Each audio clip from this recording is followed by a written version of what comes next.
Order, please. We'll now begin with the daily routine, beginning with presenting and reading of petitions, presenting reports of committees, tabling reports, regulations, and other papers. The Honourable Minister of Labour and Advanced Education. Mr. Speaker, yesterday during question period I had some questions and I said to the House that I would bring the information. The first one is the member from Pictou Centre in terms of the breakdown of graduate opportunities by region, and it is broken down by the jobs requested, approved, filled, active currently, and active 2+ years. And Mr. Speaker, it is detailed, broken down with about 15 communities across the province. So I would like to table that, and I have provided a copy of this to the member.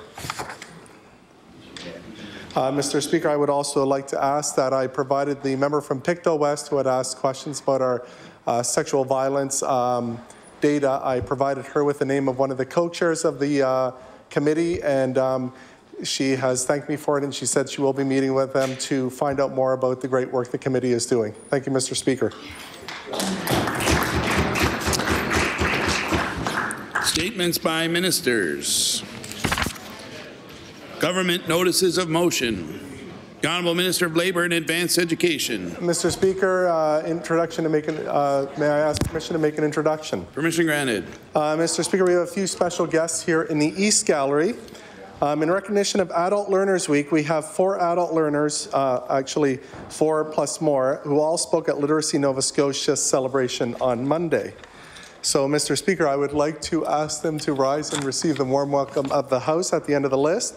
Crystal Jackson, Paul Wynat, Shahani Hashim, Malone Sinclair, Denise Morley and Krista Congdon, Halifax Community Network, Mary David and Elaine Frampton, LNS, and Mary Goya, Labour and Advanced Education.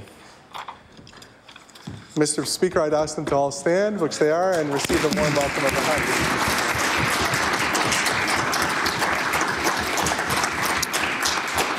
The Honourable Minister of Labour. Mr. Speaker, I hereby give notice that on a future day I shall move the adoption of the following resolution. Whereas this week, April 1st to 6th, is Adult Learners Week, and Nova Scotians are marking the outstanding achievements of adult learners at events throughout the province. And whereas literacy skills give Nova Scotians confidence and open doors to the rewarding education and employment opportunities our province has to offer. And whereas the Government of Nova Scotia is committed to helping Nova Scotians reach their full potential by supporting the development and delivery of adult literacy programs. Therefore, be it resolved that all members of this House recognize and celebrate Adult Learners Week in the province of Nova Scotia and encourage all Nova Scotians to celebrate the value of literacy as the foundation of lifelong learning. Mr. Speaker, I request a waiver of notice and passage without debate. There has been a request for waivers. Is it agreed? Agreed. It is agreed. Would all those in favour of the motion please say aye. Aye. Contrary-minded, nay. The motion is carried. The Honourable Minister of Immigration. Mr. Speaker, I beg leave to make an introduction. Permission granted. With us in the East Gallery today, I have 2 representatives from the YMCA Y-Reach program. Before I introduce them, I want to let the House and colleagues and Nova Scotians know that this YMCA Y-Reach program provides information, orientation, and settlement integration support to immigrants, refugees, and families who are new to communities outside HRM. They have staff in multiple smaller centres across the province, including over 20 different language instruction sites and 9 in-person local settlement and integration support sites. We have 9 Y-Reach offices throughout Nova Scotia, including Amherst, Bridgewater, Fundy, Kentville, New Glasgow, Port Hawkesbury, Sydney, Truro, and Yarmouth. Mr. Speaker, I would now ask both Jennifer Thornhill, Senior Manager, Immigrant Services, YMCA of Greater Halifax, Dartmouth, and Inhay Park, Provincial Coordinator of the Y-Reach program, to please rise and receive the very warm welcome of the House.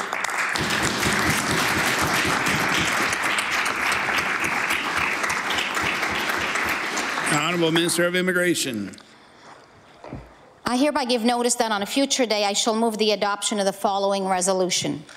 Whereas immigrant settlement service providers play a critical role in helping people integrate and adapt to life in Nova Scotia. And whereas the YMCA's Y-Reach staff are a key settlement partner as they work across the province from Yarmouth to Sydney to assist and welcome newcomers. And whereas our settlement partners across the province do an outstanding job in supporting and welcoming people to our province, evidenced by our current 71% retention rate, the highest in the region. Therefore, be it resolved that members of the House of Assembly join me in recognizing our hard-working settlement providers who play a key role in helping newcomers put down permanent roots. Mr. Speaker, I ask for waiver of notice and passage without debate. There has been a request for waivers. Is it agreed? Agreed. It is agreed. Would all those in favour of the motion please say aye. Aye. Contrary-minded, nay. The motion is carried. The Honourable Minister of Community Services. Mr. Speaker, I hereby give notice that on a future day I should move the adoption of the following resolution. Whereas sexual violence continues to be a serious health, social and public safety issue that affects many Nova Scotians and people all over the world, particularly women.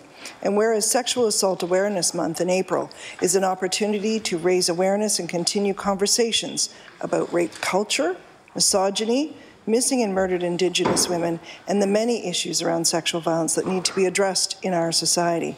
And whereas talking about sexual violence isn't easy, and we ought to continue these conversations, not just during this month, but all year, so we can work together to focus on prevention, education, and supporting survivors. Therefore, be it resolved, the members of the House of Assembly join me in encouraging Nova Scotians to take the free online training Supporting Survivors of Sexual Violence, a Nova Scotia resource, which can be found at breakthesilenceNS.ca. Mr. Speaker, I ask for waiver of notice and passage without debate. There has been a request for waivers. Is it agreed? It is agreed. With all those in favour of the motion please say aye. Aye. Contrary-minded, nay. The motion is carried. The Honourable Minister of Immigration. Mr. Speaker, I hereby give notice that on a future day I shall move the adoption of the following resolution.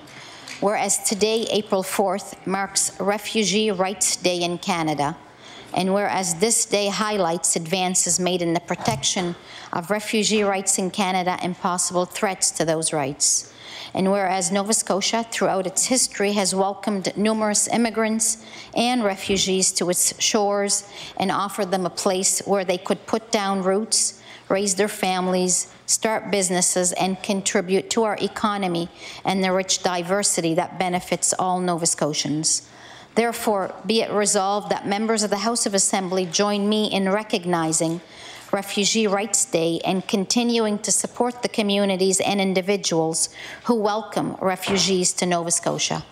Mr. Speaker, I ask for waiver of notice and passage without debate. There has been a request for waivers. Is it agreed? It is agreed. With all those in favour of the motion please say aye. Aye. Contrary-minded, nay. The motion is carried. We'll now move on to introduction of bills. The Honourable Minister of Finance. Thank you, Mr. Speaker. I beg leave to introduce a bill entitled An Act Respecting Certain Financial Measures.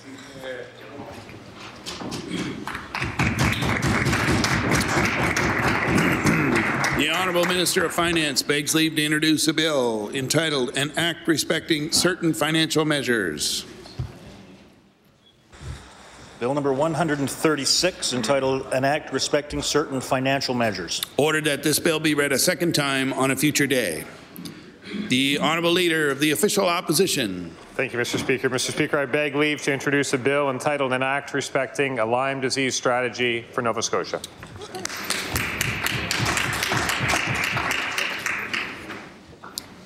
The Honourable Leader of the Official Opposition begs leave to introduce a bill entitled An Act Respecting a Lyme Disease Strategy for Nova Scotia. Bill number 137, entitled An Act Respecting a Lyme Disease Strategy for Nova Scotia. Ordered that the bill be read a second time on a future day. The Honourable House Leader for the New Democratic Party.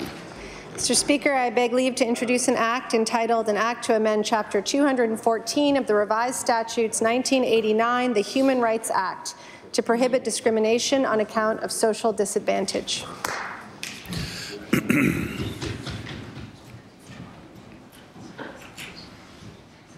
The Honourable House Leader for the New Democratic Party begs leave to introduce a bill entitled An Act to Amend Chapter 214 of the Revised Statutes 1989, the Human Rights Act, to prohibit discrimination on account of social disadvantage. Bill number 138, entitled An Act to Amend Chapter 214 of the Revised Statutes 1989, the Human Rights Act, to prohibit discrimination on account of social disadvantage. Ordered that the bill be read a second time on a future day. The Honourable Minister of Finance. Thank you, Mr. Speaker. I beg leave to introduce a bill entitled An Act to Amend Chapter 217 of the Revised Statutes 1989, the Income Tax Act. The Honourable Minister of Finance begs leave to introduce a bill entitled An Act to Amend Chapter 217 of the Revised Statutes 1989, the Income Tax Act. Bill number 139, entitled An Act to Amend Chapter 217 of the Revised Statutes 1989, the Income Tax Act. Ordered that the bill be read a second time on a future day. We'll now move on to notices of motion. Statements by members. The Honourable Member for Pictou East. Thank you, Mr. Speaker. Mr. Speaker, recently the 100 Women Who Care Award funded Bright Smiles, a project for dental and mental health in Pictou County. Cecilia McRae presented on behalf of the Pictou County Mental Illness Family Support Association, under whose auspices the project functions. Since its inception in 2017, this program has helped 47 people at an average cost of $2,000. Many who receive this service have returned to say their lives have been changed and their new life is awesome. To the 100 Women Who Care and the Pictou County Mental Illness Family Support Association, I tip my hat and thank you for all you do. Working together for those in need is the gift that keeps on giving. Thank you, Mr. Speaker. The Honourable Member for Dartmouth South. Mr. Speaker, I beg leave to make an introduction. Permission granted. Mr. Speaker, I'd like to draw the members' attention to the gallery opposite, where we're joined by Dr. Shane Tennyson, Professor in Child and Youth Studies at Mount St. Vincent University, and Eamon Dorley, Boat Builder at the Maritime Museum of the Atlantic. I'd like everyone to join me in offering them the warm welcome of the House. The Honourable Member for Dartmouth South. Mr. Speaker, I rise today to recognize the work of Dr. Shane Tennyson, Professor in Child and Youth Studies at Mount St. Vincent, and his colleagues, Dr. Christine McLean, also of Mount St. Vincent University, and Eamon Dorley, Boat Builder at the Maritime Museum of the Atlantic, for their work in developing and furthering the Building Boats Changing Lives program, which seeks to help youth overcome socioeconomic disparities by way of traditional maritime skill. A version of this workshop was brought to the grade 5 and 6 students of Pictou Landing First Nation School. They worked together to measure, cut, bend, and nail wood to build rowboats, which they launched at a community ceremony. In the process, the youth learned to problem solve, communicate, and work together in teams. Their confidence grew as they took initiative and responsibility for their boats. Please join me in thanking Dr. Tennyson, Dr. McLean, and Eamon Dorley for bringing this unique opportunity for experiential education to young people in Nova Scotia. The Honourable Member for Bedford.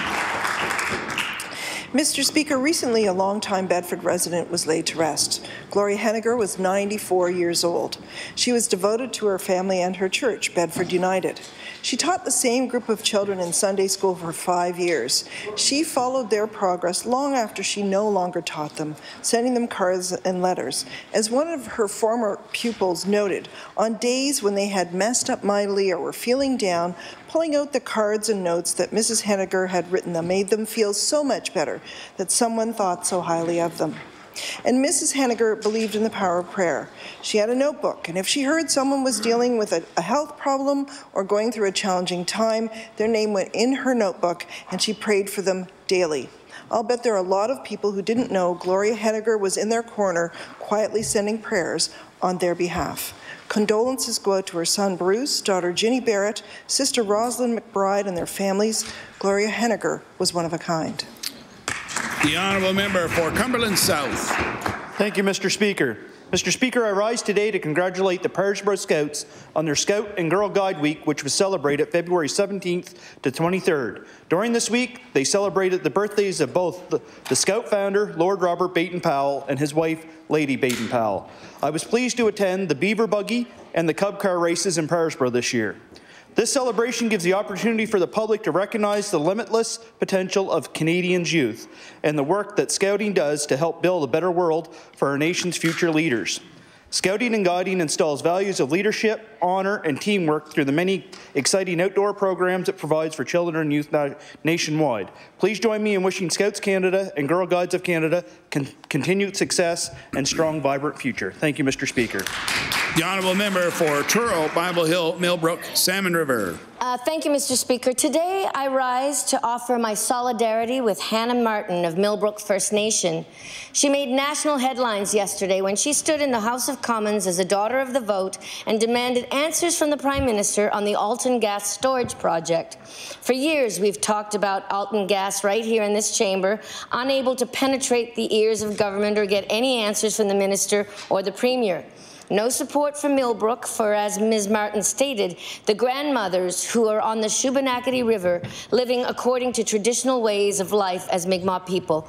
Mr. Speaker, I stand in solidarity with Hannah Martin and all of Millbrook First Nation and Sibanigadig in opposition to this storage plan, and I admire and commend Hannah for taking her voice to the national level, speaking to her community in the House of Commons, since it seems the provincial government just doesn't want to hear it. For all the water protectors who've taken a stand, this is a big moment. We can only hope that what follows is a success of a similar magnitude. Thank you. The Honourable Member for Colchester North.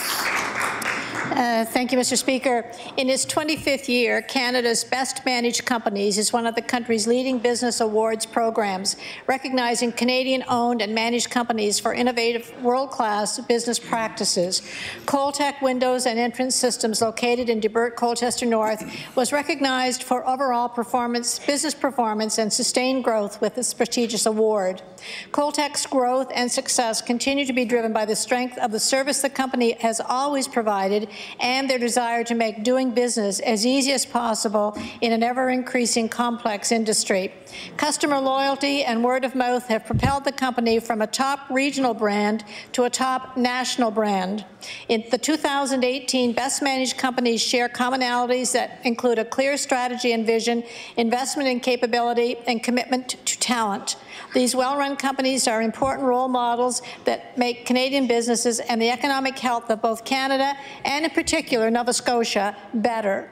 Our congratulations and thanks to the owners, administration, and workers who serve as an excellent example of the success Nova Scotia businesses can achieve. The Honourable Member for Cumberland North. Mr. Speaker, today I'd like to recognize Tamara Porter of the Amherst Recreation Department for helping to organize the 5th successful Amherst Winter Carnival. The Amherst Winter Carnival has many events, such as the Valentine's Run, the Athletic Achiever Ceremony, art exhibits, chili cook-offs, as well as many other active activities for all ages. Events like this help to bring our community together, especially during the cold winter months, to enjoy some fun and some great community spirit.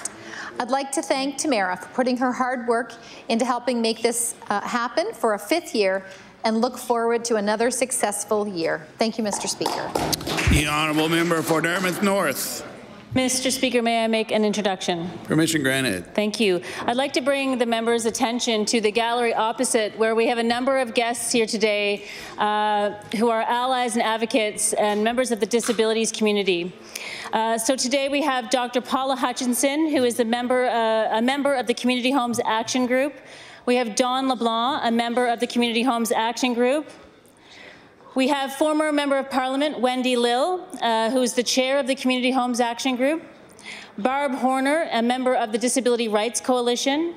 Claire McNeil from the Disability Rights Coalition, and Vince Calderhead, who is a prominent human rights lawyer in Halifax working at Pink Larkin. So I'd like, and also Dr. Sheila Wildman, I apologize. Welcome to the House, and thank you for all the work you are doing.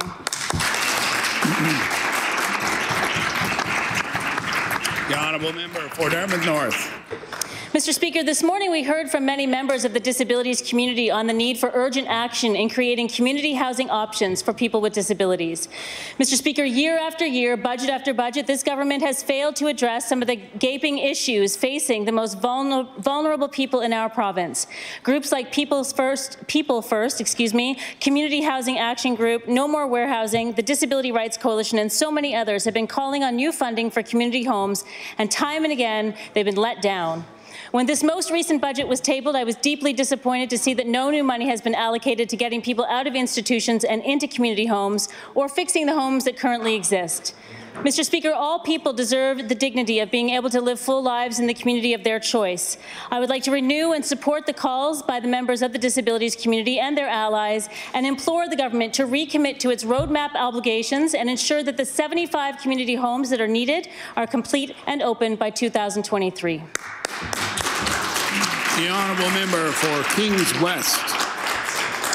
Thank you, Mr. Speaker.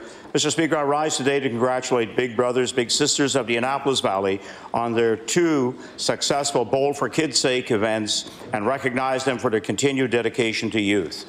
For over 100 years, Big Brothers, Big Sisters has been matching volunteers and youth in mentoring relationships, which have proven to have a positive impact on young people's lives.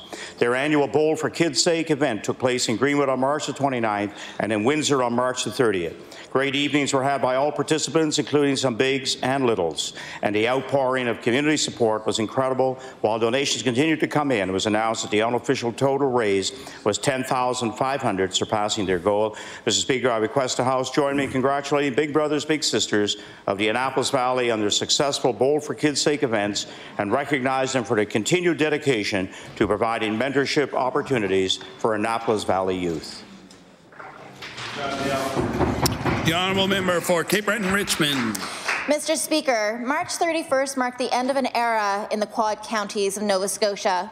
After 40 years, Bob and Brenda McCachran of Port Hastings and strong supporters of neighbouring communities sold McCachran Broadcasting to Acadia Broadcasting and started a new chapter in their lives.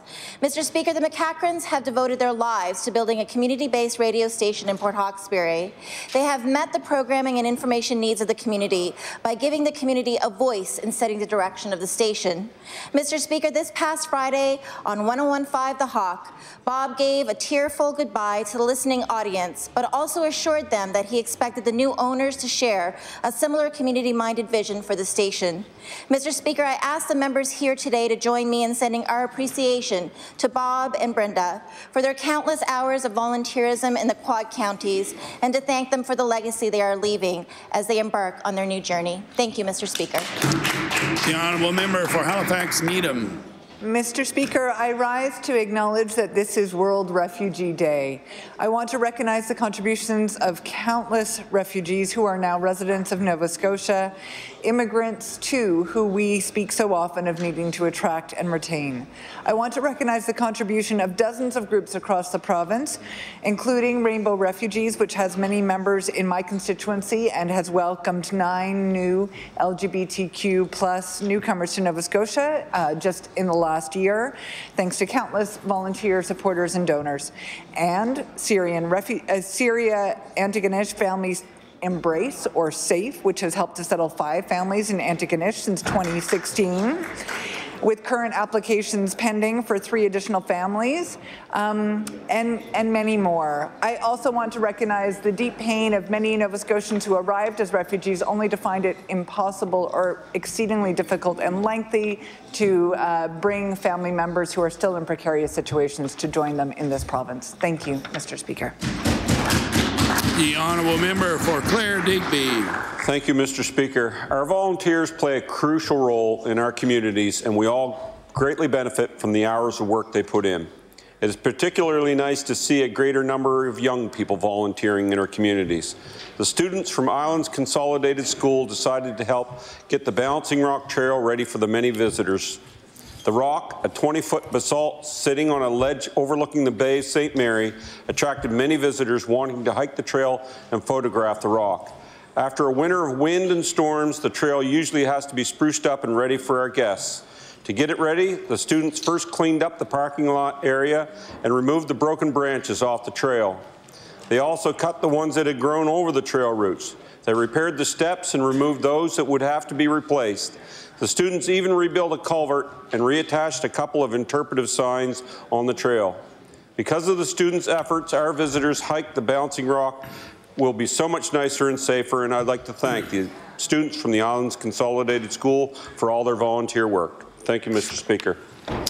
The honourable member for Dartmouth East. Thank you, Mr. Speaker. I rise to recognize Jane Aitkins, the owner of Lucy's Cafe and Eatery. Jane recently opened up a cafe on the Waverley Road in Dartmouth East, and it's a great place to kick back with a coffee or enjoy a delicious waffle. They have a wonderful menu, Mr. Speaker. Jane and her staff focus on environmental sustainability and on building community, and encourage you to stay, have a seat, and a chat. What a wonderful approach. Mr. Speaker, entrepreneurs are the foundation of our economy. I highly recommend that the members of this House stop in and support this great local business the next time they're in Dartmouth East. I commend Jane Aitkins on her hard work to get this business up and going, and I wish her the best of luck in the months to come. Thank you, Mr. Speaker. The honourable member for Cape Breton Centre. Thank you, Mr. Speaker. Mr. Speaker, I know this Premier isn't the biggest fan of unions. So back in 2010, when they were, as the Premier puts it, just young guys with lots of enthusiasm, they may have missed what women were doing for workers of this province. On September the 8th, 2010, the bully-free workplace was adopted by the NSGEU under Joan Jessam. Joan worked hard to get that policy implemented and, thanks to her, today's government employees are promised a safe workplace. And should there be instances of bullying, aggression, emotional, or physical violence, they have a restorative method of dealing with it. They, at least, recognize that this is a problem many women face in the workforce across this province. I wish we could say that in this chamber we were leading by example. Unfortunately, Mr. Speaker, that simply just isn't the case. What kind of message does it send to the working women of Nova Scotia that the Premier and this government will not only permit bullying behaviour towards women in the workplace, but diminish and dismiss complaints so casually? Mr. Speaker, this chamber should be a model workplace in Nova Scotia. Instead, it serves as a demonstrative relic of what needs overcoming. The honourable member for Guysborough Eastern Shore Tracadie. Thank you, Mr. Speaker. Mr. Speaker, I rise today to commemorate the upcoming 80th anniversary of the Courcelette Branch No. 58 of the Royal Canadian Legion in Sheet Harbour. This May 24th, the Branch 58 will celebrate receiving their charter on May 22nd, 1938.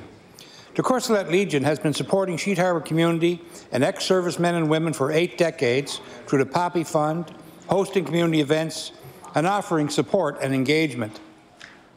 This May 24th, 2019, from 6 to 9, Courcelette Branch No. 58 of the Royal Canadian Legion will be hosting a meet and greet at the Legion Hall in Sheet Harbour with displays of photos, memorabilia and music. Mr. Speaker, I want to congratulate Courcelette Branch No. 58 on their 80th anniversary and thank them sincerely for their years of service to previous service members, their families and their communities. Thank you. The honourable member for Colchester Musquodoboit Valley. Thank you, Mr. Speaker. This past Saturday, I attended the service of firefighter Skylar Blackie, and it was a very impressive service, as my colleagues from the other parties will attest. A broken set of circumstances resulted in brokenness within Skylar's family and the community of firefighters. His death was certainly a tragedy that affected many people. I was most impressed by the community of firefighters, some of whom traveled from Boston and Ontario. This community came together to bring healing to Skylar's family and to each other. At worship on Sunday morning, I thought of the broken areas we have in this province and the impact we would have if we joined to bring healing to our province. That truth was getting away from me for a bit. I want to thank the fire service for bringing me back to this important truth. Together we can bring healing to this province and to each other. Thank you, Mr. Speaker. The honourable member for Dartmouth North. Mr. Speaker, in today's awakening climate, few axioms have been as challenged more thoroughly than boys will be boys. But it seems to me that this change in culture has yet to reach the government benches. My son is 4 years old. If another parent or teacher reported to me that he'd been developing a pattern of behavior of verbal profanity and aggression or physical confrontation toward other students, my response would not be to diminish these reports by simply chalking it up to his passion or exuberance. Mr. Speaker, there is no room in this world, in the world that my son is growing up in, for unaccountable machismo or toxic masculinity. I will hold my son to a higher standard, but it doesn't seem that the Premier shares my philosophy within his cabinet. What does it say when mothers are willing to teach their sons to be accountable when the Premier of this province won't do the same thing with his own full-grown ministers? When the Premier says, in response to complainants, that we were young guys, he makes it clear that he just isn't getting it. I'd encourage the Premier to do a quick Google search of boys will be boys, and he'll find several iterations of a popular meme, which reminds us boys will be boys until we teach them to be more. The honourable member for Halifax-Armdale. Mr. Speaker, the restaurant business can be tough, but with hard work, good food, and friendly service, a restaurant can become a neighbourhood staple. That's precisely the case with Cozy's Snack Bar, one of the oldest diners in Halifax. Cozy's Snack Bar is known for its welcoming atmosphere, big portions, and affordable prices. In their corner of West End Halifax, they are especially known for exceptional all-day breakfasts.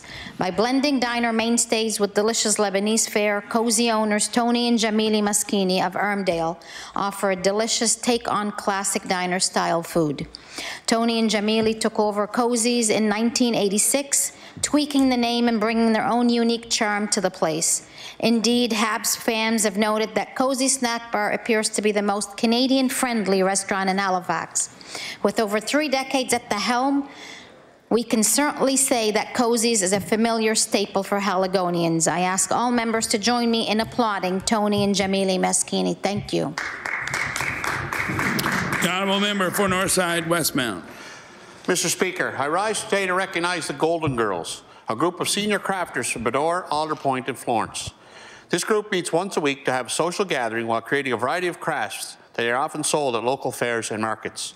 The proceeds are then used to help local families in need, and this year the Golden Girls helped Talbot House have a better Christmas for its residents.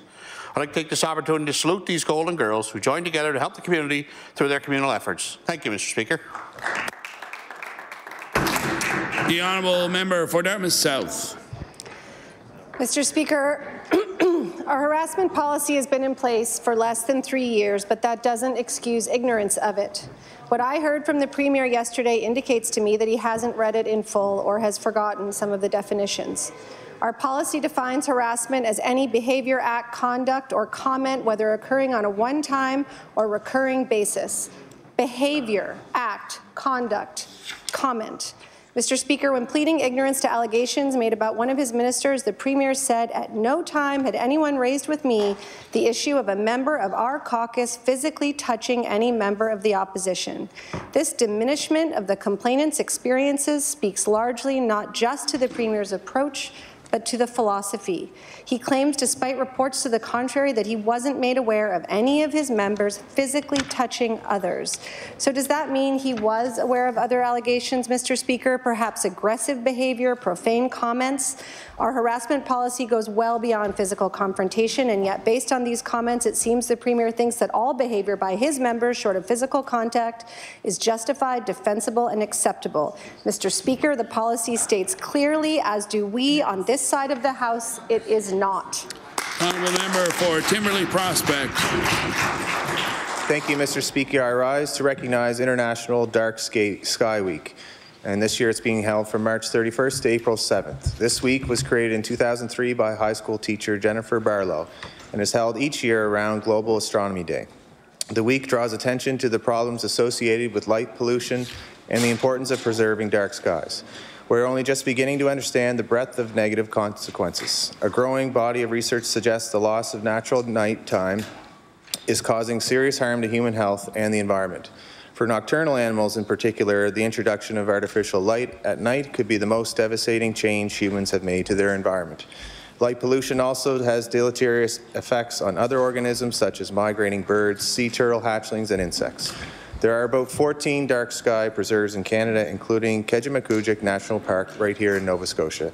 I would encourage all members of the House to learn more about light pollution during this important week of recognition. Thank you, Mr. Speaker.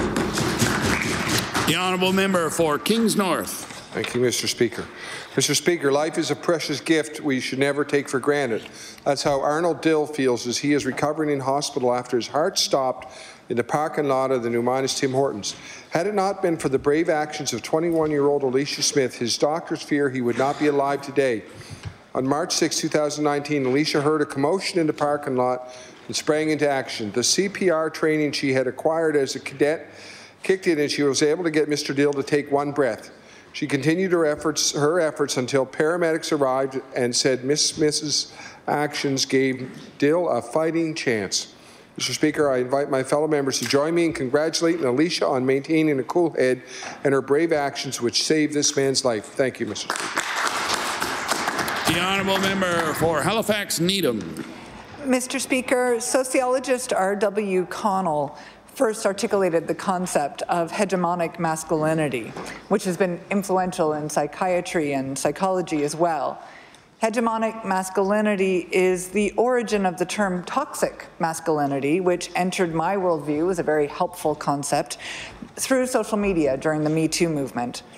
If one was looking for a case study into the toxic aspects of hegemonic masculinity, they'd need look no further than this very chamber. Mr. Speaker, the Premier's comment yesterday that as young guys, his members' enthusiasm and exuberance were simply par for the course contribute to the cycle that perpetuates toxic hegemonic masculinity. By normalizing that behavior and then dismissing women who have come forward with their experiences, the Premier contributes to a culture that he frequently claims to be fighting against. This Premier owes the women of this House and the women who came forward yesterday an apology. He needs to show leadership to change the culture that he has allowed to continue within this chamber, within his cabinet and within his party. And he needs to commit today to taking action so that this legislature can be a respectful place of work, unencumbered by an outdated hypermasculine attitude. The honourable member for Fairview Clayton Park. Thank you, Mr. Speaker. Mr. Speaker, I am continually inspired by individuals and organizations that seek to improve the lives of other community members.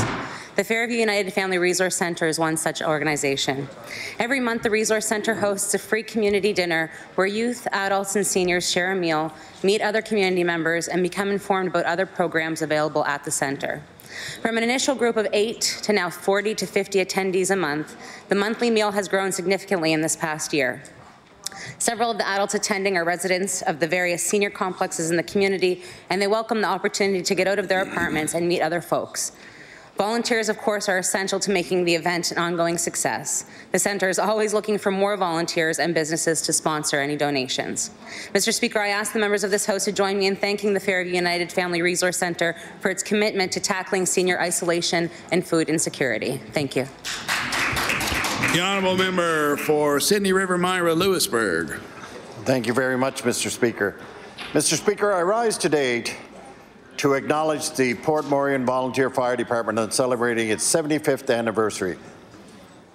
Port Morion is one of the oldest communities in Eastern Canada, and it is a small fishing community of approximately 700 people, and the fire department is a vital part of the Port Morion culture.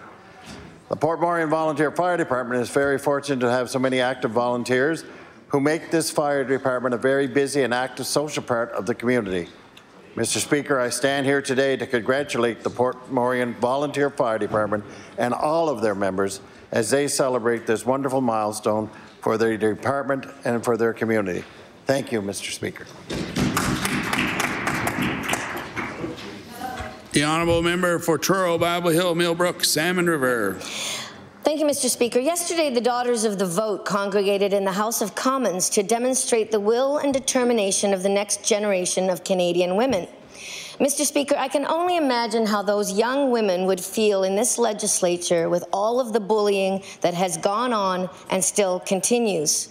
Mr. Speaker, I was very pleased to work on the legislature's sexual assault and harassment manual with 2 members of other parties of this House, both male, one from each other party. And when my dear friend Alexa McDonough was first elected, there wasn't even a bathroom for female members. She needed to work with the only other woman in the House, a Conservative whose party was in government. That's how we got our bathrooms today, Mr. Speaker.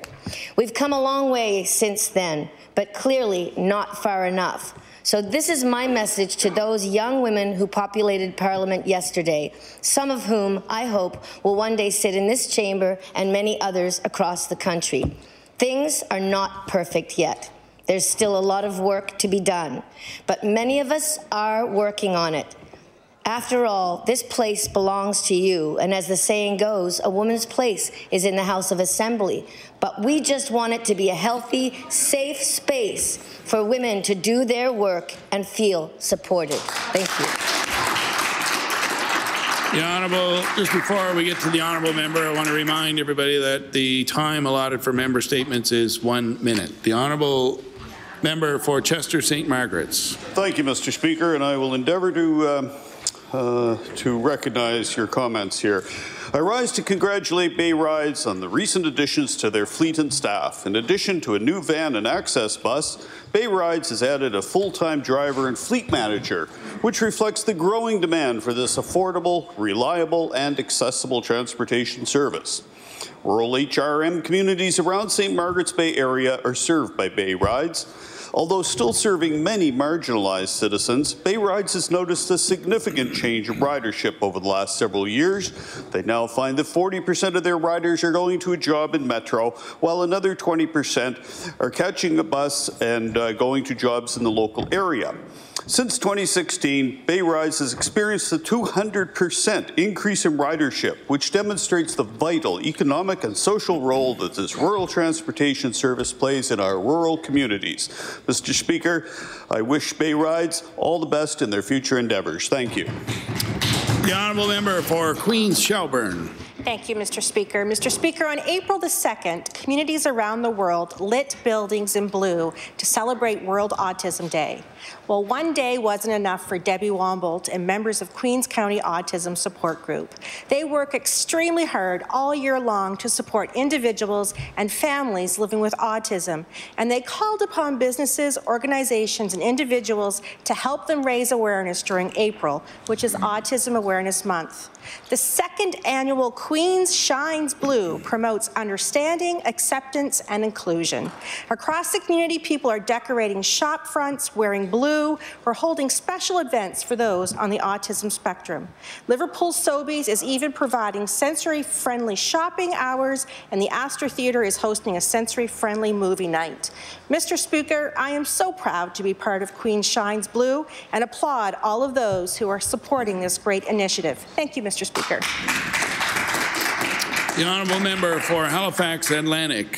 Thank you, Mr. Speaker. Mr. Speaker, I'd like to take a moment to recognize some outstanding young females in my community, the Metro Force West Whiteouts, on their recent accomplishments. These young females have excelled at hockey. They finished first overall in the regular season and just won gold at the Nova Scotia Provincial Championships held in Pictou. I want to congratulate Abby King, Alexis Keegan, Adeline Robertson, Ava Penny, Claire Monroe, Grace Driscoll, Gracie Kennedy, Jaden Kenzadore, Jorga Penny, Julia McGinnis, Julia Breton, Caitlin Langell, Kate McPhee, Ryan Johnson, Ryan Hensby, Sayeda Sullivan, and Shailene Pinto, and of course the coaches Chris, Corey, Steve, and Kinnan. Thank you, Mr. Speaker. The Honourable Member for Victoria the Lakes. Thank you, Mr. Speaker. Mr. Speaker, I rise in my place to recognise and congratulate Theatre Bedeck on receiving Theatre Nova Scotia's Merit Award for outstanding production by a new or emerging company at the annual award ceremony held in Halifax on March 25th. The award went to Theatre Bedeck's production of The Ladies' Foursome, which was staged during the summer of 2018. Theatre Bedeck is a professional non-profit theatre company based in Bedeck that began operations in 2014 and had its first summer season in 2015 with the historical fiction comedy The Young Ladies of Bedeck Club, with co-artistic directors Christy McCrae and Hannah Ziss. I ask all members of this legislature to join me in congratulating Theatre Bedeck on their award and wishing them every success in the future. Thank you, Mr. Speaker.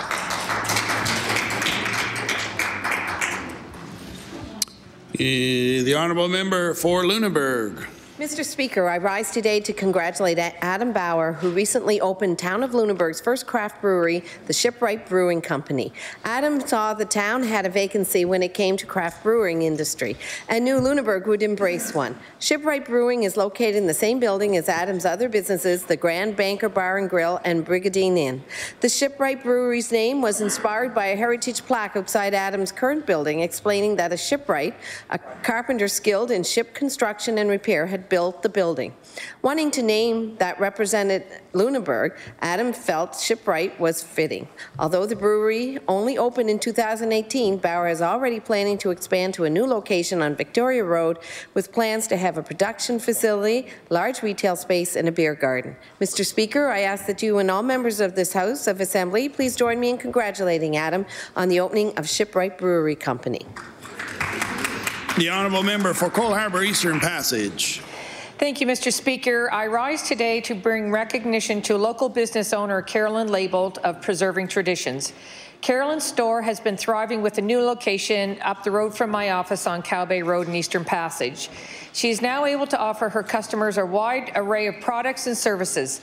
Pickles, jams, soups, and takeout dinners are just a few of the menu items, but you will also find locally made knits, crafts, and soaps. Since moving to her larger location, Carolyn has opened her doors for fun, creative evening classes like making your own wooden signs and the ever-popular sea glass art. Preserving Traditions continues to grow, and Carolyn has many aspirations for future classes, products, and services. She also travels south each year to teach business skills to impoverished communities down south. Mr. Speaker, I ask all members of the Nova Scotia Legislature to join me in thanking Carolyn Labeled of Preserving Traditions in Eastern Passage for all of her hard work and dedication to our community while bringing more wonderful foods and products available to our community. Thank you, Mr. Speaker. The honourable member for Clayton Park West. Mr. Speaker, I rise today to recognize a woman from my riding who's enriching the lives of others through her work and faith. Debbie Richard worked as Director of Faith Formation for 15 years. For the last 5 years, she has spent her time volunteering at Veritas Catholic Book and Gift Store, and now acts as the chair of Veritas Society. The store's mission is to promote Scripture through multimedia and other materials, and was developed because church communities need these materials to practice their faith. Everyone who works at the store is a volunteer. Debbie also teaches Sunday school at her church and is a gerontology volunteer at Northwood Center. Mr. Speaker, would this House of Assembly please thank Ms. Richard for her valuable volunteer work with Veritas Society. Thank you. The honourable member for Pictou Centre. Mr. Speaker, it's been often said kindness has a ripple effect. That is a phrase that Daniel, Lynn Arsenal's son, used to say over and over again. It's a truth Daniel lived by until complications from muscular dystrophy ended his life on December 7, 2018. His own acts of kindness have ended, but his legacy continues to be present in Pictou County. In honor of Daniel, Andrea Fuller and Lynn Arsenal created a group to meet needs in the area. It's called Pictou County Helpers and can be found on Facebook. 1,000+ followers online have assisted numerous people during this past winter. The organization has provided firewood, groceries, and furniture to many residents in need. The group is now in the process of becoming a registered charity. I would ask all members of this legislature to join me and thank Andrea Fuller and Lynn Arsenal for their generosity and valuable time in an effort to help people in need. Thank you, Mr. Speaker. The honourable member for King South. Mr. Speaker, volunteers are at the heart of our communities, and their selfless efforts have significant and long-lasting positive impact on the lives of so many of their fellow citizens. We are very fortunate to have so many engaged, committed, and caring volunteers in communities across this province, including my constituency of King South. One such individual is Kathy Brown of New Minas. From volunteering as a candy striper to helping raise funds and run programs for local schools, to supporting local soccer and the Village of New Minas leadership representative, Kathy has demonstrated a tremendous commitment to making her community an even better place to live. Kathy's extraordinary volunteer efforts were recently recognized at the 45th Provincial Volunteer Awards, and I ask all members of the Nova Scotia House of Assembly to join me in congratulating her on that well-deserved award and thanking her for her many important contributions to her community. Thank you, Mr. Speaker. The honourable member for Pictou East. Pictou West. Thank you, Mr. Speaker. I rise today to thank Dr. Elliott and Dr. Park on continuing the services offered at the New Glasgow Walk-In Clinic. A significant number of people in Pictou County are without access to primary health care, and the list is only growing with the recent retirement of 2 local physicians. Many county residents rely on this clinic as their only source to primary health care. The walk-in clinic operates on part-time hours. It is open Monday, Wednesday, and Friday from 4:30 until the clinic reaches its maximum number of patients. Myself and the people of Pictou County are incredibly grateful for the hard work, dedication, and commitment that Dr. Elliott and Dr. Park have displayed improving local healthcare services and for making a healthier and better community. Thank you, Mr. Speaker. The honourable member for Bedford. Thank you, Mr. Speaker. I'd like to congratulate Red Space on the company's recent win as Export Business of the Year at the 2019 Halifax Chamber of Commerce Awards. Red Space is a full-service digital studio in Bedford, specializing in web, mobile, gaming, and video solutions. The company works closely with industry leaders, including Turner, NBC, Viacom, IBM, and Nickelodeon. The company has grown rapidly to 170 staff. In recent years, they've won Emmy Awards. They hire a lot of their staff from NSCC and our local universities.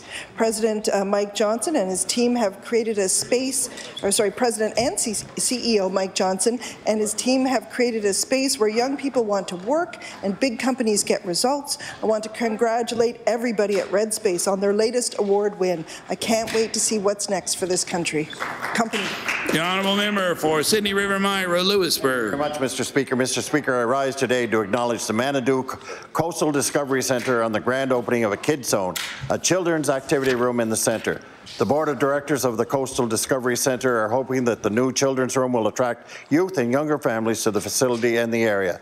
Thanks to a grant from the Sydney Credit Union, a room being used for storage has been turned into a Kids Zone. This room focuses on interactive play with a dress-up area, moving wall slides for balls, and lots of toys. Mr. Speaker, I stand here today to congratulate and thank the Board of Directors of the Manitou Coastal Discovery Centre for their many hours of hard work and dedication as they put in to keep the focal point in Manitou a place for people to gather and enjoy. Thank you, Mr. Speaker. Thank you very much for those member statements. We'll now move on to oral questions put by members to ministers.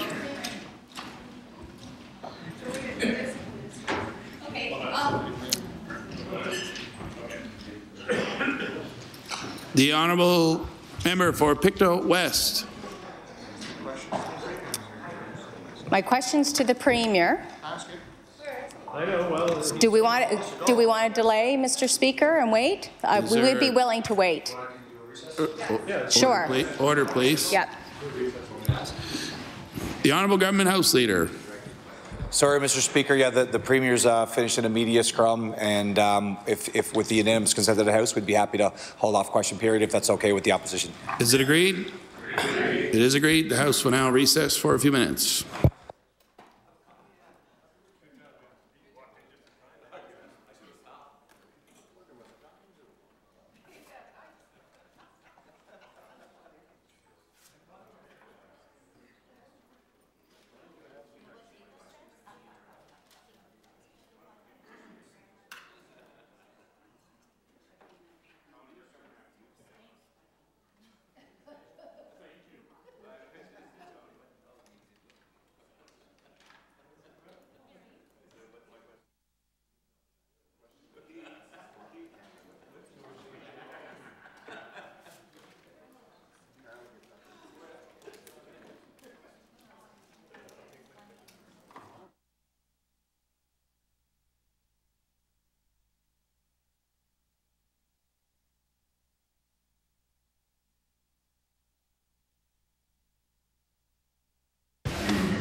Order, please. We'll now move on to oral questions put by members to ministers. The Honourable Member for Pictou West. Thank you, Mr. Speaker. My question is for the Premier. This week, we have had 2 former members of this House come forward with allegations of improper interactions against a member of the government. The Premier said repeatedly that he had not received any communication on those encounters at the time. The former interim leader of the NDP, Maureen MacDonald, has come forward to dispute the Premier's assertions. But that is a matter, Mr. Speaker, for another time, putting aside the question of when the Premier found out. He now knows. So my question to the Premier, is he prepared to do the right thing and hold his minister accountable for his alleged behaviour? Honourable Premier. Thank you, Mr. Speaker. Mr. Speaker, the former leader of the New Democratic Party had said that yesterday as well, Mr. Speaker. What I have said, Mr. Speaker, that at no time did anyone tell me that a member of my team had physical contact with a member of the legislature, Mr. Speaker. Continue to hold our members to account, Mr. Speaker. Continue to make sure that we provide the support that are required, Mr. Speaker, to provide them with support to run their departments. Continue to provide good government to Nova Scotia, Mr. Speaker, and I look forward to continue to do so. The Honourable Member for Pictou West. Mr. Speaker, this is an opportunity for the Premier not to create his own self-imposed entrapment on this most serious issue. There are now a number of allegations taking place. It is an indication that it is true that there has not been sufficient deterrence to this behaviour. Shrugging off inappropriate behaviour as the prerogative of being a young guy, and I will table those quotes of the Premier, a young guy. I have a 17-year-old. It is concerning to think that this behaviour could be normalized and acceptable by this Liberal government, because I am certain, Mr. Speaker, it would not be acceptable in any other workplace in this government. So does the Premier believe that his behaviour should be the model for this government and for the people of our province? Honourable Premier.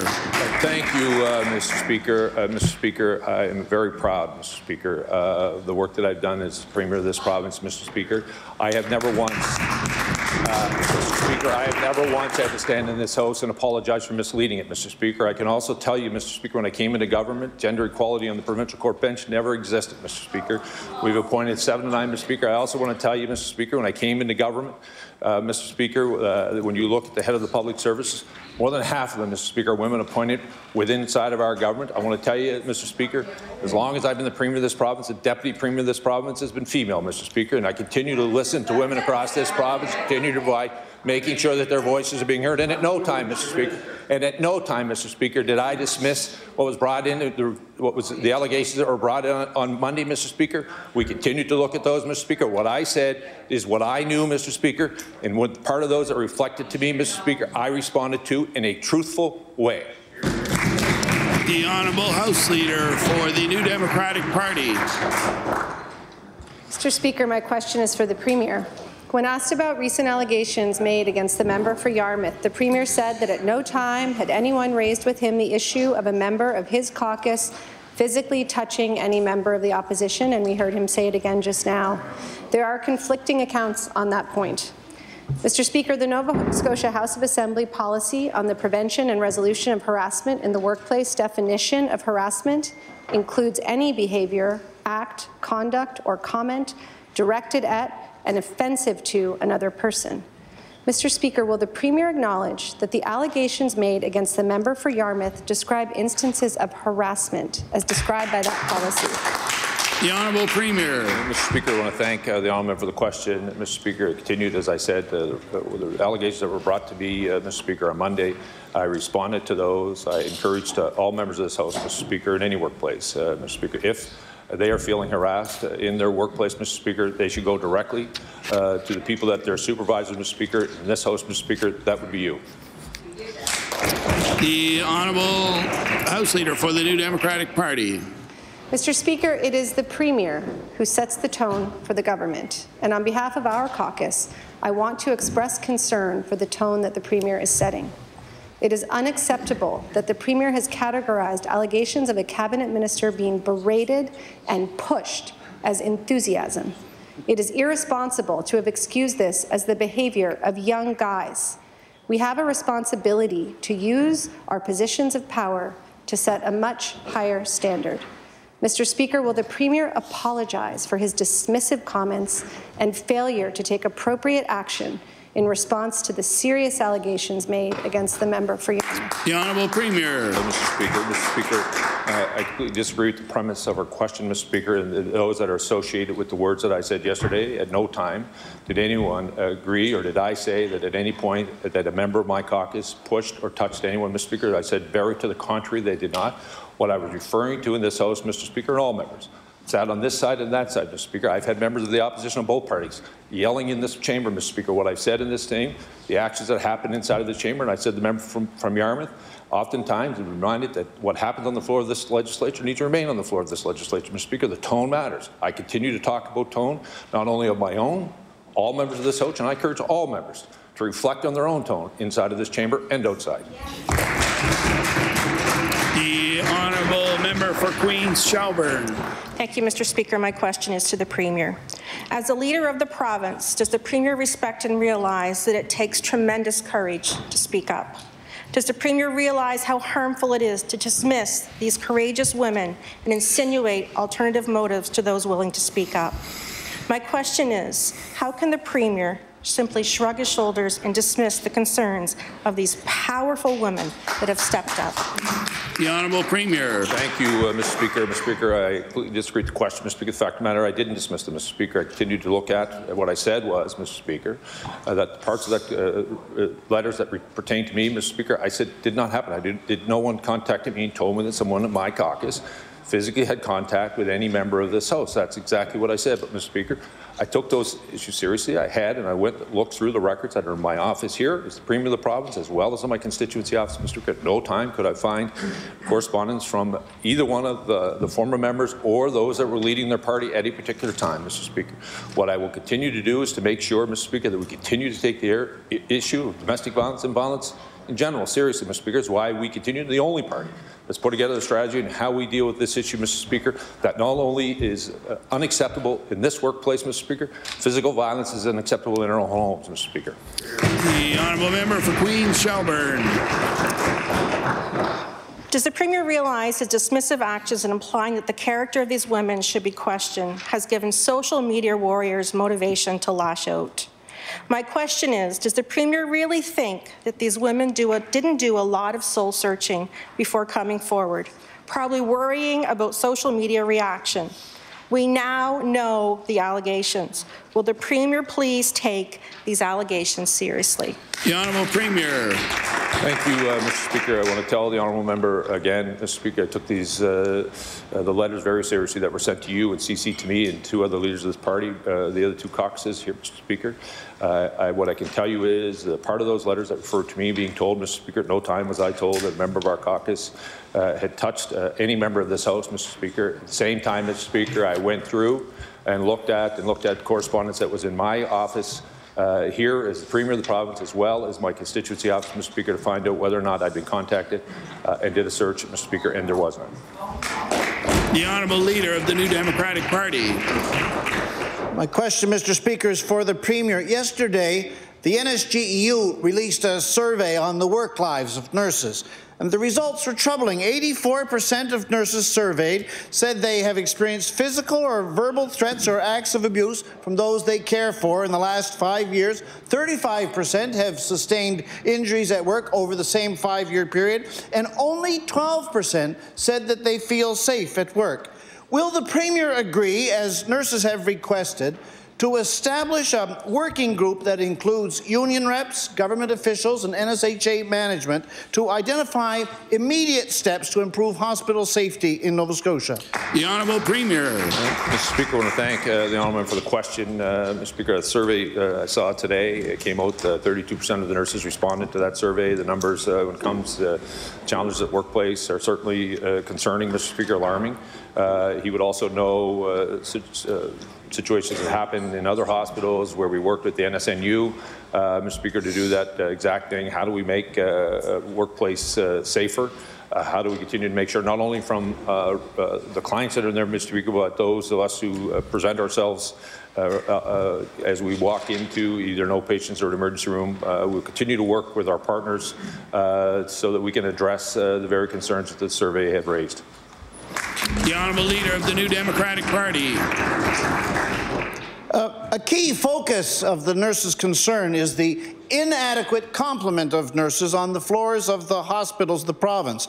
92% of nurses say that their workload in the last 5 years has increased, and 85% say that they work short in their unit at least once every week. Now, the government's responsibility here is straightforward. Hire enough nurses to provide adequate care to the patients of the province. Plainly, that's not being accomplished at the moment, and I want to ask the Premier, when can nurses expect to see an adequate complement of their colleagues at their work? The Honourable Premier. Thank you, Mr. Speaker. We will continue, Mr. Speaker, to hire nurses across our province. The Honourable Member will know almost all of our nursing graduates get job offers within inside of our province, providing them with the opportunity. He would also know, Mr. Speaker, that the physical infrastructure is an important part of that. This survey would deal with a lot of nurses in the capital region. He would know the challenges faced to QE2. He would remember that from his time in government, Mr. Speaker. But unlike what happened then, we're not ignoring the fact. We're continuing to invest in our healthcare infrastructure to improve the environment where our nurses and healthcare teams are working in. We're going to continue to do that as we continue to make sure we have the appropriate number of healthcare providers in those facilities. The Honourable Leader of the New Democratic Party. I would hope that the Premier has registered some alarm that 93% of nurses surveyed said that they feel patients are being put at risk due to nurses working short. They cite an increased number of patients falling because there are insufficient numbers of nurses to provide the one-on-one care that's needed. They speak about increased numbers of bed sores because nurses don't have time to provide the care that's needed. They also speak about missed medications, late medications, medications in error. In the last 6 months, 69% said that they had witnessed themselves what they called a near miss or an adverse event at work. Mr. Speaker, the NSGEU has invited the Premier to job shadow a nurse to improve his understanding. I think he should take them up on it. Will he? The Honourable Premier. Thank you, Mr. Speaker. Mr. Speaker, I want to thank all those nurses across our province that continue day in, day out to provide supports to our families. I want to provide those healthcare teams that are working with them to continue to ensure that we are able to provide care for those Nova Scotians who require our support. I also want to say to them, we'll continue to make the investments in your workplace and physical infrastructure that is long overdue. Quite frankly, I, like them, share the fact that much of this physical infrastructure should have been improved a decade ago, but it wasn't. We'll continue to work with them, and at the same time, we'll continue to work with their representatives to ensure that we have the right complement of healthcare professionals in those facilities. The Honourable Leader of the Official Opposition. Thank you, Mr. Speaker. Yesterday, the NSGEU released survey results that raise real concerns about working conditions at our hospitals. 93% of nurses responding to the survey felt that they have been having to work short 85% of the time, and that working short was putting patient safety at risk. That's a frightening number of nurses who report that inadequate healthcare resources are having serious impacts on patient care. Mr. Speaker, this is happening right now. I know the Premier likes to talk about physical infrastructure investments that will take place years from now, but where is the urgency to make sure that our hospitals are properly staffed today and tomorrow so that our nurses can feel safe at work and feel that patient safety is not at risk? The Honourable Premier. Speaker, again, I want to thank the Honourable for the question, Mr. Speaker. I want to assure all Nova Scotians, Mr. Speaker, inside of our facilities across this province, Mr. Speaker, they will get world-class care. I want to thank those who are providing it, Mr. Speaker. As the Honourable Member would know, Mr. Speaker, it was about 15, 16 months ago with the NSNU, we looked at the very issue of security in and around facilities, nurses feeling threatened at those facilities. Mr. Speaker, we'll continue to work with our partners. We will continue to do so. But he should not dismiss the fact that the facilities in this province have been allowed to decay, Mr. Speaker, and they require a major investment. One of the things we hear from our support teams across the province is that the physical work environment needs to be improved. At the same time, it will continue to hire those professionals to be able to work in that facility. The Honourable Leader of the Official Opposition. Mr. Speaker, it's very kind of the Premier to acknowledge the quality of the professionals we have working in our healthcare system. They are tremendous people doing the best they can. And it is nice to acknowledge that, but what is even better, Mr. Speaker, is if we had a government that would support them by properly resourcing our hospitals. 69% of nurses in this survey reported a near-miss event at work, And that's only in the last 6 months, Mr. Speaker. Nurses were asked if they felt safe at work. They were asked if they felt safe at work, and only 12% could say that they felt safe at work. That is a problem. That is a terrible indictment of the employer. The employer is the Premier of this province and this government, Mr. Speaker. What is the Premier's plan to make sure that nurses can go to work, feel safe, and only have to worry about getting the job done? The Honourable Premier. Mr.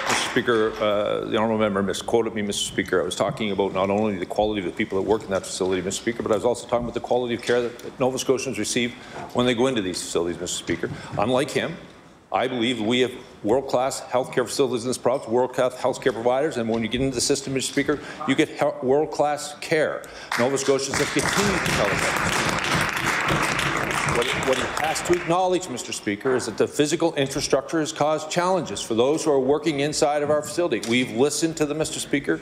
We continue to make those investments. We will continue to do so. Same time yesterday in question period, Mr. Speaker, I said we'll be working with our partners and to deal with offload time, other ways to continue to improve the system.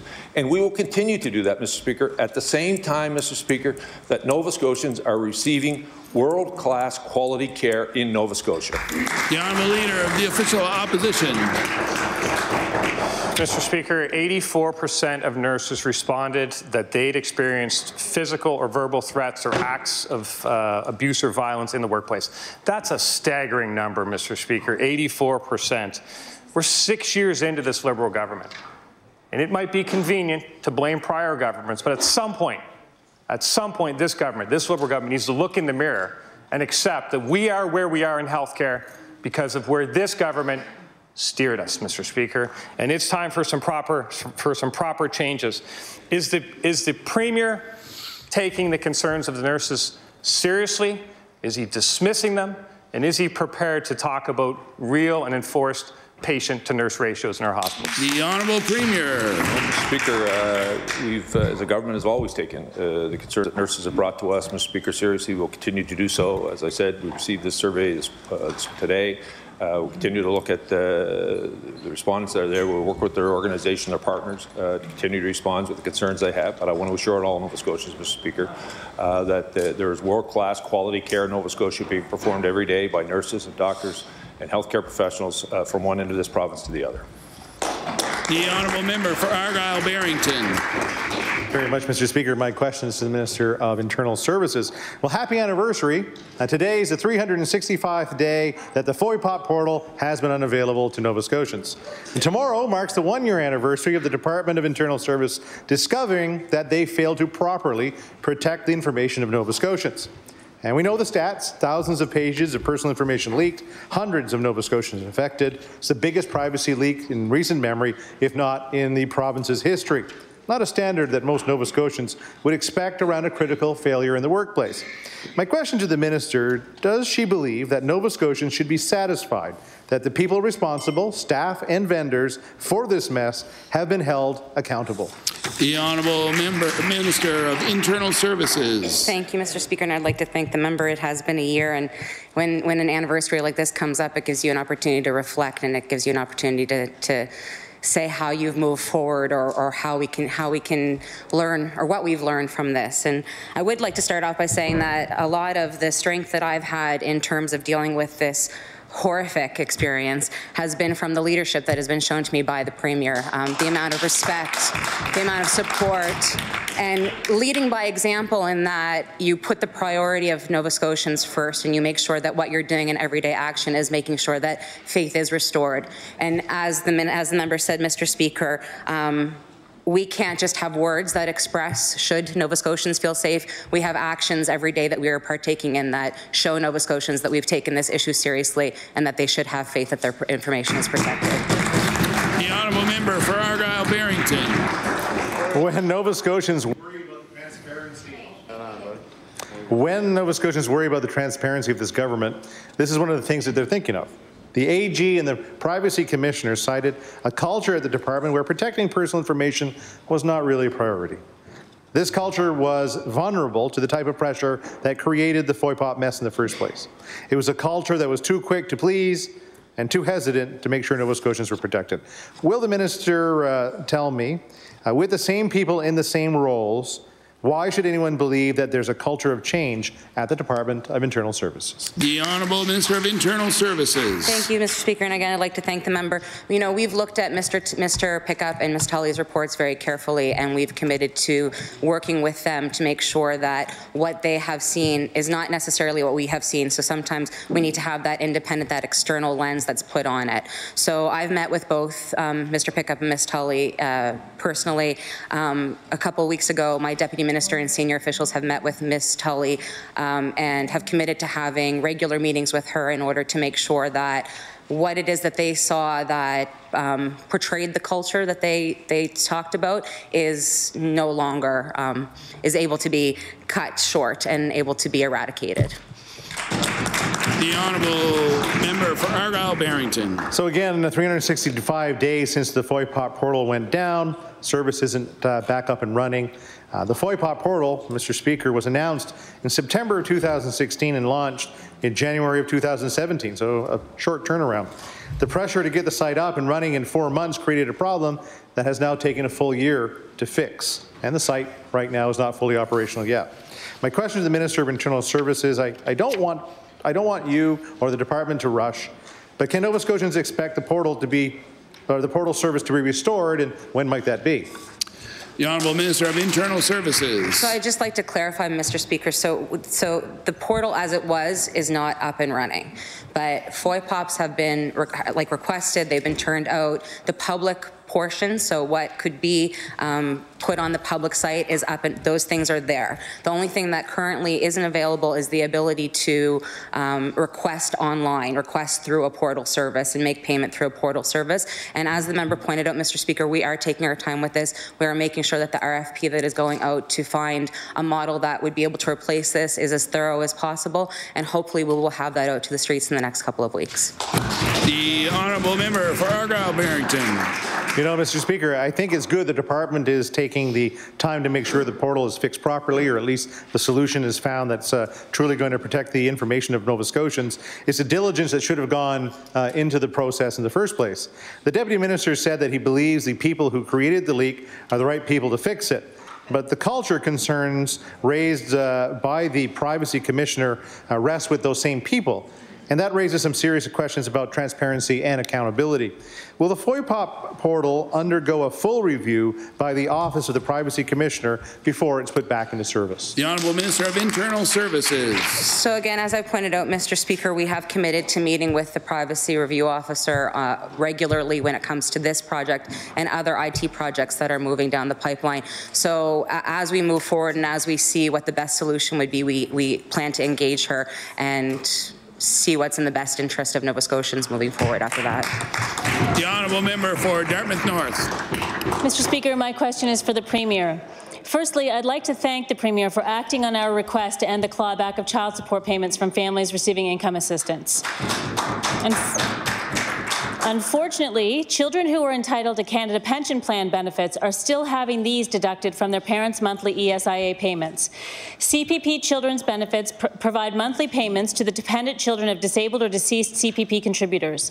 Other benefits directed towards children are treated as excluded income for the purposes of ESIA. This is the case for the Canada Child Benefit, Child Disability Benefit, and most recently, child support payments.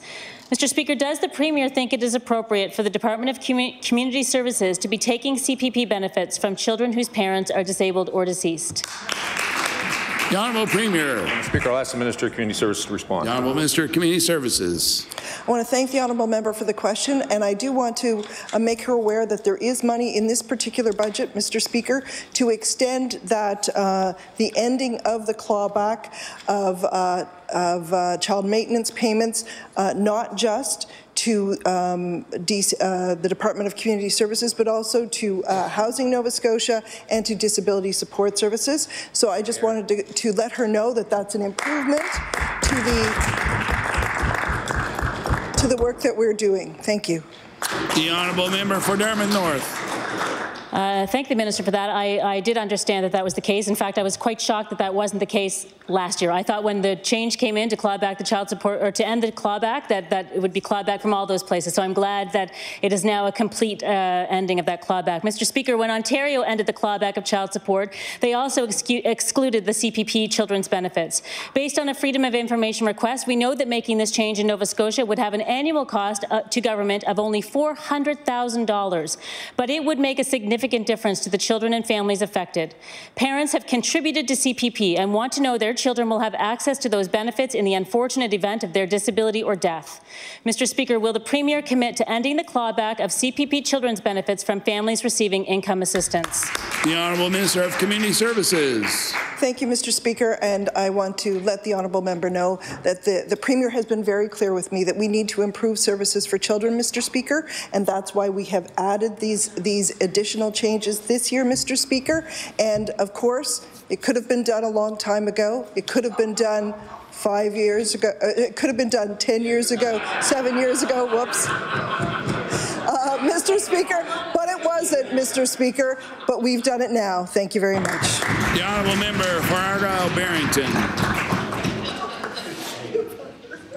Thank you very much, Mr. Speaker. You know, last month an editorial caught my eye, and it starts like this. The same government department that brought Nova Scotia's worst breach of private information to date assures us all is well and the most important IT procurement in the province history.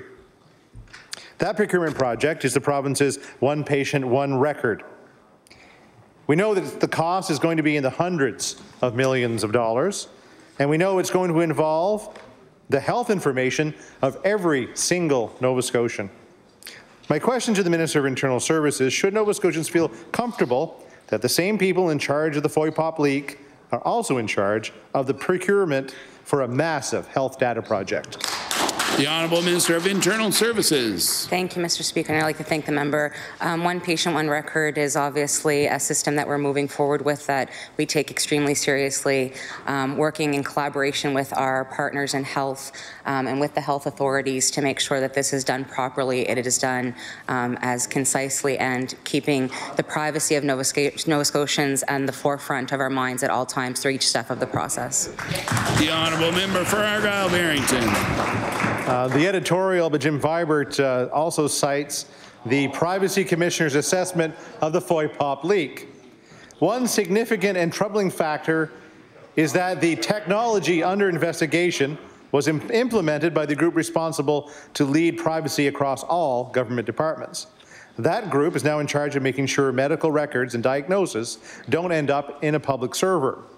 And that's been established that government has been less than forthcoming about the relationships between departments and those competing for the OPOR contracts. My question to the Minister: given the transparency issues and serious risks involved in this project, would it not make sense to put a different team in charge of this special implementation? The Honourable Minister of Internal Services. Thank you, Mr. Speaker, and thanks to the member as well for the question. I appreciate the words that are expressed within editorials and the questions that are asked, but I come down to actions, and we have an action plan in the Department of Internal Services where Nova Scotians can hold us accountable and see step by step how we plan to implement the recommendations of the Auditor General and the Privacy Officer in terms of the FOIA breach. And in that, in our actions, we are proving to Nova Scotians every day that we are the right team in place to protect their privacy. The Honourable Member for Northside Westmount. Thank you, Mr. Speaker. Mr. Speaker, my question is to the Minister of Labour and Advanced Education. Mr. Speaker, the minister insists that he's been nothing but transparent when it comes to university funding. But, Mr. Speaker, the facts don't bear that out. This government got into trouble a couple of years back for failing to disclose quite a bit of university funding that wasn't part of the MOU process.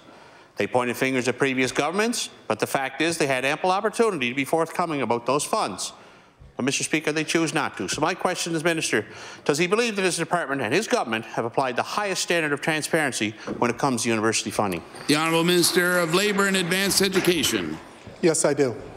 The Honourable Member for Northside Westmount. Thank you, Mr. Speaker. The transparency tends to go hand in hand with fairness. On one hand, the government tells universities if they work hard to make difficult decisions, they can expect to be rewarded financially for their sacrifices. On the other hand, universities like CBU work hard, make the difficult decisions, and they get less than their counterparts, or sometimes nothing at all. So my question to the Minister, Mr. Speaker, is why are some universities more equal than others in the eyes of this government? The Honourable Minister of Labour and Advanced Education. Thank you, Mr. Speaker. It's my pleasure to talk about the investments we've made in CBU University. Mr. Speaker, when I became the minister of this department, there was a request from CBU University for emergency funding to the tune of $4 million. That was a one-time ask. What we did is we actually looked at their financial situation. We bumped them up. I believe it was $1.2 million annual funding, which in 3 to 4 years, they would have gotten to the $4 million they asked for, but it would have been extended into perpetuity. And as well in this MOU, it would also have the 1% increase annually, so that $1.2 million they receive would be growing every year. Mr. Speaker, in talks with CBU, when I visited the campus, we also took a look at funding that they felt that they were not responsible to be paying for out of the funding formula, which was the money that they spent on the art gallery and the archives. And Mr. Speaker, our government gave CBU more funding to cover the costs of those. And so, Mr. Speaker, in the end, CBU got much more than they asked for. And Mr. Speaker, we felt that we supported them. We are very encouraged with the great work they do, and we're very encouraged with the wonderful supports they're providing to Cape Breton Island and all the international students they're bringing to the island. Thank you, Mr. Speaker. The Honourable Member for Kings North. Mr. Speaker, my question is for the Minister of TIR. Mr. Speaker, on March 5th, I asked the Minister of TIR when he committed to repairing the Hansport Abateau. A FOIPOP obtained by our office showed there was no correspondence about the issue prior to the local MLA announcing the replacement. The minister stated, "We don't have to wait for formal correspondence, we talk to each other," and I'll table that. Verbal commitments are great, but a project costing multiple millions of dollars, it seems like it should warrant a written commitment. My question for the minister is this: does he think it's responsible to verbally commit multiple millions of dollars to projects without any written correspondence? The Honourable Minister of Transportation. Thank you very much, Mr. Speaker, and I'm very happy to report for the good people of Hansport that the repairs to the Hansport Abateau goes on. The contractor is now anticipating a very early summer completion date. The contractor has agreed to work 2 shifts, 7 days a week. 7 days a week, Mr. Speaker, to complete this important work. We believe that the danger posed by the spring runoff has passed, and we're offering a permanent solution for the people of Hansport. Thank you. The Honourable Member for Kings North. I take it that's a yes to that question. Mr. Speaker, verbal agreements can cause problems. Sometimes things get left out, like doors on an abateau. Or maybe one person says an abateau, another person hears box culvert. If you write it down, you can go back and check, but I guess verbal agreements aren't subject to FOIPOP. Meanwhile, Hansport residents are a little foggy on what structure they're getting. So my question for the minister is this: will the structure protect all the private land, the ball fields and the cemetery that the old abateau protected, or will it only protect the government assets? The Honourable Minister of Transportation. I'd remind the member, Mr. Speaker, that the government assets do belong to the great people of Hansport and all the citizens of Nova Scotia. And it is our job to make sure that those assets, including all the community assets that have been threatened in that area, are looked after by this repair. Thank you. The honourable member for Queens Shelburne. Thank you, Mr. Speaker. My question is to the Minister of Education. When I was assigned the role of education critic, I was interested in learning the specific stats around bullying and cyberbullying in the province. Our office filed a FOIPOP and we were given some generic numbers with little to no context and no regional breakdown. We were informed that if we wanted to see a regional breakdown, we would have to contact each education centre separately and make a request. My question for the Minister of Education is, does the Minister believe that transparency is served when it's so difficult to get a handle on regional bullying statistics? The Honourable Minister of Education. Thank you very much, Mr. Speaker. I know that I did share the provincial statistics with the member opposite. The positive news in that is that we are seeing declining reported incidents around bullying and cyberbullying, and if the member does need some assistance collecting that regional data, that's definitely something that we can assist with. The honourable member for Queens Shelburne. Thank you, Mr. Speaker. I do appreciate the response to the minister. He did share those provincial statistics with me, which is just a broad number. The government loves to talk about its open data portal, but they're pretty selective about which data is open.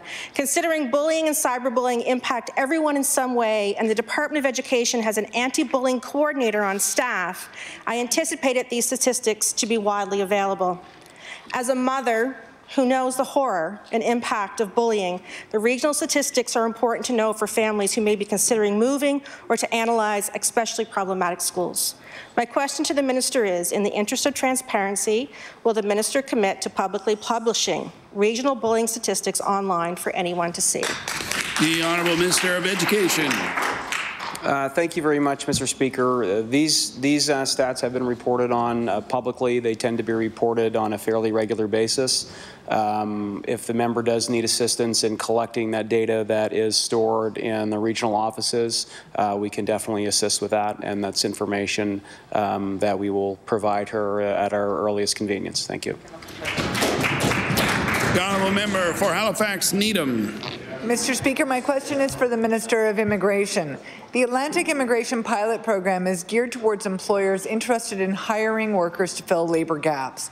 The Standing Committee on Citizenship and Immigration, which was mandated by the House of Commons to study immigration to Atlantic Canada, recommended that a gender-based analysis of the Atlantic Immigration Pilot Program be conducted and targets developed to set a standard for gender equality. My question is, has the minister directed the department to conduct a gender-based analysis of the Atlantic Immigration Pilot Program, and have any gender equity targets been set? The Honourable Minister of Immigration. Thank you very much, Mr. Speaker. Great question. Appreciate that. Let me tell you my role in the Provincial Office of Immigration, and that is to assist employers to fill their labour gaps. And in that, we assist any and all employers across the province to do exactly that, by helping them do international recruitment, by helping them navigate the immigration system. And I'm pleased to say that because of all of the work that we're doing, we have set record trend numbers in 2018 for not only retention, but also for bringing people, for landings, for retention, and for our immigration streams that we have implemented and designed over the last couple of years. Thank you. The honourable member for Halifax Needham.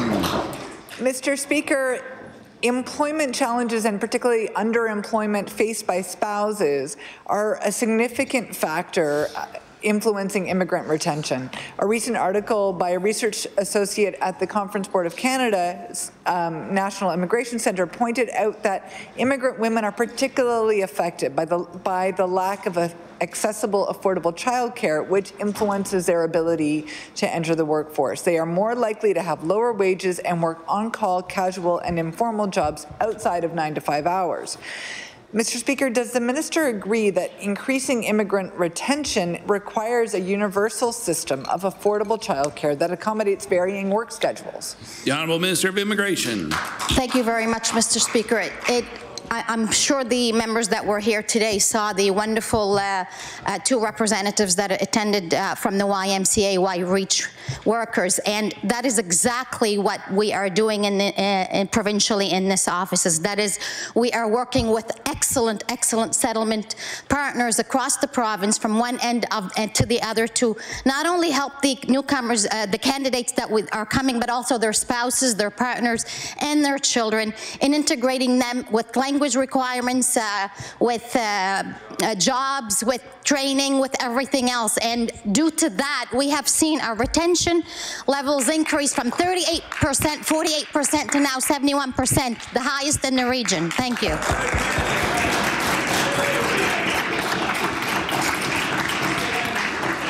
Just a reminder, we'll be adding 2 minutes to the end of question period, so we'll conclude at 2:52. The honourable member for Cole Harbour Eastern Passage. Thank you, Mr. Speaker. My question is to the Minister of Lands and Forests. Mr. Speaker, the entry point leading into the biggest tourist attraction in our constituency is the bridge to Fisherman's Cove. My community is concerned about the upcoming replacement of that bridge and its effect on our area. Replacing that bridge will cut off direct access to Fisherman's Cove for 3 months. The detour will likely have residents driving through the Fisherman's Cove parking lot, which is provincially owned. My question for the minister is, because the parking lot is already gravel and also very uneven, will the minister agree to paving it, especially in light of the increased traffic we are expecting? The Honourable Minister of Lands and Forestry. Thank you, Mr. Speaker, and thanks for bringing a local issue to the floor of the legislature. I'd be certainly willing to take that information back to the department and see what we can do. Thank you, Mr. Speaker. The honourable member for Cole Harbour Eastern Passage.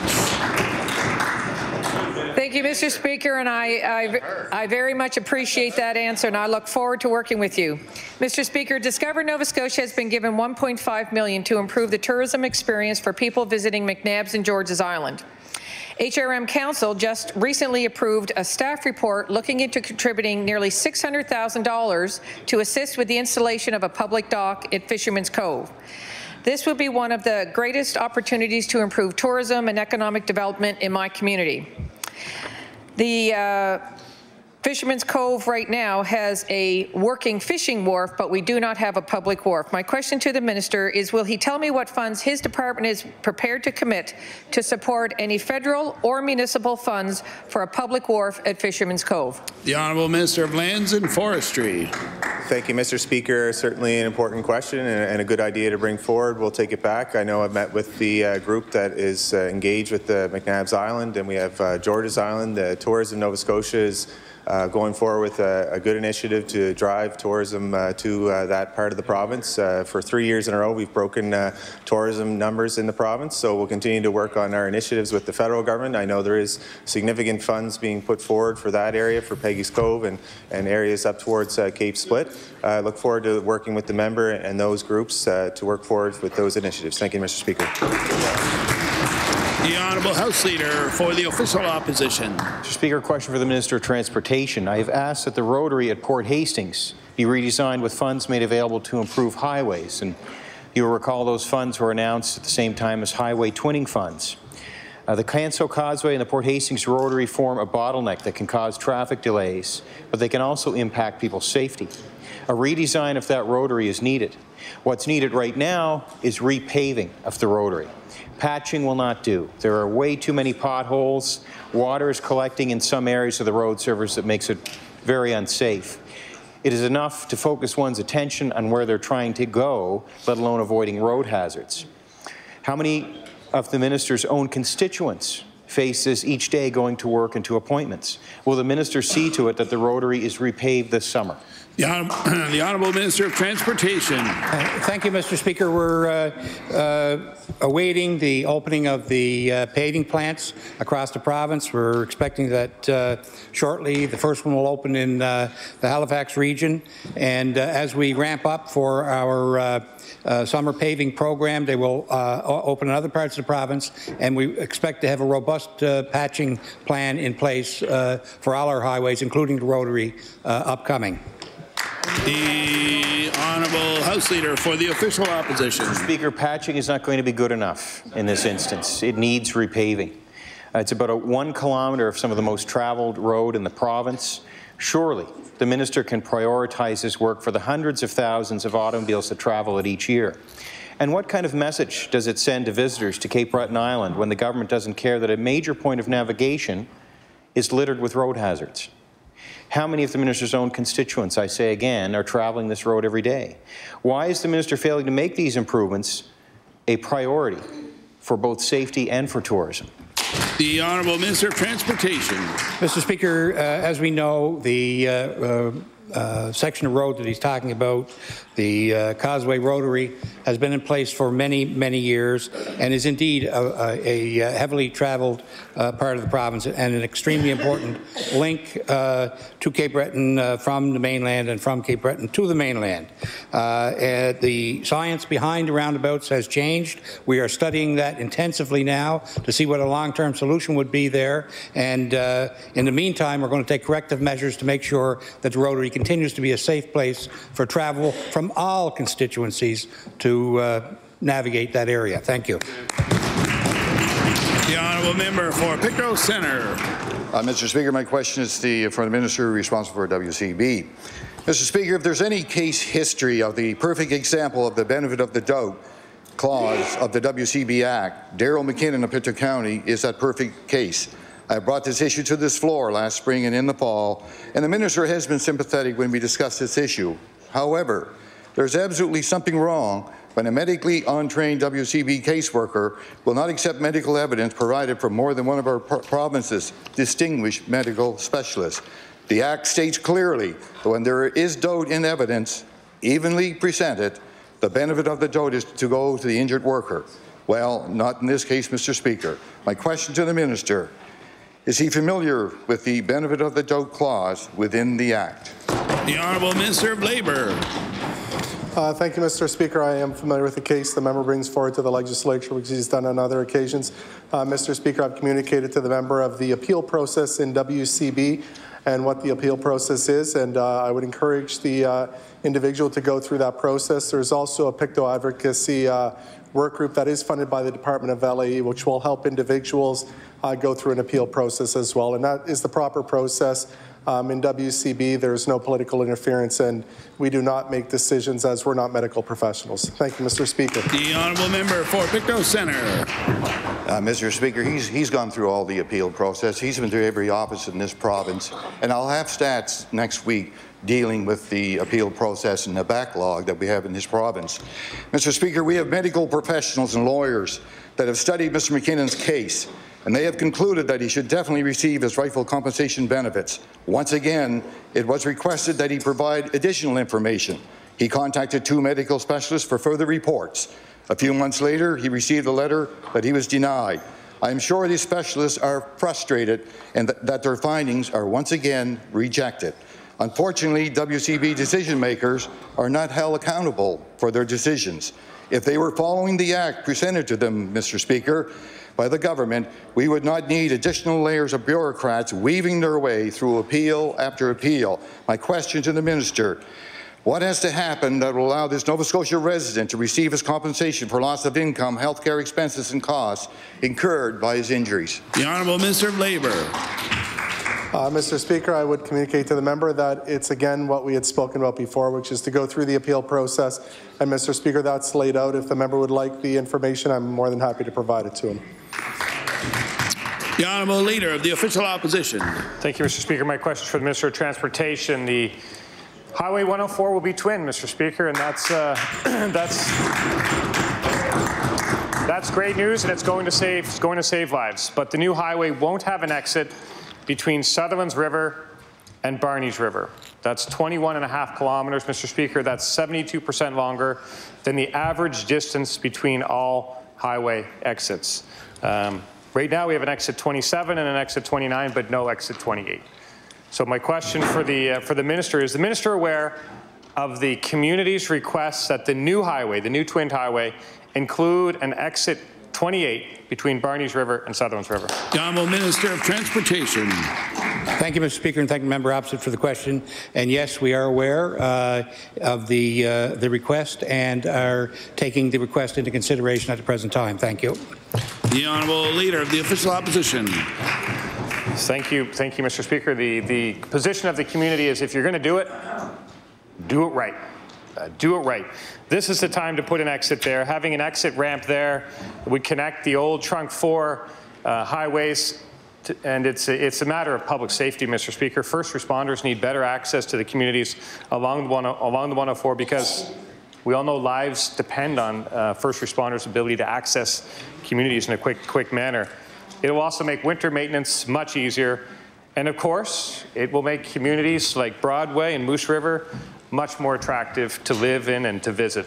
What action? The minister has indicated he's still reviewing the potential of putting that exit there. I'd like to ask the minister, what action is the minister taking in his efforts to establish an exit 28? The Honourable Minister of Transportation.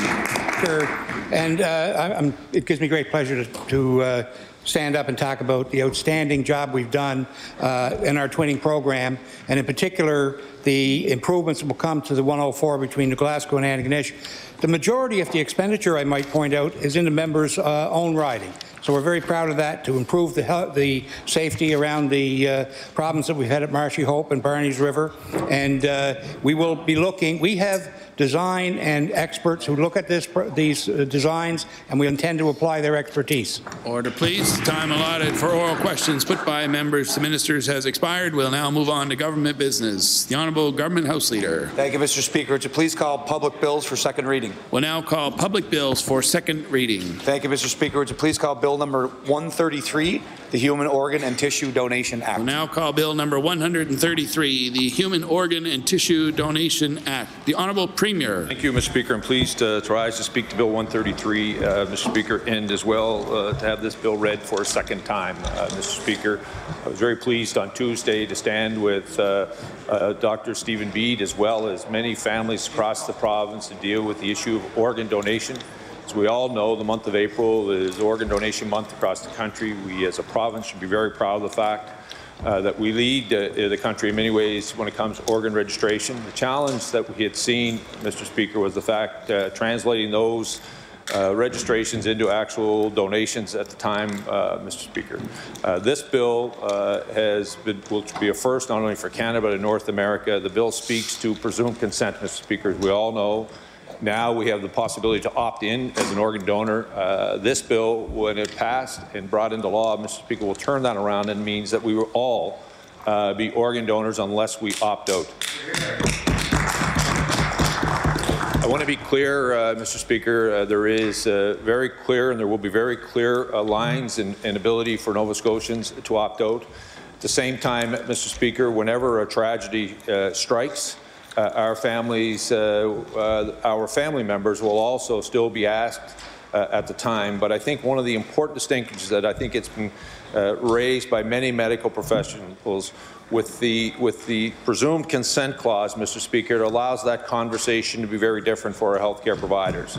They're dealing with our families, Mr. Speaker, at the most stressful and tragic times. The loss of a loved one, and going and ask them for them to be an organ donor, Mr. Speaker, is very different than saying, we know all of us are organ donors and we want to know whether you want to fulfill the wishes of your loved one.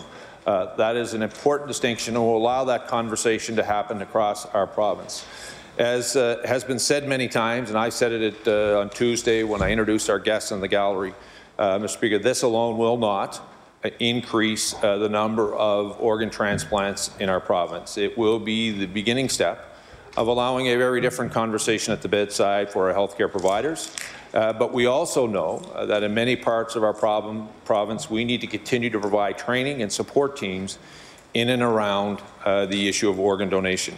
Mr. Speaker, I've said publicly I have committed and made my wishes known to my own family.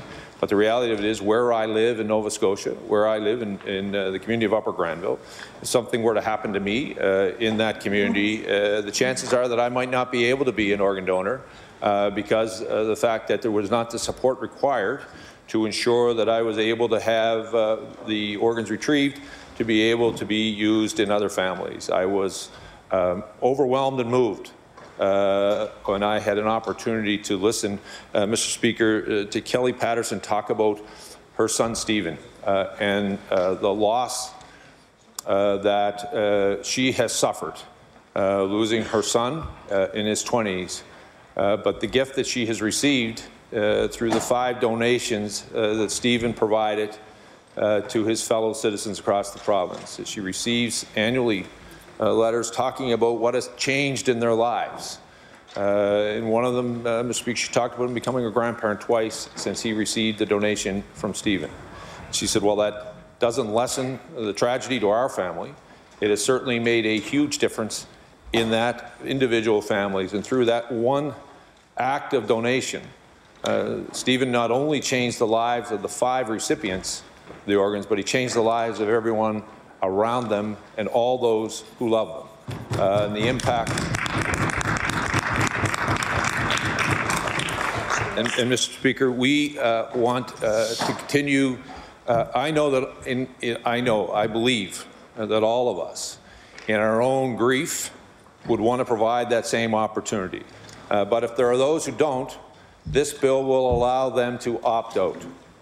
And it will allow us to make the investments in the system across the province through training, through education, ensuring that our healthcare teams in rural communities across the province will be able to respond to the desires of those of us who wish to be an organ donor. Today, there are 39 families waiting for kidneys. Mr. Speaker, 89 families waiting for kidneys today in Nova Scotia.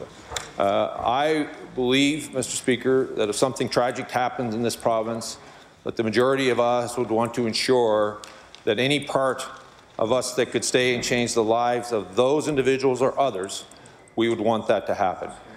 This bill will continue to allow the conversation that I know has happened in many of our families and when it has come to dealing with the issue of organ donation. I did a national radio show yesterday where the host was talking about his son turning 16 and talking about the fact they were looking is in another province about organ donation, and he said while it wasn't something I was hoping to, or wasn't something I thought about doing, I'm glad we began that conversation. And it struck me because one member of this House mentioned this about her own experience. His son raised the issue of his eyes, but it began that conversation in that family to the young man becoming a donor. In this province, Mr. Speaker, when this bill passes, not only will we provide the support and training for healthcare providers to ask a very different question when tragedy strikes, same time, not only will we provide greater education over the next number of months to ensure that all Nova Scotians fully understand what this bill will mean, Mr. Speaker. I believe we will also start a greater conversation around the issue of presumed consent in our families, and it is my hope that, Mr. Speaker, when this becomes a reality in Nova Scotia, it will become a reality in Canada. I hope the work that happens in this chamber moves across, because there are very few times in one's life where you are faced with a tragedy that out of that tragedy can come so much love for others. And those that were with us, on Tuesday, Mr. Speaker, demonstrated that. And I want to thank them for being here on Tuesday. I want to thank them for their courage, for those who continue to talk about the impact of their tragedy, but the gift of giving and what it has helped them on their journey of healing. And I want to acknowledge Dr. Stephen Beed again for his tremendous leadership and his team who respond across the province to ensure that as many recipients will receive the organs, at the same time for helping show the leadership that is required and will be required over the next number of months to help us ensure that we shape this program so that we can actually provide this program across the province. So, Mr. Speaker, with those few remarks, I look forward to hearing from my colleagues.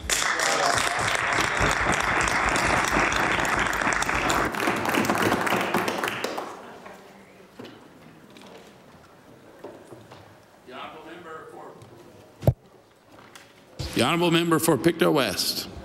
Thank you very much, Mr. Speaker, and I want to thank the Premier for his comments today, and I'm honoured to be able to stand in my place and provide a few thoughts as well. And It's definitely has been a bill that has been introduced that in the last couple of days has brought a lot of conversation. Absolutely, quite a bit of conversation.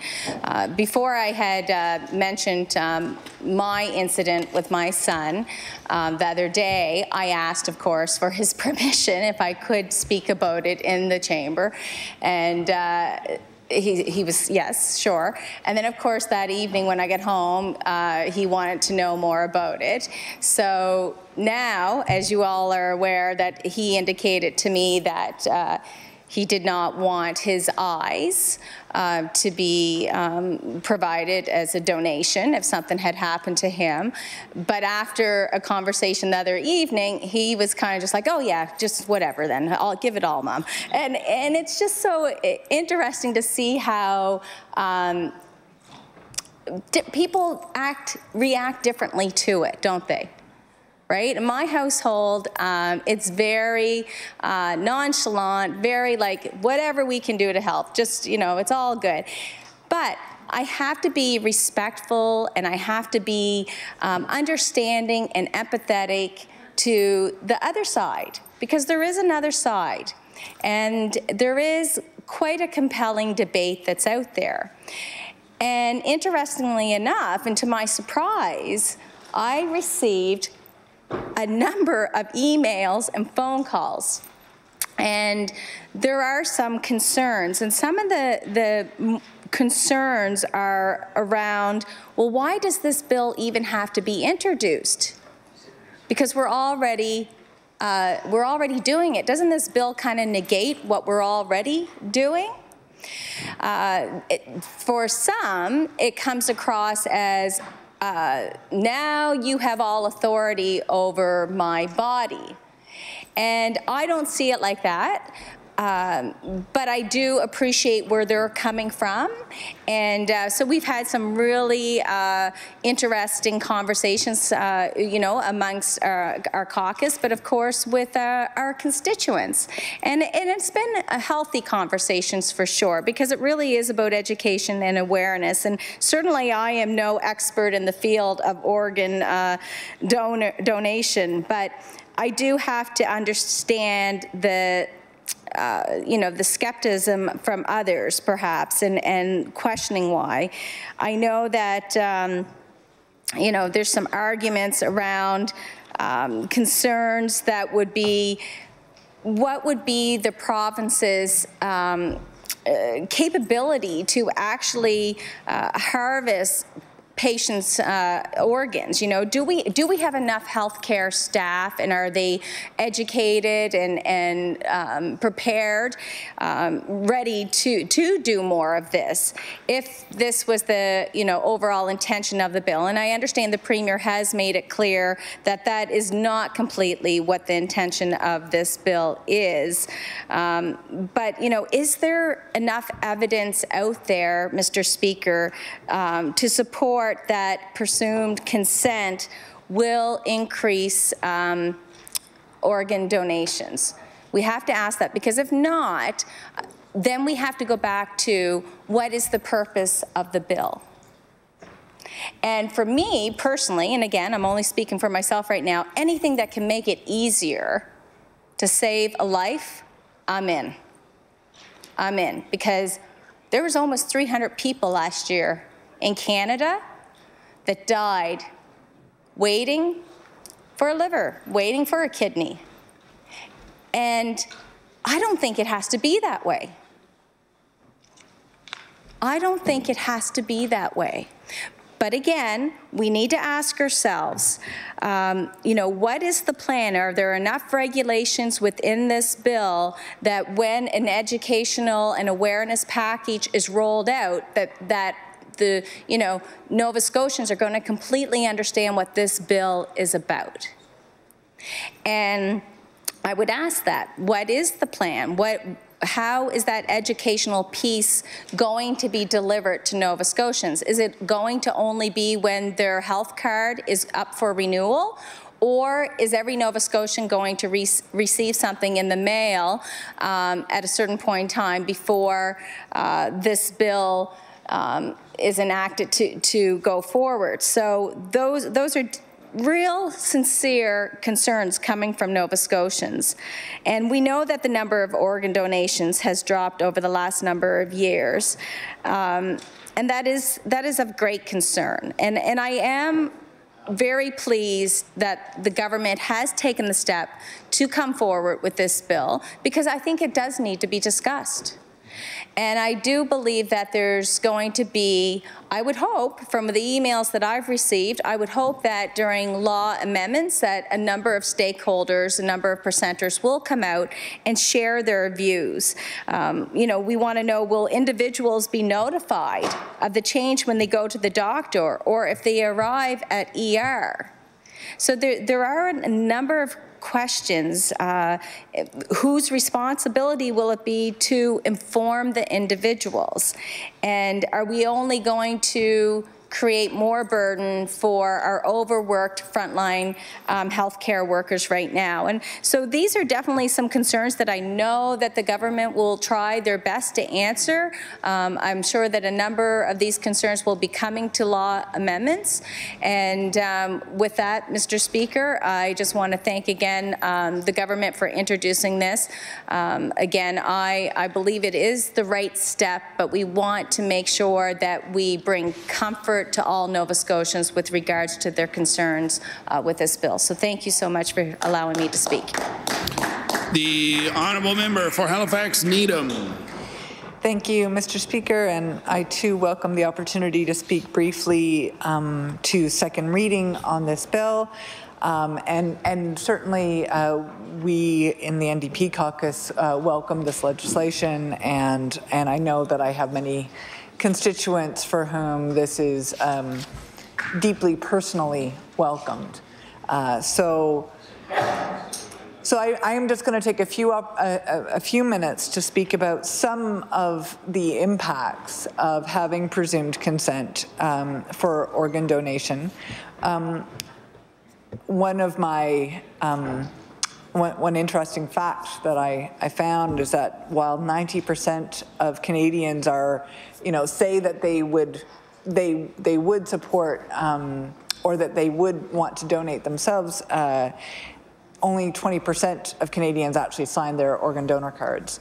And I found that particularly striking right now because my children's health cards arrived, and my children's health cards have them noted as donors, and my health card, which also had expired, arrived at the same time, and I wasn't there as a donor. And I was like, what is going on right now? And of course, I mean, I know we had a number of conversations in our house, because I'm sure that my partner hesitated to check that box on our children's health cards, because we don't like to contemplate death. As a society, we really don't like to contemplate death, and contemplating organ donation means contemplating death. Nonetheless, my children, we did fill out the form, and we said that yes, they would be donors, and somehow that got missed in my application, and I just felt really uncomfortable with the fact that my children could potentially be donors, and that I hadn't said that about myself, because I want to go first. For the record, let Hansard show, I fully want to go first. Anyhow, so I found it very interesting to read this statistic that 90% of Canadians say that they would be glad to be donors, but only 20% fill out the donor cards, because I called up and connected with the person who had to send me the application so that I could adjust my own health card to reflect my wish to be a donor.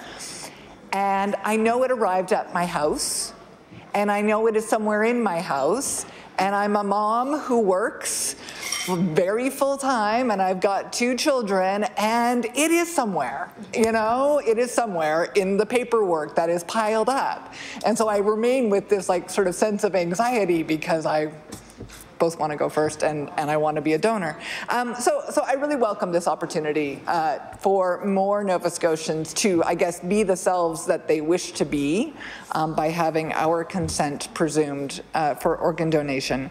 And I will find my own paperwork. In some areas of Europe where a similar change has been made, donations have actually gone up. in the range of 35%. So for those people who are waiting long times for organs, this could really be very, very significant. We know that one organ donor can save up to 8 lives. We know that one tissue donor can save or improve the lives of between 50 and 80 individuals. And of course, both for people who are waiting and for people who love the people who are waiting, that waiting is truly agonizing. So I trust that this legislation, I think, means something to them, maybe less so practically, but more so kind of emotionally and empathically, that we are saying as a government that we are sorry for their waiting and we understand the urgency. I do have concerns. I mean, I hope that that this will actually result in more life-saving operations and more quality of life, importantly, for Nova Scotians. Given the challenges in our healthcare system, I don't know, you know, what impact this will look like, or what the impact will look like in the short term. But I think it is important for those individuals waiting that we communicate that we want to do everything that we can as government to ensure that their suffering and their waiting is as short as we can make it. And I think this legislation moves us towards that, and certainly also moves towards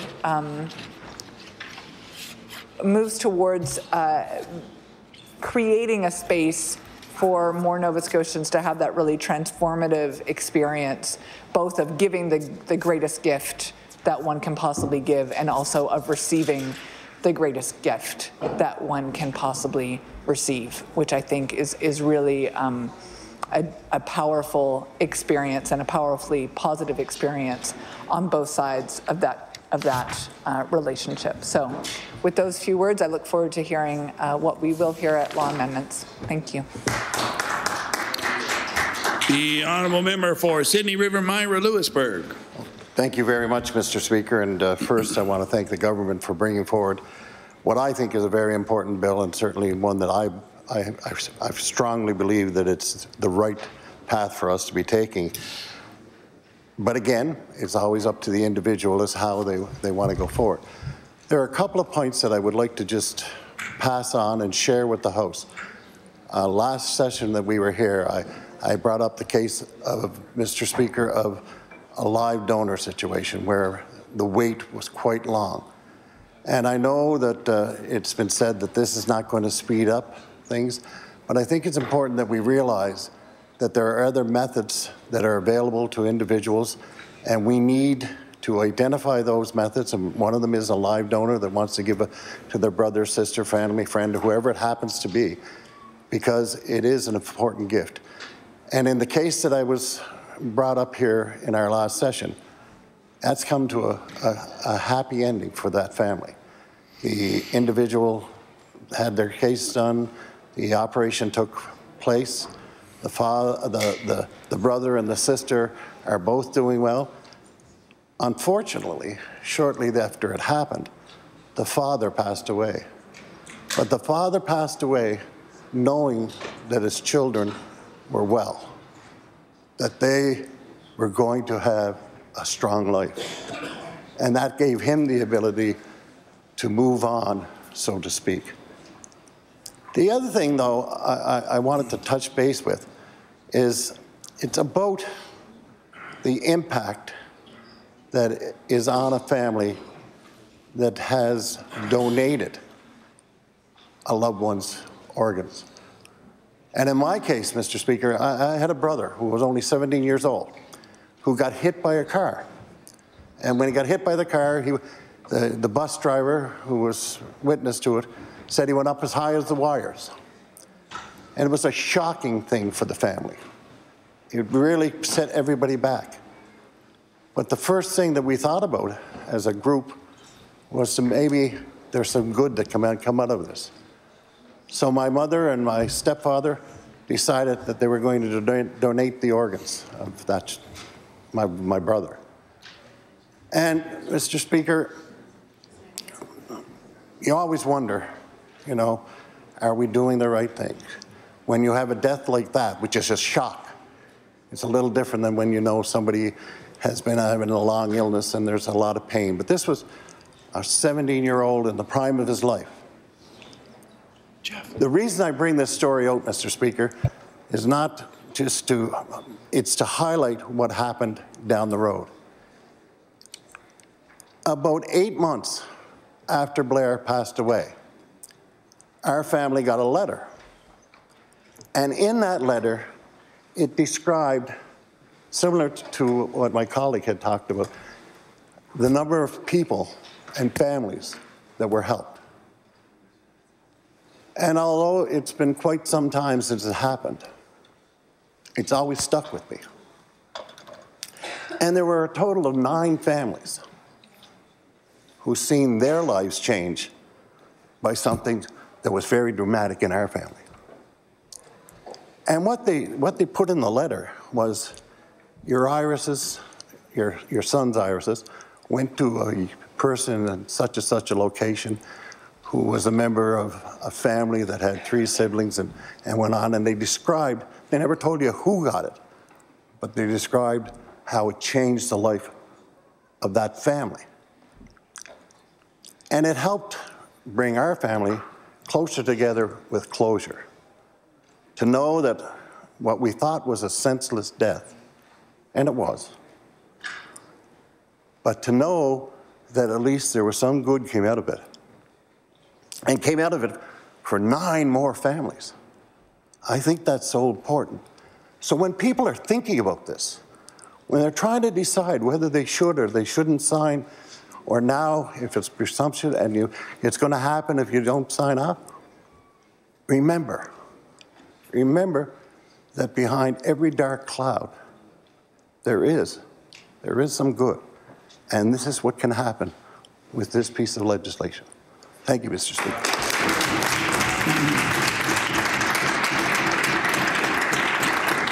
The honourable member for Truro, Bible Hill, Millbrook, Salmon River. Thank you. Thank you, Mr. Speaker. I'm honored to stand today to speak to Bill 133, the Human Organ and Tissue Donation Act, and I would like to commend the Premier for introducing this bill, which I feel is an empathetic act whose time has come. Mr. Speaker, the national average of donors is 21 deceased people per 1 million population members in Canada, according to the advocacy group, The Organ Project. And as my colleague has already mentioned, 90% of Canadians say they'd like to be donors, but only 20% actually donate. So it was very interesting to see, after we introduced the bill, Bill 133, to go home and turn on the TV and see that Saskatchewan also officially declared April 7th as Green Shirt Day, a new nationwide day to raise awareness about organ donation in memory of Humboldt Bronco Logan Boulay, who lost his life in the April 6, 2018 Broncos bus crash. 6 lives were saved when his wish to be an organ donor was honored. And they said that Saskatchewan has historically been below the national average of organ and tissue donation, but that there are efforts now to change that. And in an effort to do that, to increase organ donor rates, the province announced that the 2019-20 budget is going to be also developing a donor registry.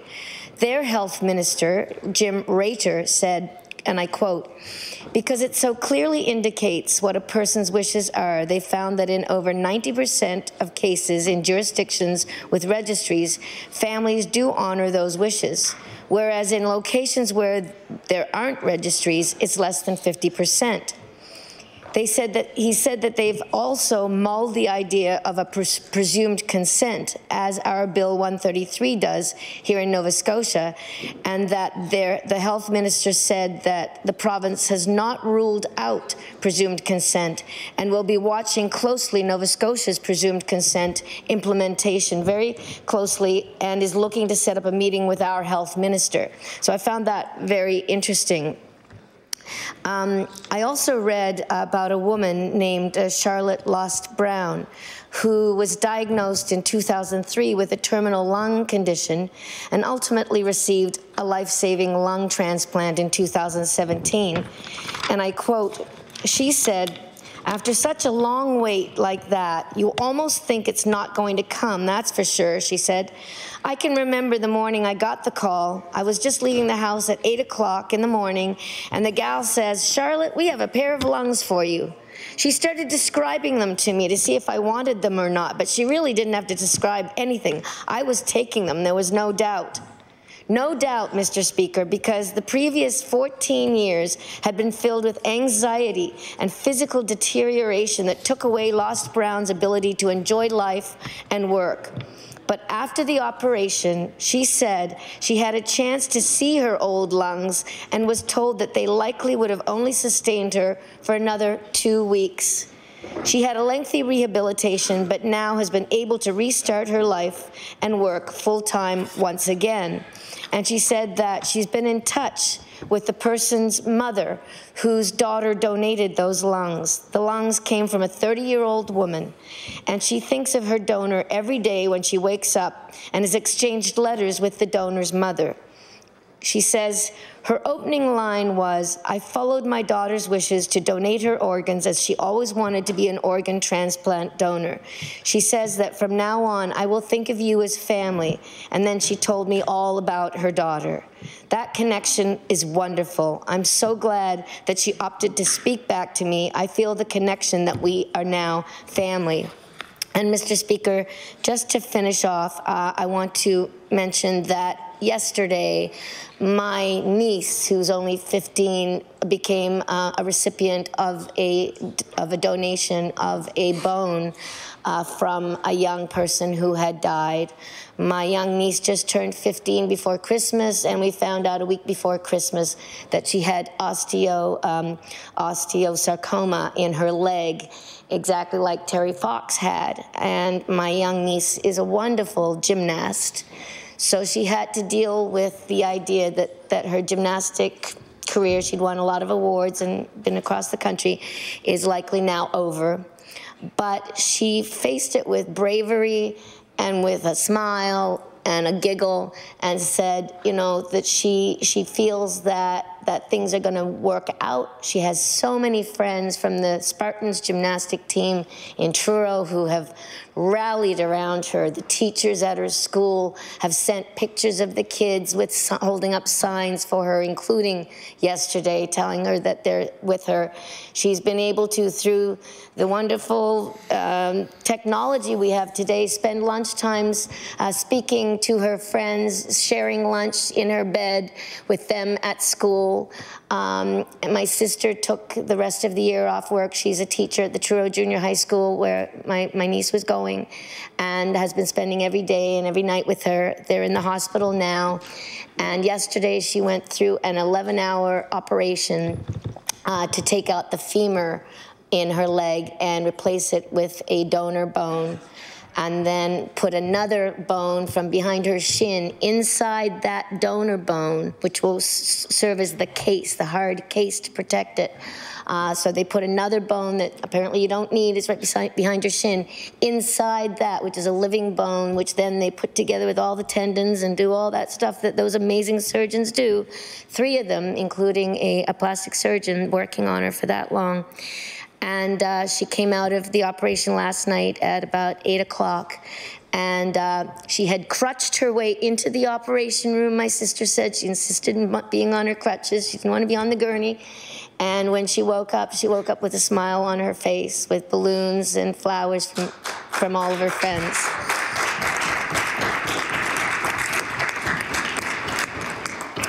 So I have to say thank you to the Premier again for this wonderful bill, and I truly believe in it. And anybody who has any doubts that organ donations and tissue donations are something we should all be doing, come and speak to me, please. Thank you. Trying to recognize the Honourable Premier will be for second reading of Bill number 133, the Human Organ and Tissue Donation Act. The Honourable Premier. Thank you, Mr. Speaker. I wanted to thank my colleagues for the comments. The member from Pictou West raised some of the mechanics associated with the issue of presumed consent. It's very much the concerns that we have, the concerns that we've heard from citizens. It's also, Mr. Speaker, Dr. Bede talked about that, and he was very clear. This act alone will not increase organ donation, but if you, in many parts of the world where presumed consent comes in and you follow it with the supports behind ensuring that the supports outside of the urban center where the main tertiary facility is and many of the transplants would happen, you will increase organ donation by about 35%, I think was the stat that he used, but we need to make sure, and it's the reason proclamation date will not happen for a period of time. It is because we want to continue to go out as this conversation is starting with healthcare teams, but Nova Scotians, to make sure that they fully understand there is an opportunity for them to opt out and to be able to have that further conversation. I want to thank also the member from Needham, Halifax Needham, for her comments. I can't help but think I wish all of our families were as hers. We're having that conversation with her young children, I think demonstrates the spirit of what this legislation is about. And I thank her for sharing it. And I too look forward to the comments that are going to come before us at law amendments. The member from Sydney River, Myra Lewisburg, demonstrated what it is that we are hoping to accomplish, sharing his personal story. The loss of a sibling is a very challenging one. We expect to lose our parents. We never expect to lose a sibling. And when that happens, it's a devastating part for a family, and the fact that Blair had demonstrated through his family the great courage to be able to ensure that those 9 other families have a new perspective and lease on life. And I want to thank the member for sharing his family story here in the House.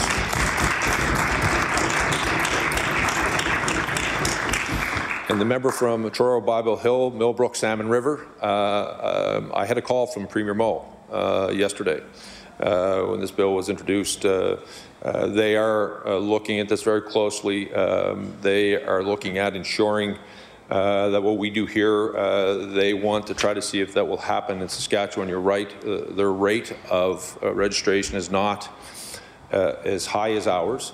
And one of the challenges and one of the things that we talked about, registration is one part of this, and Dr. Bede was really clear. As we lead the country in registration, though, oftentimes the wishes of our donors can't be met because of the fact that we have not put the back support behind it, and that's what part of this goal is really about.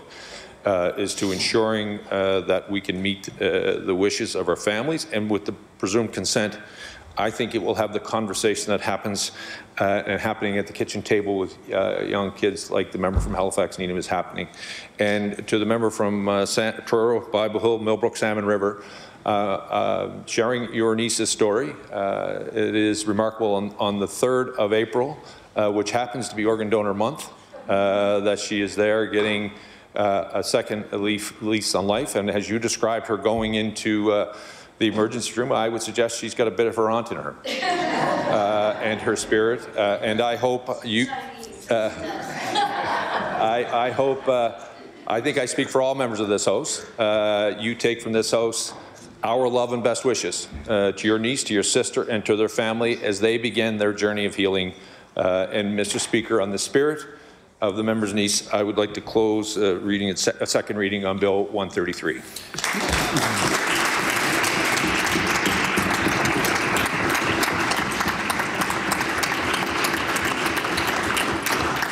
Motion is for second reading of Bill number 133, the Human Organ and Tissue Donation Act. Would all those in favor of the motion please say aye. Aye. Contrary-minded, nay.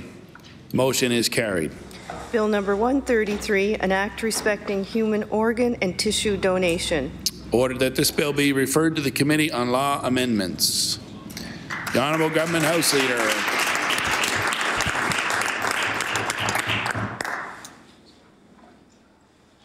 Thank you, Mr. Speaker. Would you please call Bill number 135, the Nova Scotia Power Privatization Act and the Nova Scotia Power Reorganization Act, 1998. We'll now call Bill number 135, the Nova Scotia Power Privatization Act and the Nova Scotia Power Reorganization Act. The Honourable Minister of Business. Thank you, Mr. Speaker.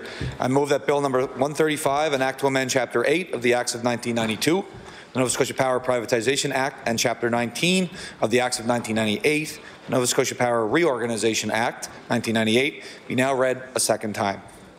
This legislation will support the competitiveness of one of Nova Scotia's largest private sector employers, Emera. For context, the 1992 Act established Nova Scotia Power as a publicly regulated private sector utility. And the 1998 Act enabled the creation of Emera, the energy corporation that now holds subsidiaries such as Nova Scotia Power, along with other utilities in the U.S. and Caribbean. The amendments remove the provision that blocks non-Canadian residents from owning more than 25% of voting shares of Emera Incorporated. Emera asked government to amend the legislation because that rule limits their funding flexibility and ability to grow. There are more than 100 publicly traded North American utilities and power producers, Mr. Speaker, and Emera is the only one with restrictions on foreign ownership of shares. That includes 30 of those being Canadian companies. To continue to grow in the global energy market, it is critical to have access to capital and the ability to use shares as currency. And if we want a Nova Scotia-based company to be able to compete with other energy companies on a level playing field, we need to do our part from a policy perspective. This legislation maintains that the rule, the very important rule I might add, that no outside entity can hold or control more than 15% of the voting shares of Emera. And shareholders are prevented from teaming up, so there is no ability for a takeover here. The legislation will also reinforce the requirement for Emera and Nova Scotia Power to maintain their head offices and principal executive offices in Nova Scotia. A couple of important points on that, Mr. Speaker. This was the government's proposal on this piece around head offices, and Emera was very supportive of it. They are fully committed to maintaining their head offices in Nova Scotia, and that is a great opportunity. This is a great opportunity to reinforce that commitment. The existing legislation does have requirements along these lines, but we added amendments that strengthen it. Frankly, Mr. Speaker, Nova Scotia has seen too many head offices come and go or stay, but in name only. Public corporations like Emera need to be able to use their shares to grow. At the same time, the province understands the value of head offices as economic magnets and drivers. Head offices are the key to sustaining and fueling the kind of economic ecosystem Nova Scotia is building. And it is also important to understand that this was never a quid pro quo. Both government and Emera recognize the good sense of both amendments, the signals they send, and the impacts they have, both here at home and around the world. These amendments will have absolutely, positively no impact on Nova Scotia Power ratepayers. It is important to have growing, innovative companies like Emera, truly rooted in our communities, even as they continue to grow and thrive internationally. The amendments will help them expand and innovate more, and that's what we want all Nova Scotia companies to do. This government is committed to creating the conditions to support economic growth for entrepreneurs and innovators, small businesses, and large employers. Nova Scotia-based businesses are competing with the world, and we need to make sure the playing field is level, Mr. Speaker, to help them thrive here at home as well as abroad. And with that, I will take my place and listen to my colleagues across the floor. Thanks. The Honourable House Leader for the Official Opposition. Speaker, this is a very brave government. We're still hearing about people who were upset about the privatization of Nova Scotia Power. Well, I guess it would be about 20 years ago now. So, Mr. Speaker, I have no doubt that many of those people will question this legislation. And I know in the coming year we may see some changes in the power rates, which people may connect the dots, whether they're there or not, to this legislation. So I say that with a bit of jest, but I also say that there will be, for many people, they will interpret it, the two as being connected. What we do like about this bill is ensuring that the head office of Emera stays in the province. It is good to see that, and I'm sure there was some negotiation between they and the government with this bill. We do know that at the end of the day, Nova Scotia Power, which is the entity of concern to this province in terms of our power rates, is regulated. And at the end of the day, it is within the government's control to control what service people receive and all asset approvals and power rate approvals. Of course, whatever assets they're buying and using to generate the power, Nova Scotians are paying for all of that, essentially. So government still retains the power through all of that regulation. This bill is probably good for shareholders of Emera. If there is a potential listing on the New York Stock Exchange, that will then place the company before the eyes of many people who may not have taken the opportunity to look at the company before. So that is good for Emera and for its other companies. Nova Scotia Power is just one of its companies that fall under Emera, and we know they have operations all over North America. So I think from that perspective, Mr. Speaker, it's positive for shareholders. I do think the public will likely raise some concerns about this bill. And we look forward to seeing all sides of it at the Law Amendments Committee. Thank you, Mr. Speaker. The Honourable House Leader for the New Democratic Party. Thank you, Mr. Speaker. And I appreciate the opportunity to say a few words on this bill. I think they'll be less charitable than those of my colleague. As he mentioned, there are many Nova Scotians who are still upset about the privatization of Nova Scotia Power. And the reason they're upset, Mr. Speaker, is that as with most privatizations, you're promised better service and cheaper bills when the market gets a hold of something, and we haven't seen that, Mr. Speaker. So this bill, as has been said, allows Emera to increase its profits, but it doesn't ensure any increased investment in Nova Scotia, and it doesn't ensure any increased benefits to Nova Scotia Power customers. So at the very least, Mr. Speaker, I would say this bill represents a missed opportunity. Emera is generating significant profits. Even in the media that came out around the introduction of this bill, that was the focus. Emera is strong. They are buying up all kinds of power utilities. They are making a lot of money. Their shareholders are actually seemingly doing just fine. Their revenue last year was $6.25 billion. Their gross profit last year was more than the entire revenue of the PEI government, Mr. Speaker. It was $2.65 billion in gross profits. And yet, Mr. Speaker, Emera takes the hundreds of millions of dollars it collects from us ratepayers every year, and guess where those go, Mr. Speaker? They go to those shareholders who will benefit from this legislation. But in the meantime, Mr. Speaker, and I can speak to this from my own constituency, we experience more frequent power outages. Our rates are not going down. And notwithstanding some investments through other departments in solar, our power grid isn't getting much greener.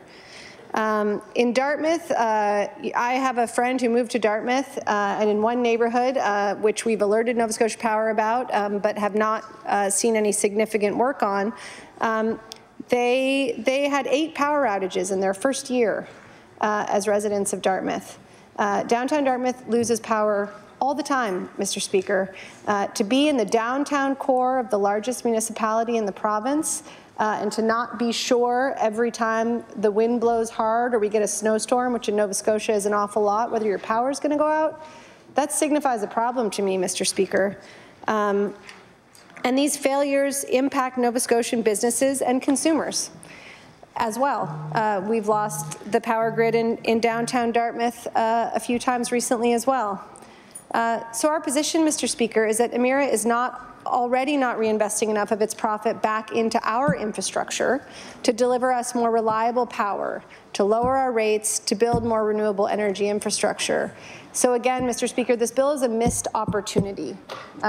This was an opportunity, Mr. Speaker, to address some of the issues we have here as Nova Scotia Power ratepayers, with Emera being the parent company, and we didn't do that, Mr. Speaker. Going forward, as it is now, every time Nova Scotia Power makes an investment in our power, the ratepayers pay for them. It's not those $2.65 billion of profit that could cover some of those investments. It's the ratepayers. It's people of Nova Scotia, Mr. Speaker.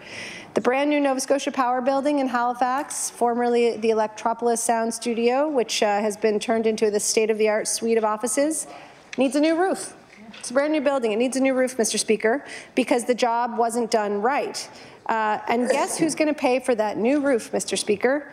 Ratepayers are going to pay for that new roof. $1.65 million of further expenses of Nova Scotia Power are going to be put through to Nova Scotia ratepayers. This bill doesn't do anything to change anything for Nova Scotians who experience failures of the power grid, who experience high electricity rates, and who still don't have a reliably green grid. This bill is a missed opportunity, Mr. Speaker. The minister, in his opening remarks, said that no other power company has these same restrictions on foreign ownership, Mr. Speaker. Again, isn't that an opportunity? Isn't that an opportunity for us to be a leader in this area? Emera is not hurting. Emera is thriving. So for people who are happy at privatization, they're doing fine. Emera says it needs to be more competitive. Well, I would argue that they're very successful, Mr. Speaker, and so I'm not totally clear why this change is required at this time, particularly, as I've said, Mr. Speaker, without any assurance that there will be improvements made for the people of Nova Scotia and the customers of Nova Scotia Power. So we're disappointed in this bill, because what this bill does is it supports increased profits for Emera, and it gives nothing back to Nova Scotians, except for a head office. The head office is already here. We're glad to see the provision in that bill. We're glad to see that that provision was strengthened, so the CEO and some people who report to that CEO will have to work in an office in Nova Scotia. But even with those strengthened provisions, it's totally unclear how that will play out, Mr. Speaker. So like my colleagues, I also look forward to hearing what people have to say in law amendments, and I look forward to more discussion at third reading.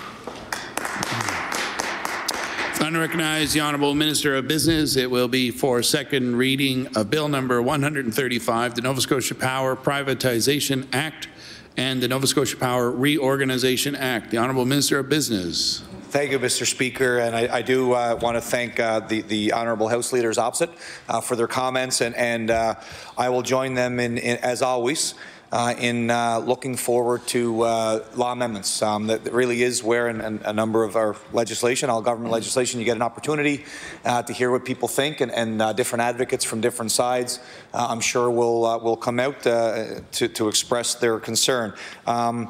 I think I'm going to respond to the comments from both honourable House leaders, and they're probably going to be sort of mashed together a little bit, just because it's sort of an ebb and flow of Nova Scotia Power and Emera, the parent company. And first of all, look, both of my colleagues referenced the privatization and the impact of that one way or the other. That was 1992 and 1998. I have no idea what the impetus, the motivation for the government was at that point. They might have been the right decisions. They might have been the wrong decisions. I don't know about the details. I haven't done a significant amount of homework on that. All I know is that we are where we are. And I think that the member from Inverness said something that's absolutely correct, and on behalf of our caucus and government, I'd like to thank him for referring to us as being brave, Mr. Speaker. This is that was a joke that turned into one of those awkward moments, Mr. Speaker, where I didn't really know what I was getting at. But look, it's brave in the sense that, I mean, for anybody, any government to stand up and talk about something that has a positive impact for Emera, Nova Scotia Power, there's going to be a natural reaction to that in this province. There's no doubt about it. And that is where a bit of the brave comes in. And I don't want to sound sanctimonious or cliche here about our government, but that's why we know it's too late, the minister says. That's how we know it's the right decision. This is the right thing to do, and I'll get into details why. And again, after law amendments and third readings, we'll get to talk about this more. But the reality is that they're one of 100 utilities that have to compete on a global marketplace, and investments are important. And when they're capped at a particular borrowing rate of 25% foreign ownership, and none of their competition is, it restricts their ability to go out and raise the capital they may need for major projects, mega projects, which are impactful to Nova Scotia as their home base for Emera. I think that the Nova Scotia Power thing issues are very separate from this. Nova Scotia Power is still going to exist. The UARB is still going to operate the processes. Nova Scotia Power is still bound by the original borrowing requirements, the ownership requirements, the outside non-Canadian ownership requirements. So nothing changes for them. This is the parent company, of course. And when we talk about power rates and stability on service and such, that's a conversation that's always ongoing for all of our communities, for the Minister of Mines and Energy, for myself as the Minister of Business, and again for all of us as MLA. So that's not going to change, and nothing happens with respect to that. On the stock price, there's no comment to make either way.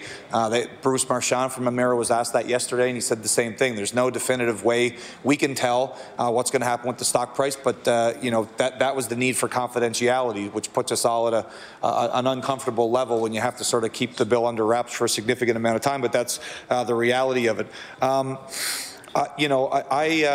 When you look at this, Mr. Speaker, this is not a guarantee of, and I'll close on this topic. This is not a guarantee of increased profits for Emera. It's a greater opportunity to raise capital outside of Canada, and they have to make decisions on projects. And if those projects are successful, then they obviously benefit from that. If they're not successful, then they have to deal with the consequences of bad decisions. So good and bad decisions are going to impact their operations just like they always had. Their profits and their ability to pay their bills is no different. This just allows them to manage the cost of borrowing on very significant investments that they'll make. And again, I think that back to my original comments, I understand the Nova Scotia Power Emera concern, even to stand in my place as the representative for the government on this legislation and talk about it. It gets risky, but Emera is a corporation. They're a corporation that are here. I don't share the same concern around their. I'm really happy their headquarters are here. A lot of Nova Scotian families who are connected, obviously, to Nova Scotia Power and Emera are happy that they're here. They're a huge employer. They're a community operator. Again, I'm not going to use this to sing their praises, but at the end of the day, they're an important, valuable corporation. They're one of our largest, and I think that the fact that they're looking at. They're not at that 25% threshold, so they're not pushing for this. They don't need this. When the question is why now, it's because we want to get this in place, and as we move towards these significant pieces of legislation that reduce red tape for the private sector, this was our timetable. It wasn't theirs. There was no definitive timeline, and again, they're not at the 25% threshold. They're at about 19%, so there was no definitive need for this now. And when we talk about corporations, and if this turns into success, Mr. Speaker, so if they have, if they open up their capital requirements, open up their investment portfolios and bring in more by way of investment and increase their capacity in other jurisdictions in Canada and abroad, that equals success. We're happy when Michelin succeeds. We're happy when Oxford Frozen Food succeeds. We're happy when Sobeys succeeds. This to me is no different. Again, say it very clearly, I get the connection with Nova Scotia Power and the fact that ratepayers All of us have issues with supply, with price, with cost, with all of those things. But at the end of the day, Emera is a homegrown Nova Scotia corporation, and when they succeed, it's good for our economy. We're always going to have those conversations and concerns about power rates. Always going to have those conversations about affordability, renewable energies, the impact on the environment by way of power generation. But this is not about that. This legislation is very narrow in its scope. And focus. This is about giving Emera the opportunity to compete with those 100 other companies, utilities, so we can grow, they can invest, and certainly, you know, as they use their subsidiaries, they're going to look at those key investments, and Nova Scotia is a key jurisdiction for them. So we would certainly anticipate that they'll look at those opportunities that enhance job creation here, enhance stability for Nova Scotia Power, keep people working, and control the power rates by way of the UARB. So with that, I do appreciate again the comments from my colleagues opposite. I truly look forward to the law amendments process, and with that, I would like to close second reading on Bill 135. Motion is for second reading of Bill number 135, the Nova Scotia Power Privatization Act and the Nova Scotia Power Reorganization Act. Would all those in favor of the motion please say aye. Aye. Contrary-minded, nay. The motion is carried. Bill number 135, an act to amend Chapter 8 of the Acts of 1992, the Nova Scotia Power Privatization Act, and Chapter 19 of the Acts of 1998, the Nova Scotia Power Reorganization 1998 Act. Ordered that this bill be referred to the Committee on Law Amendments. The Honourable Government House Leader.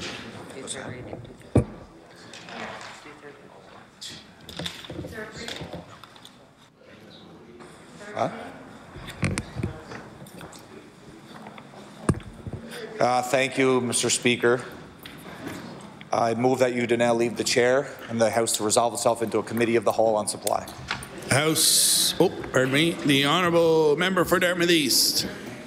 Thank you, Mr. Speaker. I rise this afternoon to speak on supply, to speak on a number of issues related to the budget that's being put before this House. The other day, Mr. Speaker, when I was sitting at my kitchen table, going through the estimates, which I have no doubt all of us in this House do, as per our responsibility, my oldest child, who's in grade 5, came to the table and sat down, and I started to show her what a provincial budget looks like. And you know, I think it's very important that while I'm part of this journey as an MLA, my kids learn the functions of government and what a budget is. And she asked, you know, what is a budget? And Mr. Speaker, I said, this is the accounting of the province. Just like Dad puts together a budget every year for our house, we want to make sure that the things that we're spending maximize the household, the things that we're spending improve our quality of life. And a province or a country, I indicated, Mr. Speaker, is no different, absolutely no different, that you have to have a number of factors that go into constructing a budget. Now, let me first start off by saying, Mr. Speaker, that I firmly believe that it is fundamental for any jurisdiction, whether it's a municipality, a province, or a nation, to live within its means. Mr. Speaker, I grew up at a time in the 1980s and the early 1990s when deficit spending was the norm of governments. And certainly that limited options. That limited options for governments when I was a teenager in the 1990s. So, Mr. Speaker, I certainly have an appreciation, as I know other members of this House do, of balanced budgets. But as I said, Mr. Speaker, a number of ingredients go into constructing a budget. And one of the values that I have, I certainly know the Minister of Health has as well, with what he said the other day with regards to balanced budgets, this is a critical ingredient. But one ingredient when you take a comprehensive look at what a proper budget should be. And in many respects, Mr. Speaker, while we see a balanced budget put before the House, which I believe is a positive, prudent thing to do of any government, if a budget does not take care of the needs of the people, then that budget has a social deficit.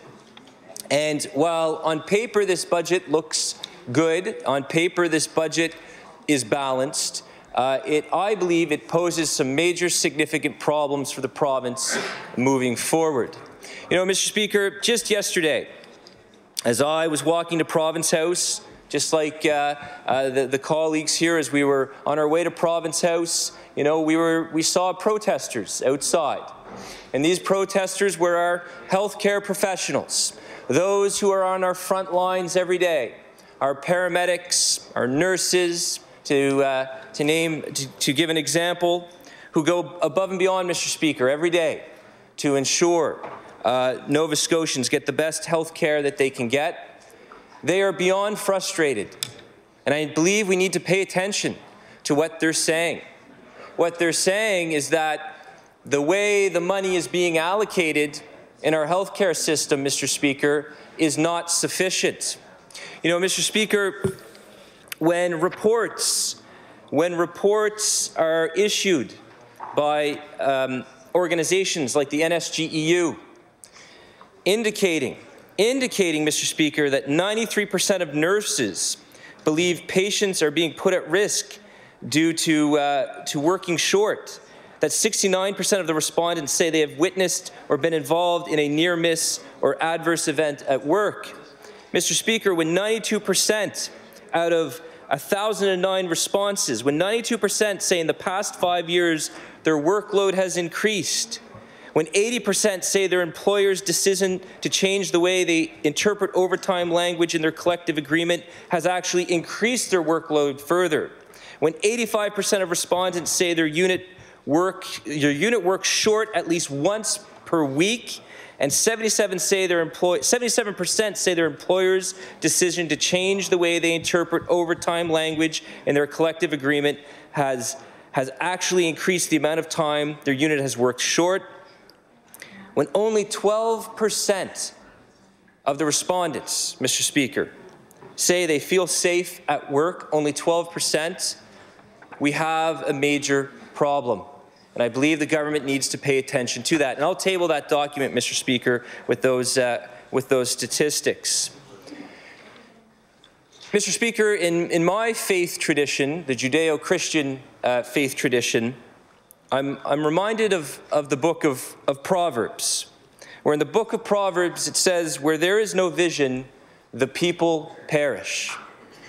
And what I believe I've read out there, Mr. Speaker, is that you're seeing many people, frontline workers, calling out to government saying things aren't working. When you have protesters outside of Province House, our frontline workers, telling government that the systems that are being executed are not working, I believe government needs to pay very close attention to that. Let us not forget, Mr. Speaker, this is a budget, while on paper that is balanced, it lacks vision. And what happens when a government or a budget that they put forward lacks vision, you are going to start to see your frontline workers, those that have to execute the public policies of the province, you're going to start to see them push back because they don't buy into the government plan to address these issues. Now, Mr. Speaker, you look at the $11.5 billion budget, over $4.5 billion is going to health care, $1.4 billion is going to education. But if we pay attention to those in the system, they will tell you that the way in which services are being provided in those budgetary areas, there's major problems. We have our frontline workers, whether it's in education or health care, coming to Province House, telling government the manner in which money is being allocated is simply not working. And I believe, Mr. Speaker, the source of the problem is because the government is thinking too short term. It is time for a broader vision in health care. It is time for a broader vision in education. And it seems as though, Mr. Speaker, that often, certainly my short time as an MLA observing this government, it seems like oftentimes when initiatives are put in place, it comes off more as effort sprinkling rather than sort of a strategic plan linked with a clear end goal. And I'm wondering, Mr. Speaker, what is the end goal? What is the vision of this government when it comes to envisioning an early 21st century healthcare system? I'm curious as to what this government's vision is for an early 21st century education system. Two key departments I know that are very important to my constituents, healthcare and education. So, Mr. Speaker, it just seems that oftentimes when the actions that are being taken by this government, it seems to be reactionary. It seems to be almost 2 or 3 steps behind of what the problem is. And that's why I'm encouraging this government to think longer term, to think in a visionary way. Because while I was going through the estimates, Mr. Speaker, I can see that, yes, there is balance, and balance in a budget is important. I think, the government side and the official opposition, I know we're united in the importance of a balanced budget, but there's other ingredients, Mr. Speaker, that have to be factored in. And I believe it is time, now more than ever, Mr. Speaker, Nova Scotians are looking for that vision, that early 21st century approach to our healthcare system, to our education system, even with things as related to transportation. Certainly in the last few weeks, like many MLAs, I've had a lot of calls about potholes. I've had calls about noise pollution off Highway 111. To that extent, Mr. Speaker, we need to start thinking about, as we design our highways, perhaps putting up noise barriers. Certainly in the community I represent, we are going to be seeing a new subdivision going into Dartmouth East over the next 5 to 7 years, the Port Wallace development, which will increase traffic enormously on the Waverley Road, which is already during rush hour at capacity. There is a time in that moment for TIR to demonstrate vision, to put forward, to construct and renew highways that focus on reducing noise pollution. This is just an example, Mr. Speaker, of shifting your thinking, where you want to think more long-term, you want to think in terms of what we want to make things better over the next 20 or 30 years, not necessarily for the short term over the next 4 or 5 years. Mr. Speaker, we have a lot of issues in this province. As elected officials, we know that. As elected officials, we know there's a lot of work to do.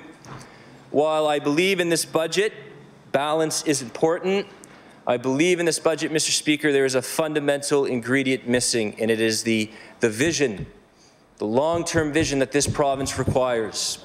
We are into the early 21st century, and in many respects, Mr. Speaker, whether it's our healthcare system or our education system, we are, in many regards, perhaps using an outdated way of thinking, whether it's in our curriculum, in our public schools, or perhaps in our healthcare system. Look at the evidence. Our frontline workers in our healthcare system and our education system have been saying for quite some time, things are not working. Investing money is important, but it must be strategic, and it has to have a vision. And I say respectfully, Mr. Speaker, while balance is important, this budget, Mr. Speaker, is missing that fundamental ingredient. Again, I go back to that famous line from the book of Proverbs, where there is no vision, the people perish. And I remind this House of that. I think that is very important. It is a key part of leadership that we recognize that there has to be a clear direction as government where we want to take our province and our community. So, Mr. Speaker, this budget, as I said, while balanced on paper, misses a fundamental ingredient that I believe this government should get to work on, clearly articulate to Nova Scotians the path forward in our healthcare system. Mr. Speaker, again, this is the very fact that there were so many out here yesterday at Province House from our healthcare system telling us, Mr. Speaker, that there are major problems with the system. With the major problems with the system, I believe we should adhere to their advice and pay very close attention because, Mr. Speaker, there has been a growing rift between those that develop policy and those that execute policy. And I believe it's on government to try to renew that relationship, to listen to those frontline workers who day in and day out have to develop, who have to execute the policies that government develop. And that rift has been growing, Mr. Speaker, and I believe this government needs to work on building those relationships and constructing policies in consultation with those that execute public policy. Thank you, Mr. Speaker. The honourable member for Cumberland North.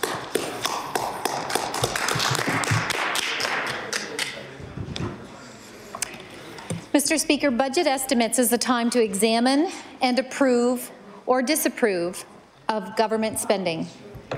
And upon my examination of the budget, I have a few broad strokes and then a very specific topic I'd like to discuss. This budget puts Nova Scotians deeper in debt. This budget takes us from $15.1 billion to $15.3 billion in debt, $200 million further in debt. Instead of paying down our debt, this government is spending and making spending decisions that future governments will have to find ways to pay off. The offshore accord negotiated by PC Premier Ham and his team brought $1.3 billion in total revenue to the fiscal Nova Scotia, to our budget, including this year $8.2 million. But this year it's finished, Mr. Speaker. There's nothing in the budget to replace this revenue source. What will happen to our GDP if Premier McNeil allows Northern Pulp to close? It is the largest single exporter through the Port of Halifax. In the budget, about $1 billion comes from Canada Health Transfers, and it's money from the federal government, and I believe Nova Scotia is getting shortchanged. The transfer is based on equal per capita cash for all provinces. It's not based on demographics. We know in healthcare that the older the population, the higher the costs of our healthcare. As our young adults leave this province to find work, other Nova Scotians return here to retire. And we have a problem with being able to afford the costs of our healthcare system. The federal government must be lobbied to change the Canada Health Transfers to reflect the demographics of our population. This budget lacks vision, like my colleague mentioned, and it lacks solutions to fix the current healthcare crisis. I actually have two speeches. One called The Perfect Storm, which outlines the causes of the collective waves that have put us where we are at this moment in time, and solutions to calm the storm. But instead, I'm going to speak from a place of personal impact, Mr. Speaker, because the work we do here in this legislature affects all Nova Scotians. I am a nurse, and I see my fellow nurses hurting. And they're hurting because they see patients suffering. They see people suffering.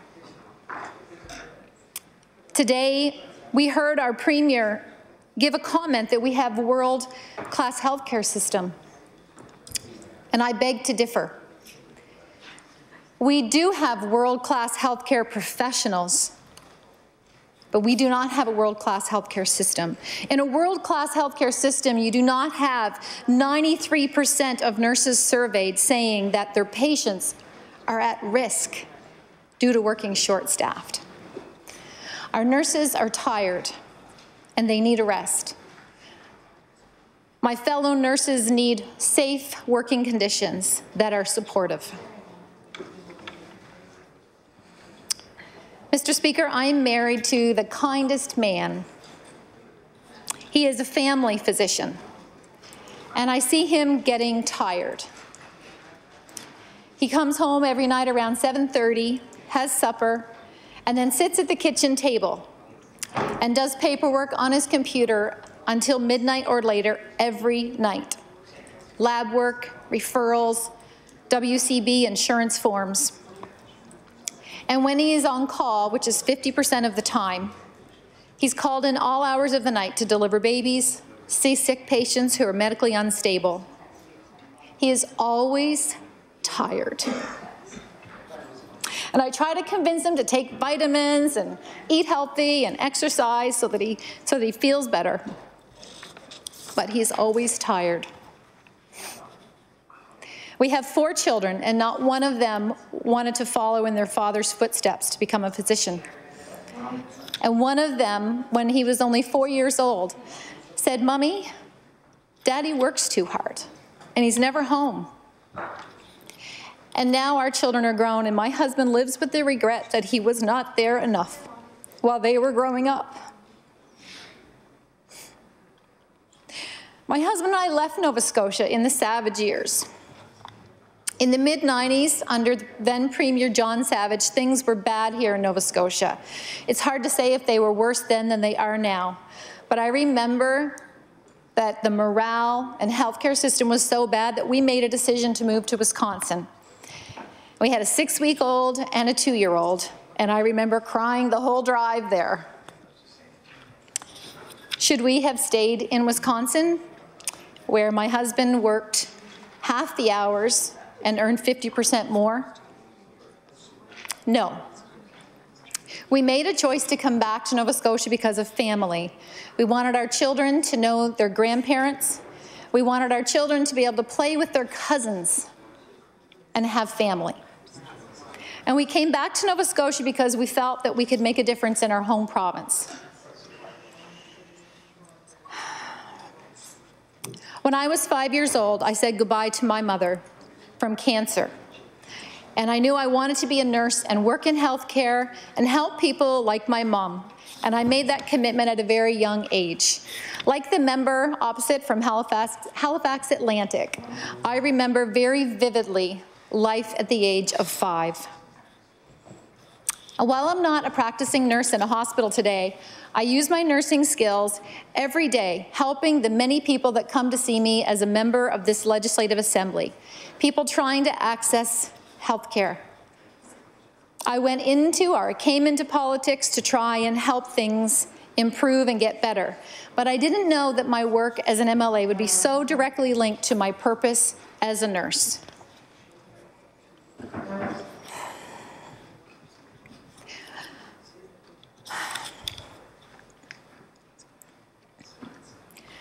Whether it's the mom who hugs me in the grocery store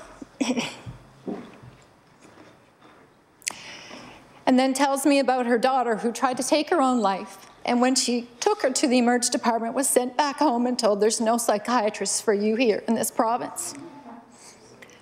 Whether it's the paramedic that contacts me because he's worried that EHS, Medivir, have not scheduled an ambulance in our area, and he knows that if someone has an emergency, the closest ambulance in the nearby community may not make it in time, and he knows it's not right.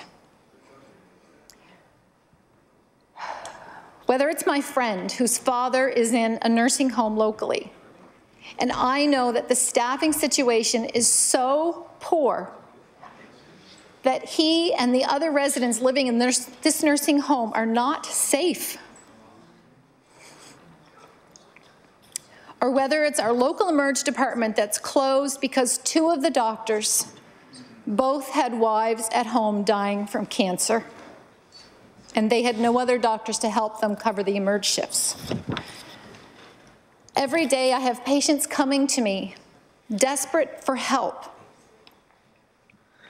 I am a nurse, and once a nurse, always a nurse, and I can't turn my back on people when I know that we can do better, and I know that we must do better. The situation that we are in right now is due to administrative failings, not healthcare professional failings. It is up to us here in this legislature to lead positive change. No one else in this province has the power to create this change like we do here in this legislature. And I believe we must start now. We must listen to one another and not turn a deaf ear or make fun across the way because we're elected under a different party.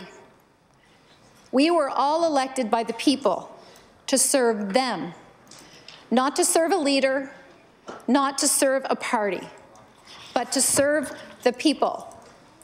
and to do what is necessary to fix the administrative failings and to provide a safe and accessible healthcare system to the people of Nova Scotia. Thank you, Mr. Speaker. Just like to remind the honourable member for Cumberland North, she had referred early in her remarks to Premier McNeil with a surname, so it's not proper to use surnames in this House. Just a friendly reminder, the honourable member for Sackville Beaverbank. Yeah, thank you very much, Mr. Speaker. Mr. Speaker, it's a privilege today to be able to stand up here in this House and talk today at Supply about this budget, and particularly today I wanted to discuss issues that I have in regards to health in this budget and how it's laid out, particularly the lack of how health and some of the healthcare issues in my community and the adjacent community of Sackville-Cobequid, how they're not being addressed in this budget again this year. I find that very frustrating, Mr. Speaker.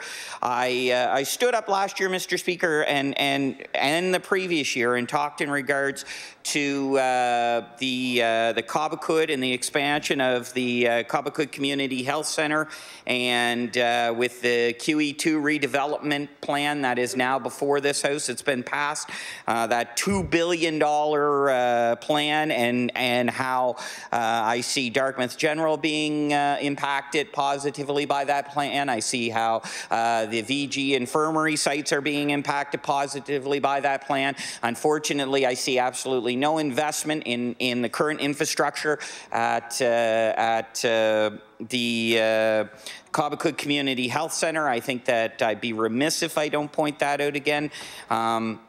You know, Mr. Speaker, we have a wonderful facility there that is relatively new in the Cobequid Community Health Centre. It's only been there for about 5 or 6 years now, and you know, I recall back my time on council when the province was looking at where they were going to relocate. We had the previous Cobequid Health Centre, which was in a former liquor store that had been converted to be able to house Cobequid at the time, and they were in discussions about where they were going to relocate the new Cobequid, and there were a number of sites at that time that came up that were looked at, and the current site was selected because of its proximity to the major highways, the 101 and the 102, and I also remember at that time the maps that were going around that showed the catchment areas that fed into the former Cobequid site that would then be feeding into this site. And I remember it wasn't just areas that were shown on the map of Sackville, Beaverbank, Fall River, Bedford, Lucasville, those areas. It went way up into Truro. Shubenacadie was shown on the map as feeding into that centre. Clayton Park, Rockingham, Fairview, all that area was feeding into that centre. And I remember those at the time because I thought, geez, how many people, and they showed the numbers, the statistics of people from those communities that were actually coming to the former Cobequid site, and they use that as justification for the new site. Mr. Speaker, I stand as a conservative, and I'm, you know, some of the conservative policies I may not be the most hardcore of a conservative on, but what I am a hardcore conservative on is fiscal conservatism. And in fact, you know, I point out that at the last election, of the 51 members sitting in this House, I think I ran the most. The cheapest campaign of all 51 people in this House. Somebody else said it's not cheap; it's actually frugal. But you know, I am a fiscal conservative, and when I see money being thrown away on something when we just don't have the money in this province to throw away, I find it very frustrating, Mr. Speaker. And so, you know, when I saw back in 2017, this government spent $7.5 million to acquire that land in Bayers Lake. In some respects, a new outpatient community outpatient center there would be wonderful, because what that will then do is it'll remove those residents from Fairview and Rockingham and Clayton Park and Bedford. All those residents are currently coming out and using Cobequid Community Health Centre. They'll be able to stay out there. That's a wonderful thing. The people in Fall River, Bedford, Sackville and Beaverbank won't have to wait in lines now. Well, I think that's great. But as a fiscal conservative, what a bloody waste of money that is. You've bought $7 million piece of property that... Order, please. The honourable member for Sackville-Beaverbank will retract the phrase bloody waste of money.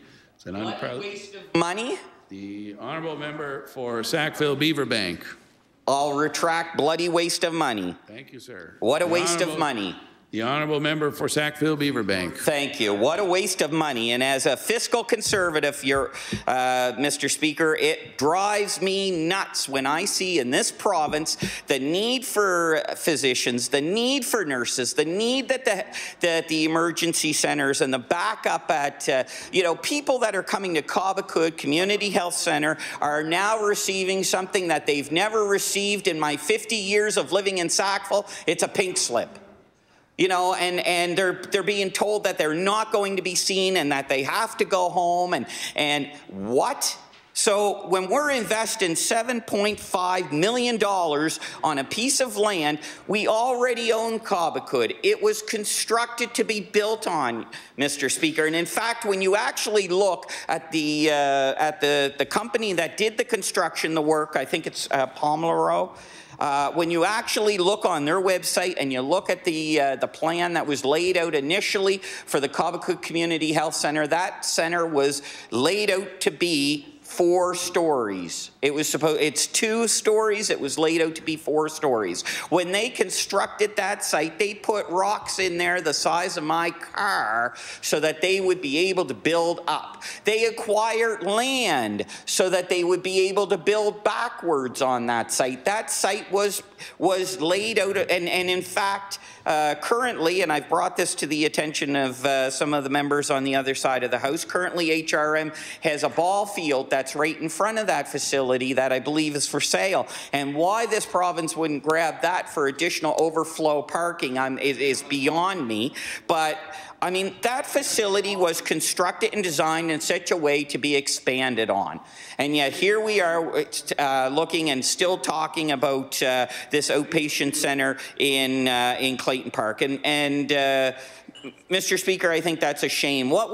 If we had taken that $7.5 million and invested that into a site we already had, we would be further ahead. Construction would already be starting there. I went back through law amendments and I looked at against public accounts. And I looked back into public accounts in November of 2009.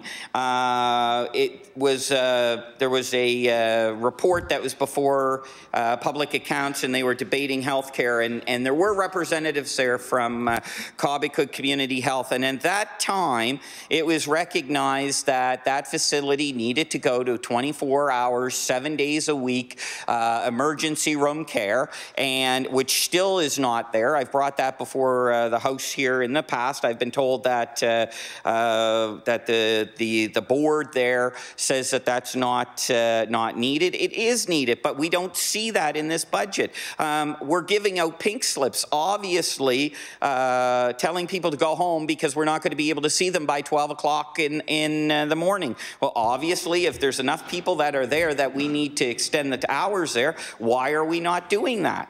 And I know that, it's been stated in this House that this new outreach center that's going to be in Bayers Lake, that's going to alleviate some of the stress off of Cobequid, and I'm sure it will initially. But when we look at the growth of the areas of Beaverbank and of Middle and Upper Sackville, growth going on in Fall River, that we've got the extension of the Burnside extension, which ironically will run directly right past the existing Cobequid, which to me makes even more sense to expand Cobequid, because now people from Burnside actually be able to jump on the Burnside connector and be to Cobequid within 3-4 minutes. So I just don't understand why, when we're talking about a $2 billion investment in the QE2 redevelopment site, a $2 billion investment into healthcare, which I applaud the government for, but yet Cobequid and Sackville are totally being ignored in that, and I just don't think that that's fair. You know, I've brought it before estimates in the past in 2017. I brought it up at estimates in 2018. Here I am at the budget of 2019. There's nothing there that's going to address these things. And so I certainly am glad that I have the opportunity to stand up here today and supply and express the frustrations, not only that I have, but that the people that I represent, the people that, you know, we're having an election right now in the area of Sackville-Cobequid, that seat. And it's ironic, although the current government doesn't have a nominated candidate right now in that seat. What I would point out is both nominated candidates from the NDP party and our nominated candidate, Steve Craig, both of those people running in that seat are both talking about the need for 24/7 care at Cobequid. So are both talking about expansions needed at Cobequid. Are both talking about wait times at Cobequid. So it's going to be really interesting when the government to see who comes forward as their nominated candidate, because they're going to have to go knock on the doors of the people in Sackville-Cobequid, and they're going to have to say, well, you know, our government didn't invest into there in 2017 or 2018, and it's not addressed there in the $2 billion redevelopment plan. So it'd be interesting to see how that pans out at that time. So, Mr. Speaker, that concludes what I want to say. I do appreciate members in this House and the ability to stand up today and speak about that, and I hope it does not fall on deaf ears. I know sometimes people sit, because I do it, sometimes they're not paying attention and they're sitting there doing other things, but I certainly hope it doesn't fall on deaf ears today. And, you know, it's before I conclude, I will say, you know, I find it somewhat ironic that the two things in 2013 that this government preached on was that they promised that they were going to deprivatize Nova Scotia Power, which came up here today, and obviously we're not going that way. And they also promised a doctor for every resident, you know, every person in Nova Scotia would have a doctor, and that certainly doesn't seem to be the case either here 6 years later. And, you know, I guess I still have 3 minutes, so while I still have the 3 minutes, I also want to address that, you know, it's not just Cobequid where we're seeing a lack of investment by this government in healthcare. There was a new strip mall, Mr. Speaker, that was recently opened up in Middle Sackville. It has the Tim Hortons. It has a new Pharmasave. And one of the things that the developer of that did was they actually put in a place to have a small healthcare clinic. And I have talked with members of the NSHA about this. It's there, it's designed, it's built, it's sitting there, it's at no cost to the taxpayers, no cost to government, but yet it's been sitting there for 3 years with no family physician, with no nurse practitioner, with no advertisements on the NSHA site for it. So once again, it shows the lack of the investment that this government continues to put into Sackville, Cobequid, Beaverbank, Fall River area. We're not seeing the investment in the healthcare that we need, and it's frustrating. So with those comments, Mr. Speaker, I'll sit down, and I thank you very much for your indulgence. Motion carried. The House will now recess while it resolves itself into the Committee of the Whole on Supply.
Order. The Committee on Supply will come to order. I recognize the Honourable Government House Leader. Thank you, Madam Chair. Would you please call the continuation of estimates for the Minister of Health and Wellness, Resolution E11. I call for the continuation of E11. I recognize the member for Cape Breton Centre. Thank you, Madam Chair. Madam Chair, I'd like to talk to the Minister now about mental health. Not everyone is afforded the same opportunity to get help with mental health, Madam Chair. We have limits on how much public help people are eligible to receive. There are serious inequities in access to mental health care in our province. We essentially have a two-tiered system where people who have decent supplementary health insurance can get access, and some who do not have that privilege struggle with long wait times if they can manage to get through the door. Not everyone is afforded the same opportunities to get help, period. We have limits for both people that have access, people that have good benefits, and people that don't. Madam Chair, I'd like to ask the Minister if the Minister can point out what money is in the budget to walk us back from becoming, from this mental health crisis that we're in and possibly two-tiered system.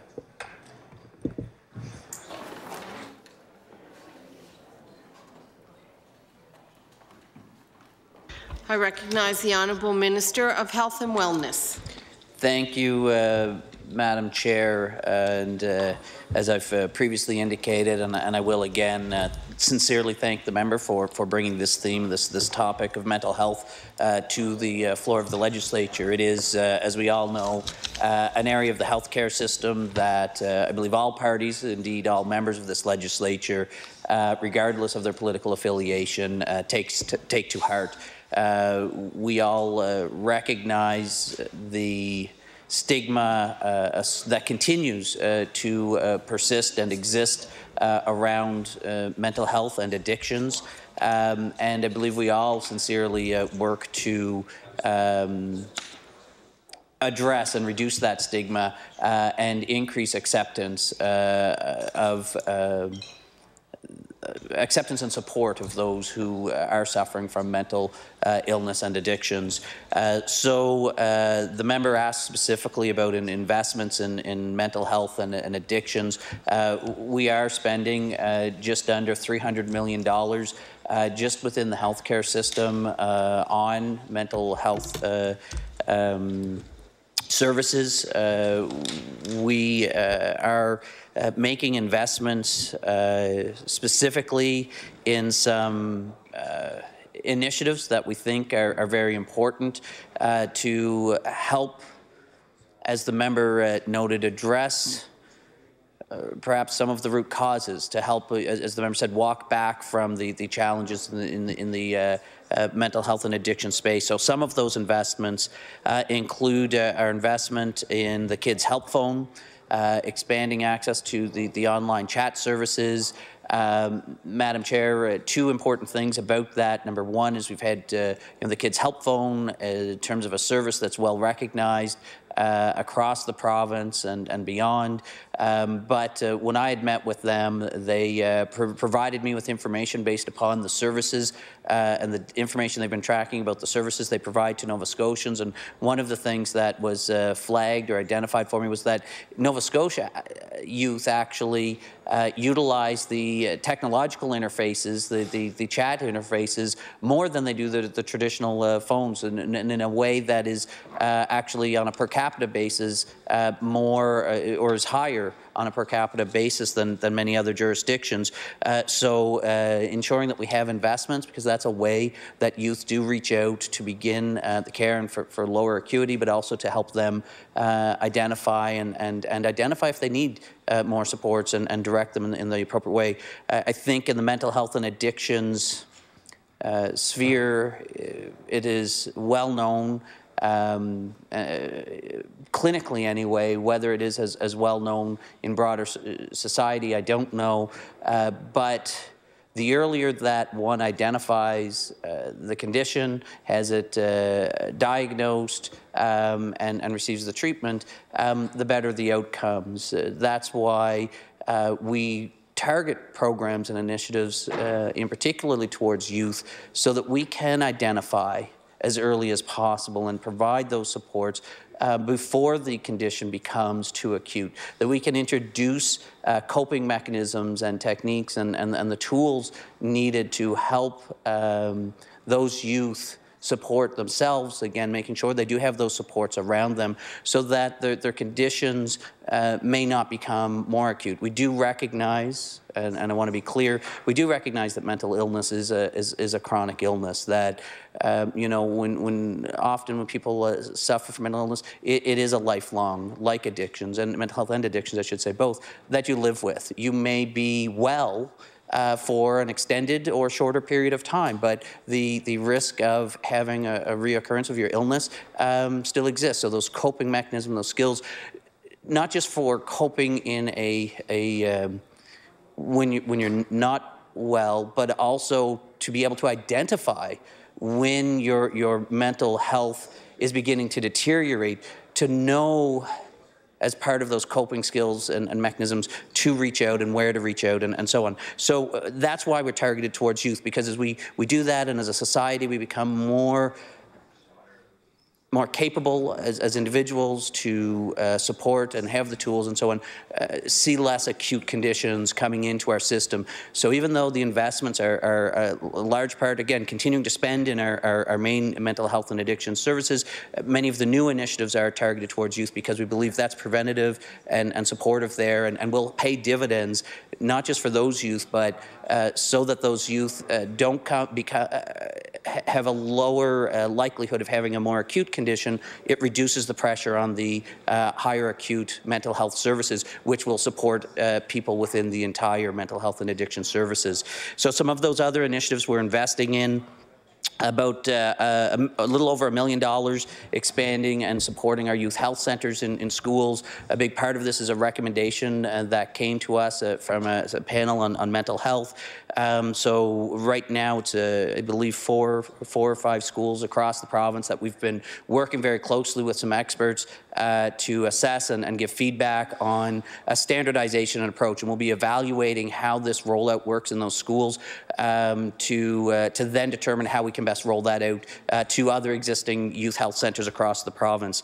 I've mentioned in this House before the CAPER base, or the adolescent outreach model that we announced an expansion of. They now have in about 41 or 42 additional schools across this province because of a $1.25 million investment, more access. It's you know, the member from Cape Breton Centre would be well aware, I suspect, of the CAPER-based program and how Dr. Stan Kuchar came back from a visit in Cape Breton where he was evaluating mental health and addiction services. That was a big recommendation because he said everywhere he went, from the clinicians in the hospital system to parents to youth, CAPER-based was flagged as a model that was well respected and had positive outcomes, and he looked into it further and recommended this type of adolescent outreach model should be expanded in the province, and we did that this year. There's other investments to our First Nations communities. We're spending just under $1 million, just under $900,000, $896,000 to be more precise, to fund 8 mental health clinicians in First Nations communities in the province. We do this, again, targeted investment in communities that we know have broader mental health and addiction challenges than the general population on the whole. We do this because it's the right thing to do. We continue to invest to establish the central intake program, just under $1 million. That central intake program is designed to ensure that the processes is standardized best practices for, as the member mentioned, when people do reach out, that they do reach out and get the same assessment and treatment regardless of where they are in the province. And it also allows for that central point of contact, you know, no door being the wrong door. We want to know that because we recognize that one of the most difficult things when presented with a mental health or addiction is actually for the individual to recognize that they need help and to reach out. And in many cases, far too many cases in our current system, people reach out and then may get redirected somewhere else. And indeed, that's the motivation behind essential intake, so that the system, when they reach out, they're able to fall in behind and ensure they help navigate the individual to the appropriate resources rather than simply redirecting. They actually support them in making sure they get to the supports that they need. Mental health crisis expansion, $1.6 million. Schools Plus, we're spending $6 million on clinicians in the Schools Plus program. So these are just some examples of investments and monies that we're spending as part of that almost $300 million going towards mental health and addiction services to really help make sure that we provide the care that Nova Scotians need and deserve. Before I recognize the honourable member, I'd like the chatter to quiet down. I'm having a hard time hearing the minister, and I'm sure it's difficult for him to focus on what he's speaking about. I recognize the honourable member for Cape Breton Centre. Thank you, Madam Chair. Madam Chair, I'd like to ask the minister about the crisis line that he spoke of. How many people called the crisis line last year, and what are the average number of calls per day?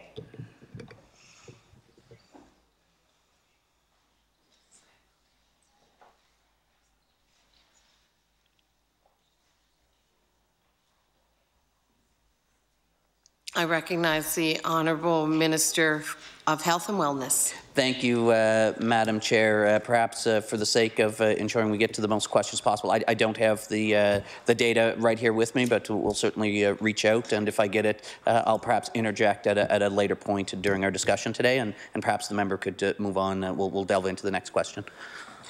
I recognize the Honourable Member for Cape Breton Centre. Thank you, and thank you to the minister for that response. What are the health outcomes for people who use the crisis line, and where do they go when they're being referred? What happens next? Who do they contact after the crisis line?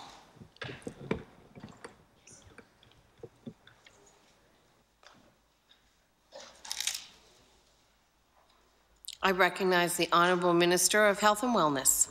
Thank you, Madam Chair, and I thank the member for the inquiry around the mental health crisis response initiative. The answer is it kind of depends, much like showing up at an emergency department.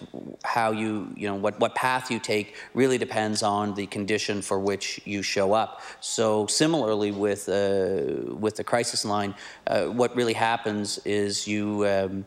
When you call, you should be assessed. There's trained people on the other end of the line to complete an assessment based upon the description, whether it's the individual themselves or a loved one, a family member, a friend who's observing and calling to report an individual in crisis, that they should be assessing the information they're provided by the person, the individual who's initiated the call, and from there they determine what steps may follow next.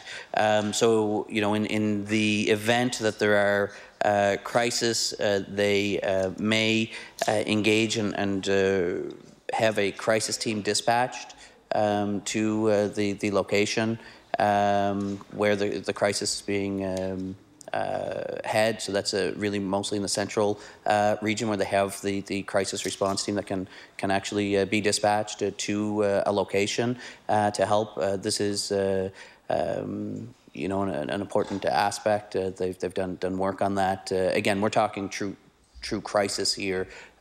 Situations where, again, when they've done the assessment, they believe that immediate kind of intervention, and they have teams to do that. In addition, they may just make the recommendation and connect with crisis teams to go in and support emergency departments in a regional facility if necessary, so they can respond. If someone shows at an emergency department, they can have a crisis team go and support and step in at that location. And then there's work in the mental health crisis response expansion. There's efforts being made then to have a rapid follow-up by mental health clinicians when someone is discharged from an emergency department. So if someone does show up at an emergency department, obviously they're being assessed there for their condition, and a decision is made as to whether the nature of the condition requires admittance or a discharge with a referral. So some of that is to have a follow-up, and again, some of these investments is going to ensure that they get a rapid assessment follow-up.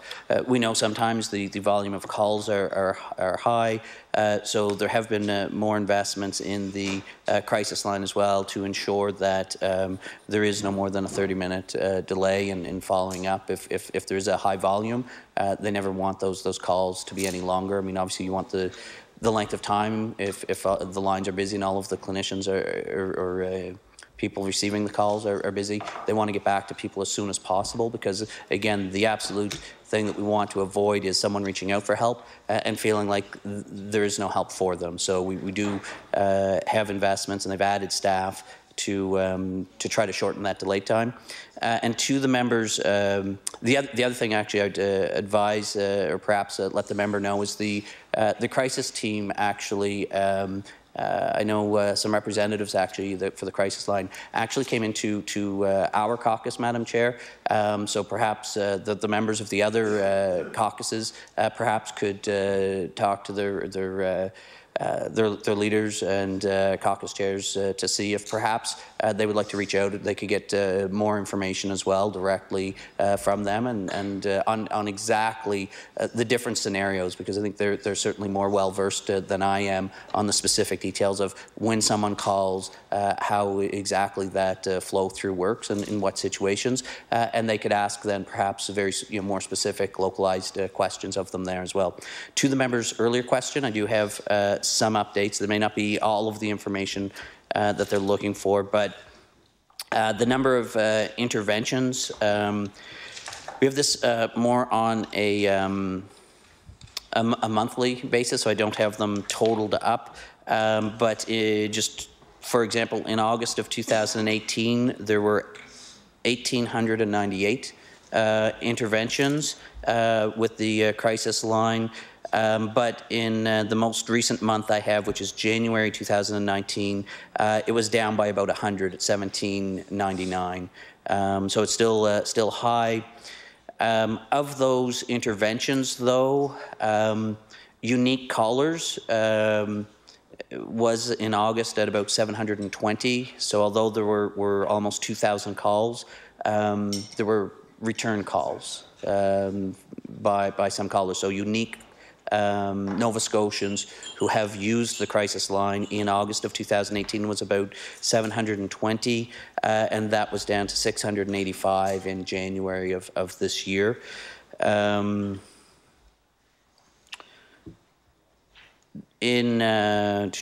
think for mobile responses to calls, there were about 82 in 18 and 101 in January. First-time callers to the crisis line is relatively consistent, about 30% of the unique callers, so just over 200, about 220 callers in both August and that's relatively constant throughout the months there. First-time callers who had not used the service within 60 days, so either first-time or have not used it within 60 days, was about 70% of the unique callers, which is about 500 of the callers. And again, that's 506 in August and 497, so roughly that 500 range. Interventions from the HRM environment, so those total calls that I'd mentioned earlier, again, was about 1,900 in August of 2018. Just over 1,200 of those 1,900 calls came from HRM, and of the 1,800 in January, just over 1,300 of them came from HRM. So the vast majority of people using the crisis line are coming from the HRM or central zone. And again, the interventions are again, also disproportionately connected there. So by the other zones, I guess these are just the interventions, not the calls. Outside of the central zone, sorry, I guess these are the calls, so you can do the math from the difference there, but it's about 200 of the calls are from outside of central zone in kind of consistently across the months. And then there's data in an average answer time. When someone does call, the average answer time is about a minute. That someone does get connected. Again, I talked earlier about the investment, saying we didn't want people waiting. There may be times, Madam Chair, where there is a higher call volume.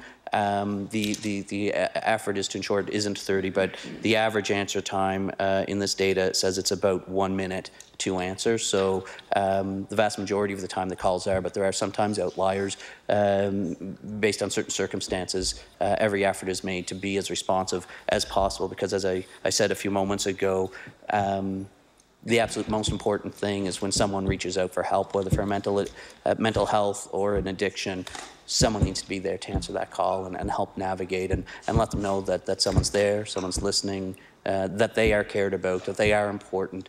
And I think that that's an important part of, again, ending the stigma and ensuring the first step of getting them connected to the care that they need.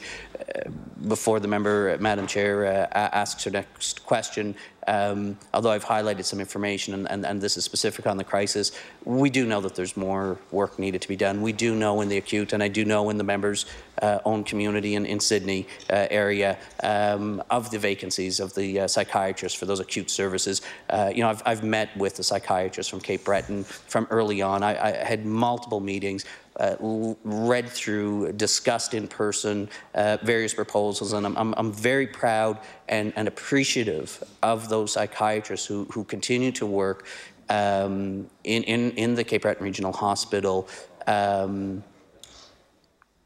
knowing that there are a number of vacancies that have been vacant for a period of time, so they continue to go above and beyond to serve those people in their community.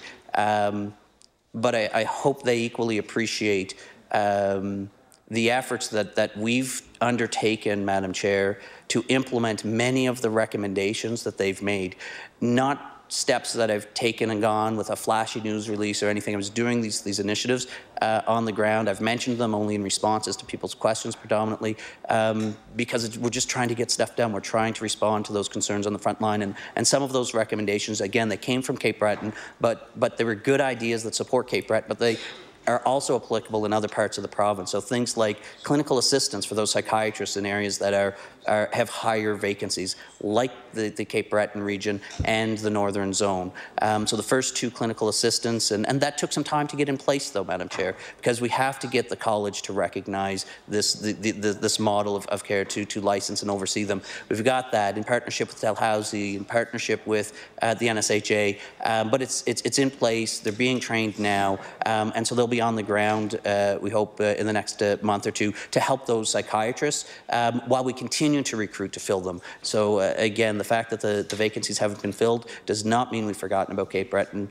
In fact, we do, and we've been taking other steps like those clinical assistants, like some additional investments. We've changed our locum programs and incentives to encourage other psychiatrists from other parts of the province or elsewhere to go and support the Cape Breton psychiatrists. We've seen uptake. There are psychiatrists that are going now since we've made those changes that weren't going previously, so there has been some more support filled in because of some of those changes. And then, of course, technology, leveraging technology so that, again, those psychiatrists in other parts of the province that may not be able to travel to Cape Breton, but they may have the time to do some consults through video or teleconferencing. That's being done and leveraged both for adolescent youth with the IWK and at the Nova Scotia Health Authority. So we are taking these things very, very seriously and operationally trying to get as many supports, multi-pronged, different ways, and taking suggestions we've heard right from the ground and getting them implemented. Again, it takes some time, but we are making those efforts. I recognize the honourable member for Cape Breton Centre. Thank you, Madam Chair, and I appreciate the response from the Minister. I would ask, though, if the Minister could talk a bit more about rapid assessment and how quickly somebody would actually get into counselling or therapy.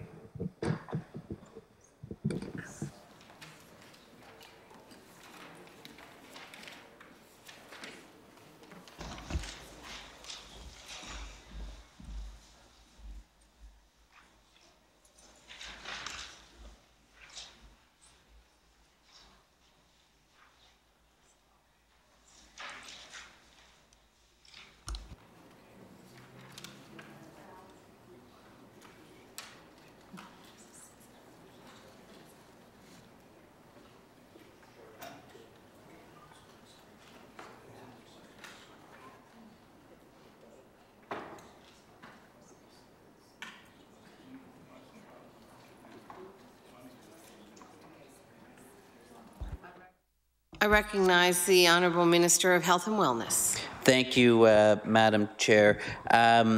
For the rapid assessment program and the team there, I don't have off the top of my head the exact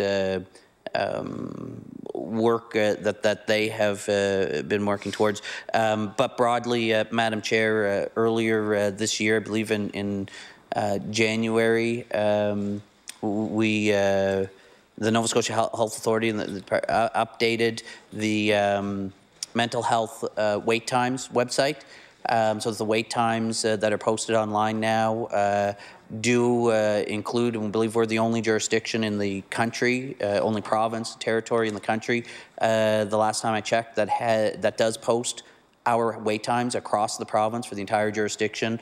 There are some specific facilities in other jurisdictions that post wait times, but not an entire jurisdiction. The standards or the goals that they work towards, which are also outlined, so this data is part of the wait time, so that when you're looking at the wait time, this is what those wait times are being assessed against. In an emergency situation, the objective is to have no wait time, that when you show up and you're in the hospital, that you get the emergency care and service that you need. And of course, an emergency situation for mental health conditions, just like physical health conditions, we want it to be treated and assessed and treated as such. In an urgent context, so not an emergency, but urgent, it's within the week. And for a regular or non-urgent, it's within 28 days or 3 weeks for non-urgent mental health wait times, or mental health and addiction wait times. So again, emergency, no wait, same day. Urgent is a week, and regular non-urgent conditions would be about 28 days. Again, there are wait times. They're not hitting those targets in all of the situations, but the percentages and the data that shows how well they are doing to hit each of these are posted to the website, and I believe that data is updated quarterly. I recognize the honourable member for Cape Breton Centre. Thank you, Madam Chair. I'd like to ask the Minister now if the Minister could tell us how much federal money is in the budget this year for mental health, and what money does that support? Or what programs, I'm sorry.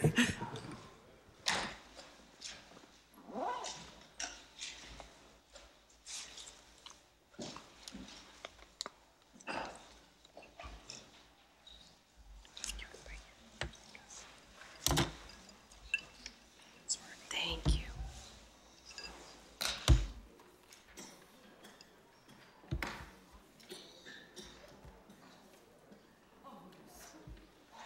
Ben.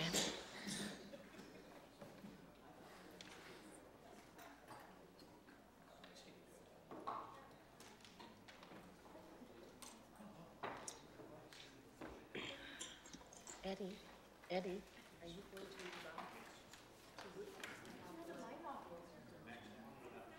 next there? Yeah.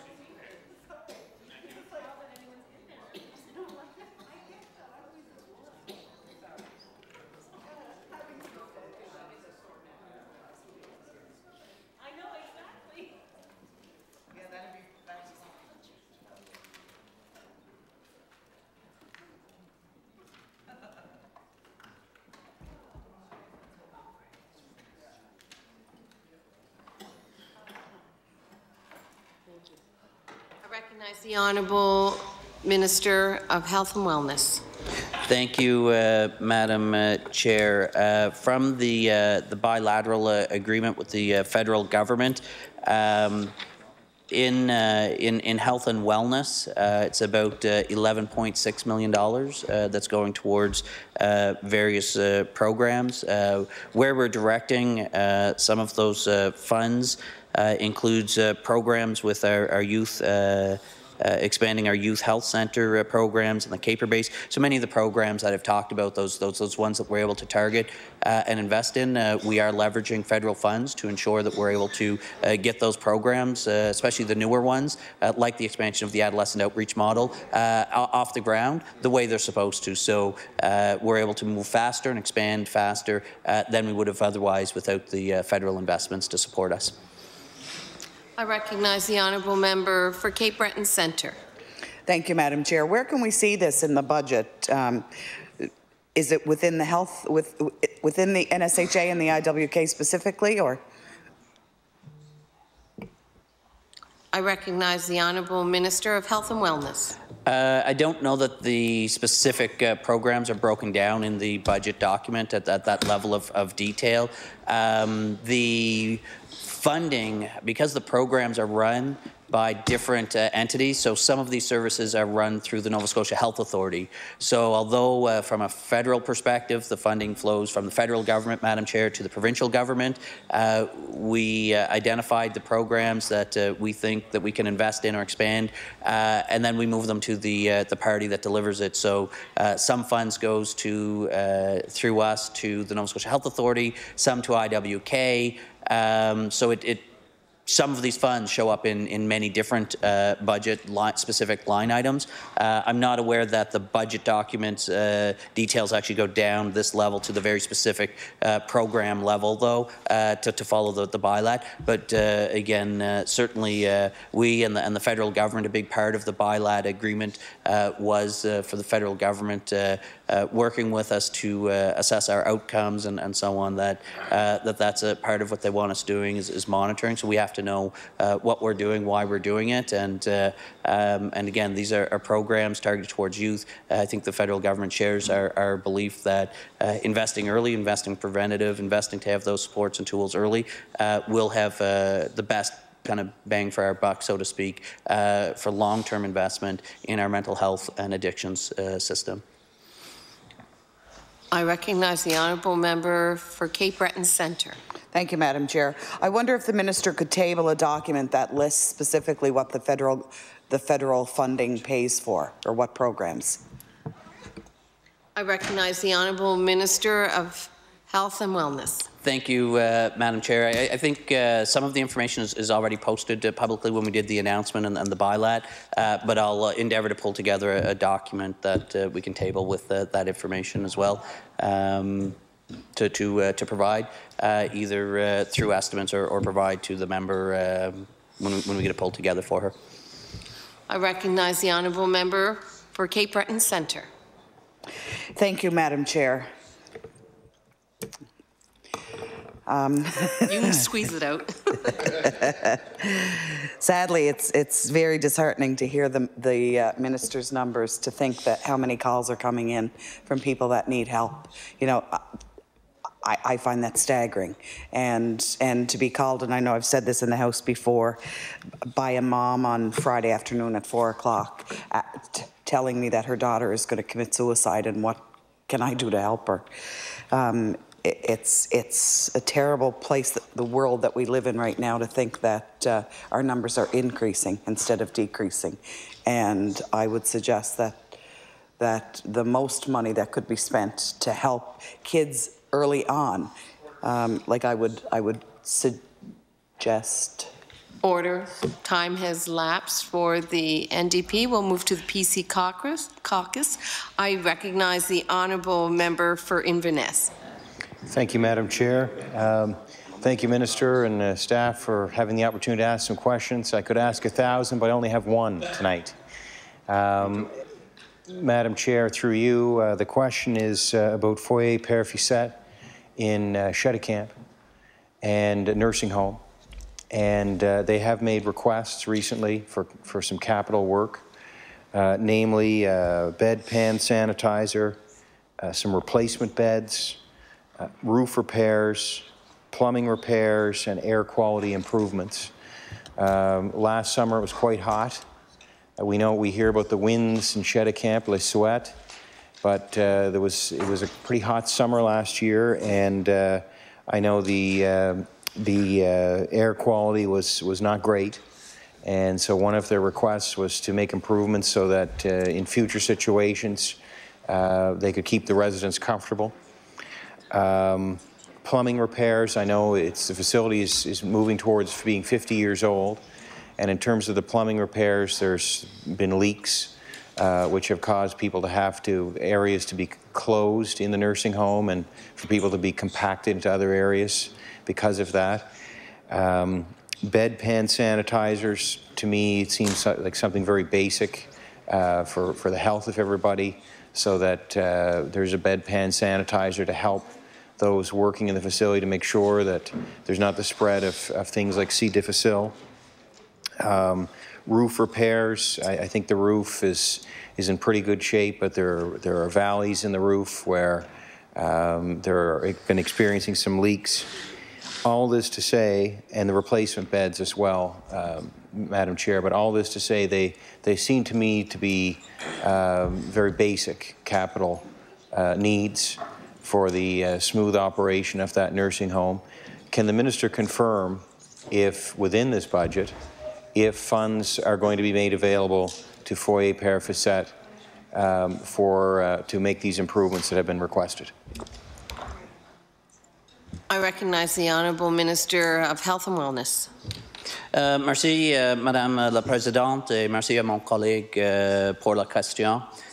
C'est vraiment important, tout le monde, that our long-term care facilities are maintained to provide the environment that the residents and staff can support. As I understand, the request from the facility in question has been recently received, and it is being reviewed by staff. But a final review and recommendation on the request has not been made. So there isn't an allocation specifically because the review hasn't been complete. But again, Madam Chair, I want to assure the member that a review that hasn't been complete is not the same as a decision not to invest. We do have funding set aside for long-term care facilities, the continuing care program, to ensure that we do also respond to capital. So some is planned capital and some is emergency capital requests that are needed in facilities. So while there may not be a specific program or investments targeted specifically to the request, that does not rule out the possibility for the opportunity for funding to be advanced through this fiscal year if deemed appropriate, but the review just hasn't been completed yet. I recognize the Honourable Member for Inverness. Chair and Mr. Minister, I'll like to turn the remainder of our time over to my colleague from North Side Westmount, who's in the Pictou West seat here for those who are controlling the mics. Thank you. I recognize the Honourable Member for North Side Westmount. Thank you, Madam Chair, and thank you to the Minister and his staff for allowing me to ask a few questions today. I will try to be brief. If the answers are try to be brief, I will try to be brief. If not, we can have an exchange. I'm okay with that. So I'll make that agreement with you, Mr. Minister, if that's the case. First question I have to ask is, I was in town last week for the announcement of the new emergency center, cancer center, and critical care center, which is a great announcement. I think it's fabulous. We've been talking about expansions to the emergency rooms in Glace Bay and Sydney, and the talk was a 50% expansion. But in that expansion, there are only 12 new beds being built at the regional hospital to replace both in Waterford and North Sydney, and a bigger space and a wider space. I get that. How are we going to be able to accommodate the increase in the amount of emergency room care with just 12 new beds to be added to that space? And where are we going to get the doctors for them? I recognize the Honourable Minister of Health and Wellness. Thank you, Madam Chair, and I thank the member for the question. I know how important this redevelopment is for the people of Cape Breton, the entire region. So the process that was undertaken, as we announced in June of 17, was to establish a functional planning process, and that is to get a team together to look at the needs. So they've reviewed the volumes and for the region, and like we've been doing, and we're several years ahead, so we're able to actually move faster on the Cape Breton redevelopment based upon lessons learned as we've been progressing through the QE2 redevelopment here in Halifax. So the teams are more familiar with the types of questions and how to engage and so on. So it's one of the advantages. We've actually been able to advance work quicker because they know the right questions and work to be done.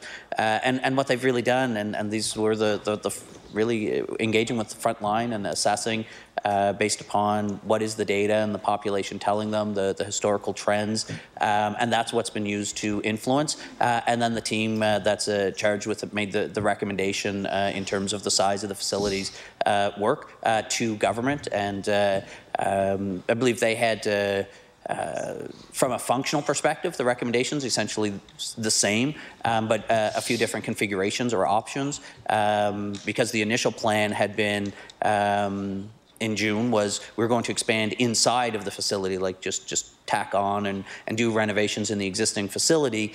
But again, through that functional planning process is what actually led to, well, we could do that as intended, this is what it would look like, and they did say, but actually that work in the back end, there's space in that parking lot to actually build the building. It'll be more efficient to do that. But as far as the configuration and the size, the number of beds, that came from the team on the ground doing that assessment. That fed that input, and that's what took place to identify. So we're just taking the word of the people who are really the experts in the space to have the conversations, assess the information, and make a recommendation. I recognize the Honourable Member for Northside Westmount. Thank you, Madam Chair. As you know, Northside General and Waterford are losing their emergency room space. They've been closed more than they've been open, as has the Glace Bay General Hospital, more because of staffing issues than anything, I believe, or if it's the intent to close them. I guess my ask is, with the regional hospital, until that new space is built, the regional hospital can't handle that space, can't handle the vast number of patients, the 10,000 patients a year on a limited opening of the Northside General, and I think it's around 7,000 or 8,000 visits a year at the Waterford Consolidated Hospital with limited time open. Glace Bay is now closed more than it's open. The month of March, I think it was closed 65 to 70% of the time it was there, due to lack of physician coverage. Are we working on that physician coverage now? Because even the docs that they're working at the regional say there are not enough right now to cover the shifts at the only regional hospital we have east of Antigonish. Not enough to cover. That's not including anybody that comes from the Straight Richmond area that may need the specialty services at the hospital but would come through the emergency department. So can we even look at or get a commitment to at least trying to keep 2 to 3 of the emergency rooms open at any given time, because we just can't handle the volumes. And having sick people who are scared to go to the emergency room because they're sick, and there's sick people there and they can't afford to get sicker, having them wait 10, 12 hours is not only, it's not right, it's almost humane. I recognize the Honourable Minister of Health and Wellness. Thank you, Madam Chair, and I apologize. The member did ask essentially that part of the question in the first one as well. I would say yes. I believe efforts are made to fill the shifts for the emergency departments. Obviously, the criticality of ensuring that the regional shifts are filled first is of utmost importance because of the nature of the services provided throughout that hospital environment, that the regional, as it would be across the province, that our regional facilities need to be staffed, and that's the number one. And then our community emergency departments following that, trying to make sure, again, whether that's the complement of the physicians or the nurses, which at times in different facilities it's different healthcare providers availability. So that is ongoing. The health authority will be engaging with the staff and physicians to follow up when they try to schedule in advance to fill the shifts, a month or two in advance as people are looking or identifying that they're going to have vacations or there's vacancies to try to fill them. And that's within the existing complement of healthcare providers in an area, recognizing that obviously the pressures when you're looking to recruit more to an area to help spread the workload around, those ongoing recruitment efforts are happening. But knowing that until you get your permanent complements, a new physician moving to the community, it doesn't really reduce the pressure on the existing complement of physicians. But that's one of the reasons why we changed the emergency shift premium for hospitals, as well as the locum incentive programs. We made changes to those over the summer, and I think there's somewhere over 200, 220 shifts that were filled between August and January across the province because of changes that we've made like that. It's not perfect, but that's that kind of effort to try to get people, physicians to come in and cover those shifts when there are vacancies, again, to help reduce the pressure while the ongoing recruitment for permanent placements is happening. So yes, efforts are being made, but again, that's every effort being made to fill them, but until they're landed, sign the dotted line, it doesn't address the actual concern, doesn't get the bodies, the boots on the ground. I recognize the honourable member for North Side Westmount. Thank you, Madam Chair.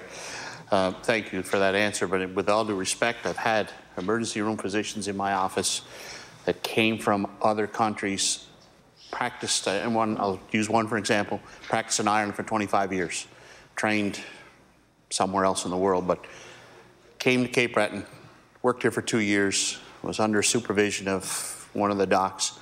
The supervision left, he took a new supervision on, he had no support in writing his exams, he had no time off to study for his exams, he had no resources giving him to help with exams. He had to have supervision when he worked at the Cape Breton Regional Hospital, but when he went to Glace Bay and Waterford on the north side, he didn't need that supervision, so he was quite capable of doing the job. But was told when their shifts were open in these facilities that he didn't need them over there because they were closing them anyway. They were being closed. So with the due respect to the recruitment part of it, that's people that we represent on the island that has a doctor willing to work and is told by the health authority that he's not going to work in these facilities because they're planning on closing them or they're closed anyway. A chance to open it for a day or two when they're closed for 4 or 5 day stretch. Subsequently, that doctor, anyway, we won't get into that because he didn't write the exam because he had the support and other issues came up. He's now not able to practice anywhere in the country or anywhere in the world because he doesn't have a member in good standing.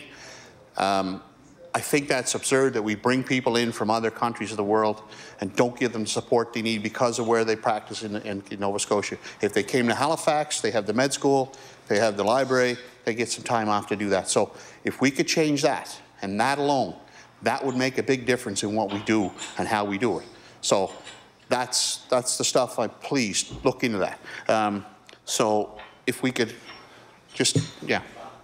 I recognize the Honourable Minister of Health and Wellness. Thank you, Madam Chair, and in all sincerity, a situation like that has not been brought to my attention before. So, to the member's last, I think, statement there, the request if I could look into it, most definitely, because that would be concerning, is concerning to me. If there's opportunity to maintain and keep it open with the staff and the healthcare professionals to do that are willing to work the shifts, then I can assure all members of this legislature my expectation is that those shifts would be covered and open. And as we've said, you know, the facilities are still operational until we, in North Sydney and New Waterford, until we complete the redevelopment project, which there's still much work to be done. So there should still be work being done, and if shifts are able to be covered, they should be done that way.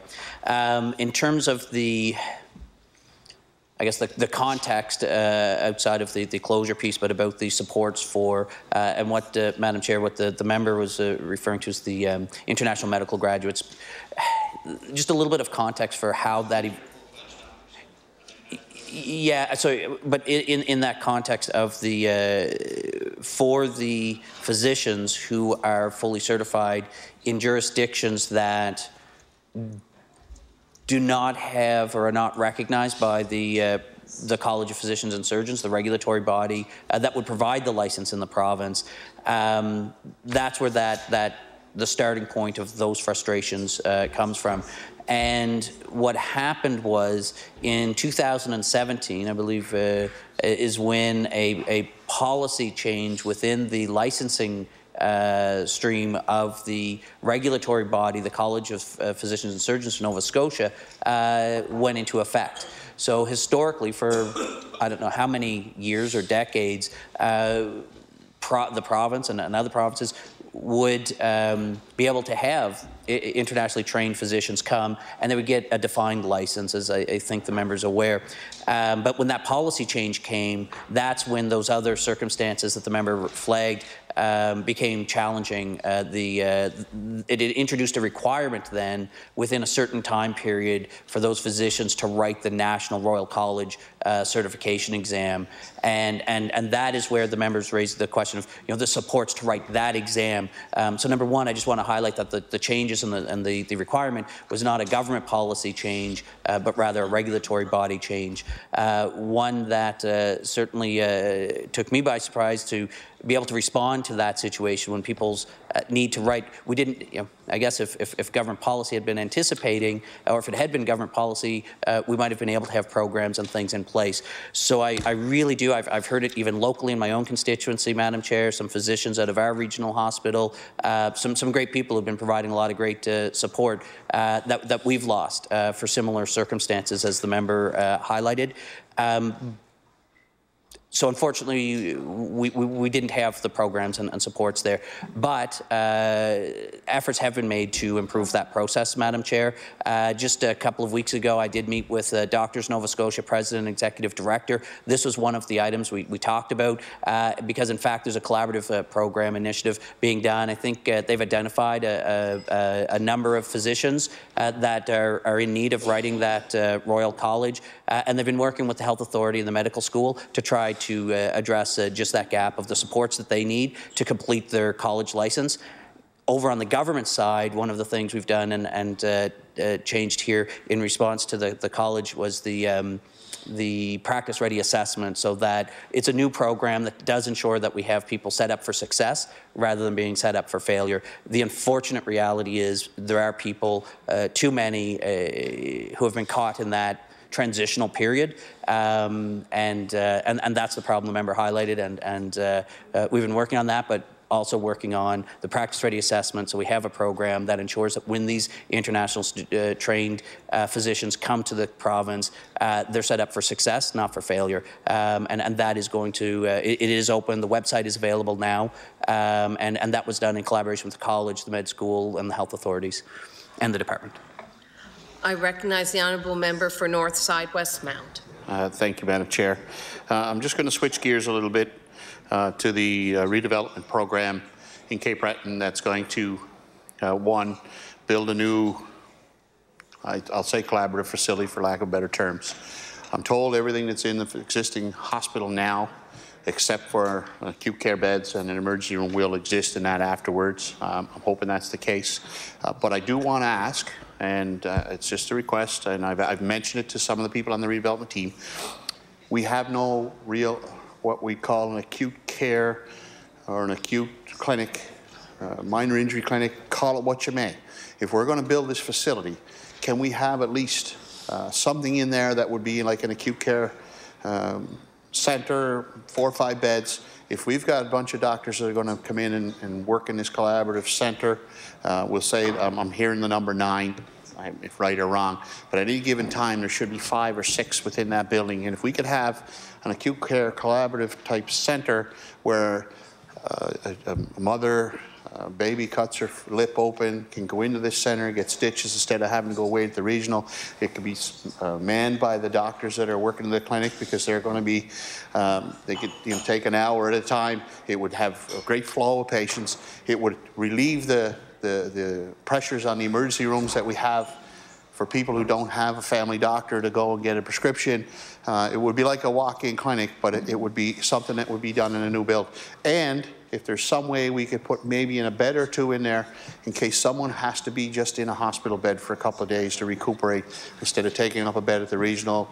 If we're going to do well with our surgeries and so on and so forth, recovery can be done into something like that for a day or 2 instead of having to stay. It would be great for our older senior citizens that wouldn't have to travel back and forth.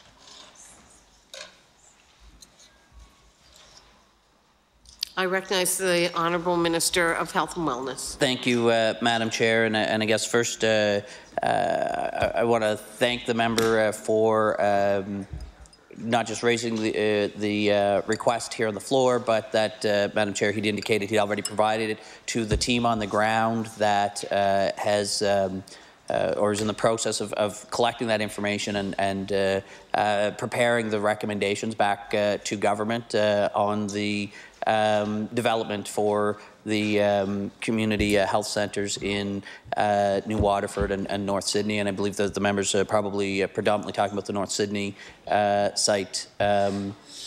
Just, I'm assuming that based upon his constituency. But the, so I do appreciate it.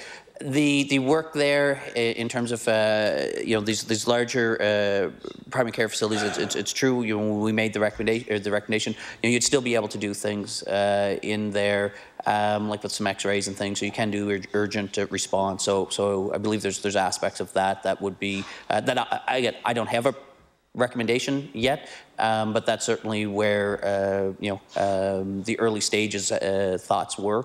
So we'll see what the details on the specific clinical pieces that are going to come forward, but that was the broad model. I think we've already shown our willingness to listen to the feedback, both in the QE2 and the Cape Breton redevelopment. Our preliminary assessment on the Cape Breton regional, as we said before, was to do an expansion within kind of the existing footprint and maybe add on a little bit in those different wings.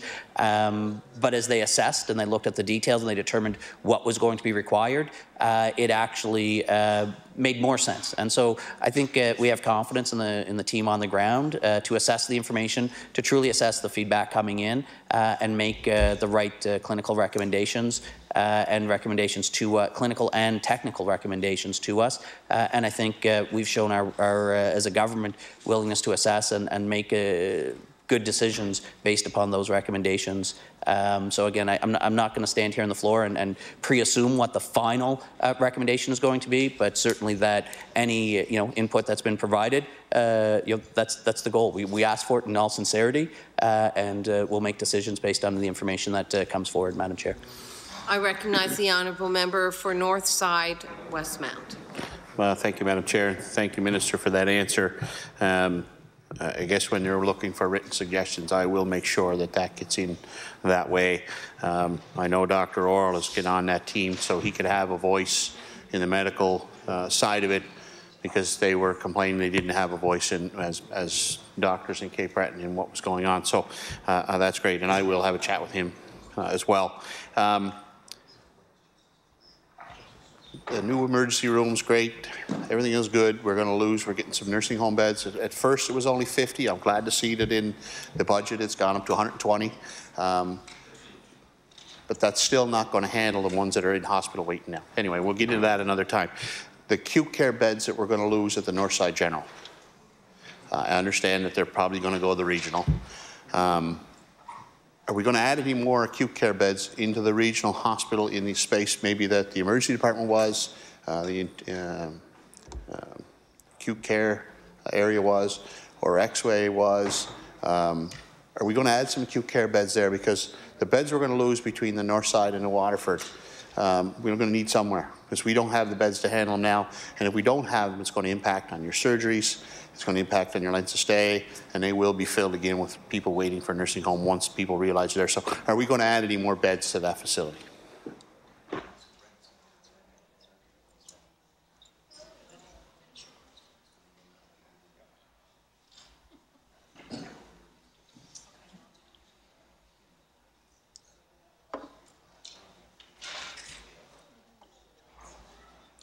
I recognize the Honourable Minister of Health and Wellness. Again, at this point, the full functional plan on those bed counts through the two sites, New Waterford and North Sydney, haven't been completed. So the needs then of how that fully rolls out hasn't been finalised. So those final aspects aren't in place yet. But as the member would know, with the decision that we made to build the emergency department, the cancer centre, and it does actually provide more space in the regional, which gives us more flexibility for other parts of redevelopment, either directly as part of this immediate redevelopment and or future redevelopment initiatives, to make sure that the facility does have the capacity to provide the services that are required by the community and the healthcare providers there. So that then within the overall flow, though, that's important is that in the with the emergency department at the regional centre and all of that growth there for the services and the critical care units, that allows then to ensure that people with the higher acuity and acute needs are there. And again, with the additional long-term care beds in those facilities and some of the opportunity for some innovation in those long-term care facilities with those long-term care beds, we're really looking at leveraging that part of the build in New Waterford, North Sydney, to really set the stage for what our continuing care, long-term care facility structure, and we're really excited to see some potential for innovation there as well. That as part of the integration within the overall healthcare system can actually provide improved outcomes and better patient flow for the residents as well. I recognize the Honourable Member for Northside Westmount. Thank you, Madam Chair. I'll have one last question and then I could turn it over to my colleague, but I may be back. But I do have to ask the question about the residency system. So it's personal to me now. It wasn't when I started this job, but now I have a connection to that. But I also have to say, in the budget, I noticed that they're going to phase out grants to students where a program is offered in the province and they leave the province or leave the country to get some education, which is going to do us a disservice for kids that are studying abroad in healthcare that could get in here if they waited, but that's not going to solve our problem of shortages. The amount we're putting out, the amount that are staying, the amount that are leaving, not going to cover it just from Dal. So if we can have some influence on some of the grants that would go out to some of these kids that are studying abroad, that's something else. But I guess my question is to the Minister, will he look into how we may be able to, I won't say change the system, but maybe massage the system a little bit so that we can get some of our people that are from here, that are studying abroad, that would like to be here, a little, I'm not saying relax the rules, because I don't want to see anyone without the qualifications come back, but if they're qualified and they're looking to come here and they're willing to stay here, their education costs their government no money. They're paying for it out of their pocket. And is there some way we can look into with the federal health minister, some of the other provinces, how we may be able to look at getting some of our own kids back, and maybe if not, for a residency, helping them with their education a little more because they don't qualify for anything, so that we'll have more people want to come back to the province. I recognize the Honourable Minister of Health and Wellness. Thank you, Madam Chair, and for the sake of time, I'm quite certain the member, as he noted, is familiar, so I won't go through the process of the residency because I believe, Madam Chair, he understands that. But I will highlight just a couple of things about what we do have in the province. Well, actually, first I'll clarify. I believe, Madam Chair, just for clarity for the members here, when the member was talking about grants and education grants, I believe those are LAE, Labour and Advanced Education grants, not the programs and the supports through. Not the programs and supports that we provide to medical students and tuition relief programs and debt relief programs that we have in the province. Those are not changing. So I just wanted to be clear for the members on that point. The other thing, though, is I've been looking. One thing when I've responded to some of the questions in question period that I've discovered subsequently that I wasn't aware of before, because I know we've had this conversation a couple of times.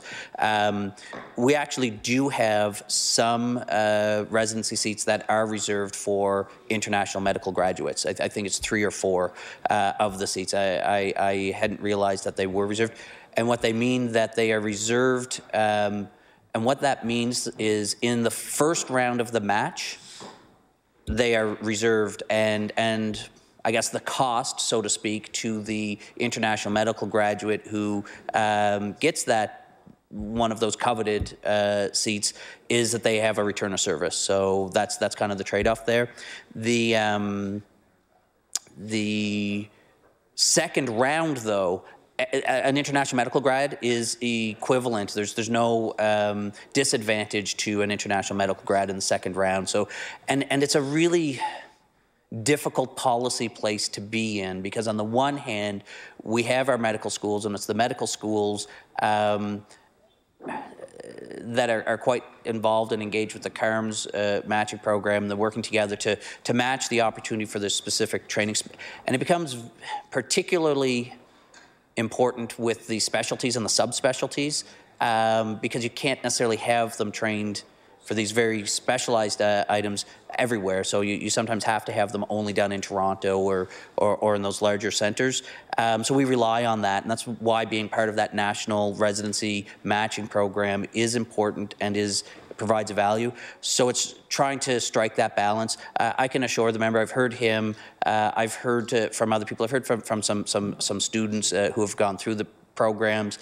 So it is something that's on my radar to try to say, what, if anything, each time I ask the question and I delve in, it's like, have we thought of this? Have we looked at it from this way or that way? So I am challenging. I think I've mentioned it earlier in estimates debate about my critical approach. I do challenge people within the department and other partners that come to the table. I don't generally just take a no. I try to drive in and understand it. So this is one that I'm trying to work through and see if there are some options. But it is a very tricky balance, and I want to make sure that we get it right. But I certainly appreciate, particularly for those Nova Scotia international medical graduates, and it's unfortunate that there aren't enough seats for everyone. Nova Scotia, though, I'll reiterate this point and then move on. Nova Scotia is, of the jurisdictions across the country, highest proportion of residency seats. That we are doing our part in making it available, and it is more complicated. We are nearing capacity for the number of residency seats that we can have because we need those preceptors, we need the supervisors to go with the residency seats. So between the expansion in our residency seats and the practice-ready assessment, which also requires supervisors, we are adding those pressures, those supports. We still rely on our frontline healthcare professionals, our trained physicians, to do those supervisory roles. So we do have a finite capacity to add more space. It's not like we can just say, well, let's put more in. So considering, trying to find that path within the resources and the capacity we have. So duly noted, and if I can find a path, I'll certainly work to get it implemented. I recognize the honourable member for Northside Westmount. Thank you, Madam Chair. Thank you, Mr. Minister. And I'm going to offer that I am willing to be part of the solution. I'm not trying to be part of the problem. So if there's anything I can help with, I'm offering that to you here in public, and I'm not trying to be part of the problem. So if it seems like it sometimes, it's because I'm passionate about what I do. I'm passionate about where I live and what I can do to help ease the problems of the people that are in my office that are crying because they don't have family physicians. So I'll turn the rest of the time over to the member from Queen Shelburne. I recognize the honourable member for Queens Shelburne. Thank you, Madam Chair, and thank you to the Minister and staff for being here tonight. It's certainly a great opportunity to be able to ask some questions from my constituents in Queens Shelburne. The first question I'm going to ask is about Roseway Hospital. I know it's shocking. It's shocking. As I've said to the Minister before in question period and estimates, I have 2 ERs in my constituency, one that has never closed its doors since it opened in the 1940s, and one that sadly seems to be experiencing weekly temporary closures. And actually, I think it's closing at 6 o'clock tonight till tomorrow. Roseway Hospital in Shelburne has been closed 730 hours just since the beginning of this year, and nearly 1,000 hours in 2018. And Shelburne, while it's not geographically isolated, it is in a unique situation that the access to health care services given are over 100 kilometres on each side. So my question to the Minister is, can the Minister please advise what is in this budget that will give residents of Shelburne County reassurance that their local ER doors will be opened instead of the continuous closures they've been experiencing? I recognize the Honourable Minister of Health and Wellness. Thank you, Madam Chair, and I guess a couple of things.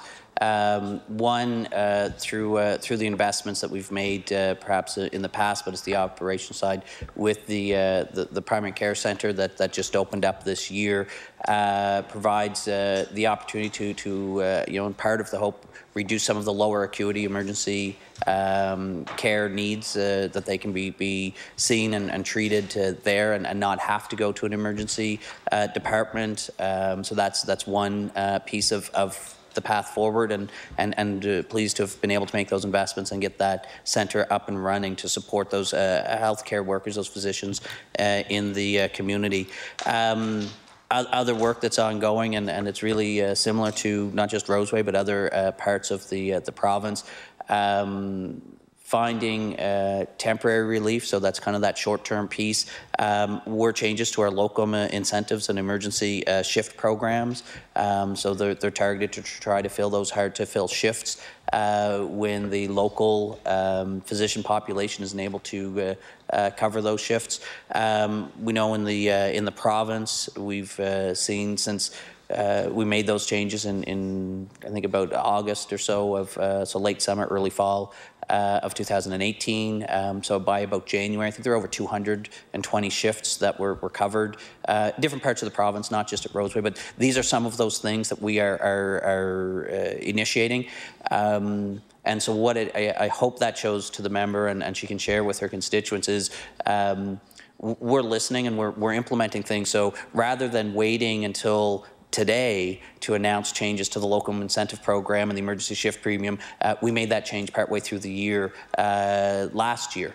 And those investments are continuing into this year's budget. So there's not necessarily a specific line item that says this is Roseway and this is the investment, but we've been listening and listening to our physicians and healthcare providers to try to better understand and make those adjustments. And in addition to that, again, broadly, we are at the negotiating table with Doctors Nova Scotia on behalf of physicians to negotiate the next master agreement around compensation for services delivered, and so that would be part of it. The details obviously don't show up directly in a line item in the budget because the negotiations haven't concluded yet, but they are ongoing, and I look forward to coming to a conclusion with those negotiations, and we have an agreement that meets both the needs of physicians from a compensation perspective and for the people of Nova Scotia to ensure that those physicians are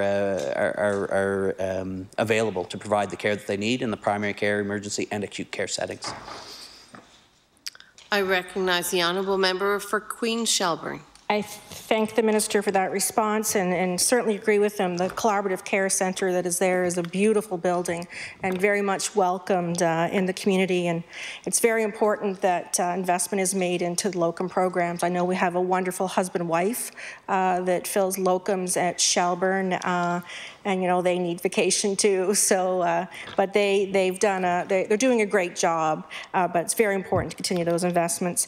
And I'm sure the minister will agree that primary care is primary care at the Collaborative Centre, but emergency care is emergency care. And residents of Shelburne County really need that reassurance that their doors are going to be open. So my next question, in keeping on Roseway, is I've recently been notified that another lab technician has left Roseway, and there's no advertisement for a replacement. I'm wondering if the minister could advise if the position will be advertised and filled, and to take it a step further, what is the long-term plan for lab services at Roseway Hospital?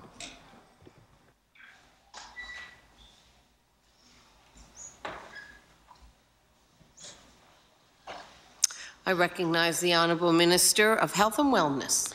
Thank you, Madam Chair. I don't have details on specifically the lab services at that specific facility. Again, the operational side of the healthcare system and in our hospital environments is managed and administered by the Nova Scotia Health Authority. So that would really be an operational piece. I wasn't aware that the lab tech departure, again, because that would be administered and managed by the Health Authority, and so every staffing change or departure in the healthcare system doesn't get brought up to my desk. What my role and my level of engagement is really, in the department, looking at the data, the trends, and the policy side of saying, these are the types of things. So when we look at it, and for example, on the primary care side, it's the policy of government that collaborative care is what we see as the future development of primary care services, because we see that as it's what new physicians and other healthcare practitioners, when they're graduating, are looking to do if they're looking to work in a primary care environment. So it's looking to the future, saying if we stay with only a traditional model of primary care delivery, then we will have a harder time recruiting and retaining physicians going forward. It may not be that all physicians in the current system are believe that that's the right model, but it is the policy position we've taken based upon the evidence that we've looked at and the feedback we've received, again, in particular, that it is the direction that new graduates have trained and studied in, so they expect to be graduating and working in that kind of environment. And so that's a policy that we make, and then it's over to the health authority when they're doing their hiring and their practices to implement that and ensure that they provide those opportunities. Because it's a new policy, it's a shift in the way our system operates, we are also and have been providing the financial resources to establish these teams. So in this year's budget, we added $10 million to support the policy shift that we started with. But the actual hiring of the physicians and the nurses and the other healthcare providers that support those collaborative teams, those are all decisions being made in the Nova Scotia Health Authority because they're operating the facility. And that's why sometimes I don't have the specific answers on specific frontline hiring and site-specific details, because that's just broadly how the system works. I recognize the honourable member for Queen Shelburne. Thank you, Madam Chair. Move on to long-term care. It was refreshing to see about some of the nursing home replacements in this year's budget, but of course, being the representative for Queen Shelburne, I didn't see anything about Roseway, and I would have been over the moon to see that show up there. In 2013, Roseway Manor was actually approved for replacement. And although that was well before my time, I have not seen a hint from government where this might go ahead. I actually toured this manor, and I must say I left with a very heavy heart. There were buckets in the hallways collecting water, uneven floors that make it a hazard for seniors trying to, with restricted mobility, to even try to walk down the hallways, residents sharing bathrooms. And although these amazing people who are working there to put smiles on those residents' faces every day, I was absolutely shocked to see the conditions that they're required to work in, and of course our most beloved seniors to live in. So my question to the Minister is, considering we didn't make the budget line this year, and the promise is still there from 2013, what are the plans for the replacement of Roseway Manor?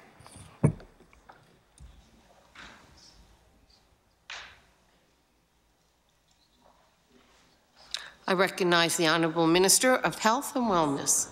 Thank you, Madam Chair. Thank the member for the question. No, I wasn't surprised at all that the member would be delving in to that particular area of interest. What I can say is, again, kind of picking up on the last response, and I won't restate it, but that policy kind of piece of it. One of the things when we came in 2013, one of our policies in the continuing care space was to invest in home care. Side of the continuing care equation, in part because we saw data that showed that residents of long-term care facilities in Nova Scotia were staying much longer in the residence than in the facilities than in other parts of the country. So then you say, well, why is that? And is that a good thing or a bad thing? And then as we looked at it, what we were determining was that it seemed that we had fewer supports and so on to keep people in the home. So what was happening was that in Nova Scotia over time, our continuing care system did not have sufficient supports for home care to allow Nova Scotians to stay where many of them wanted to stay if given the opportunity.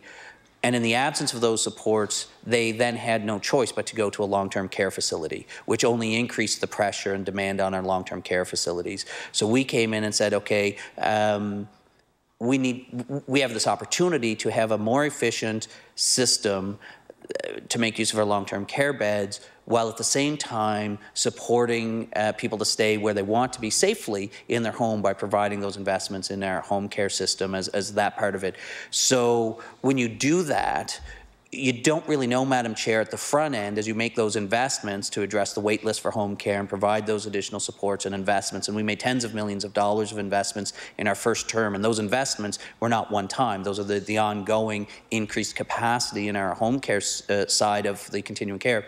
We needed to make those investments and see how that then impacts and changes the system dynamics and the flow. So we've seen some positive results. We've seen a reduction in how long people are waiting on the wait list, both in home and in hospital. So they're getting into those beds in long-term care facilities more quickly. I think 30 to 40% more quickly than they were when we first came into government. Still have more work to do. Obviously, we don't want to have, we want to be able to improve and address that wait list, so we'll continue that work.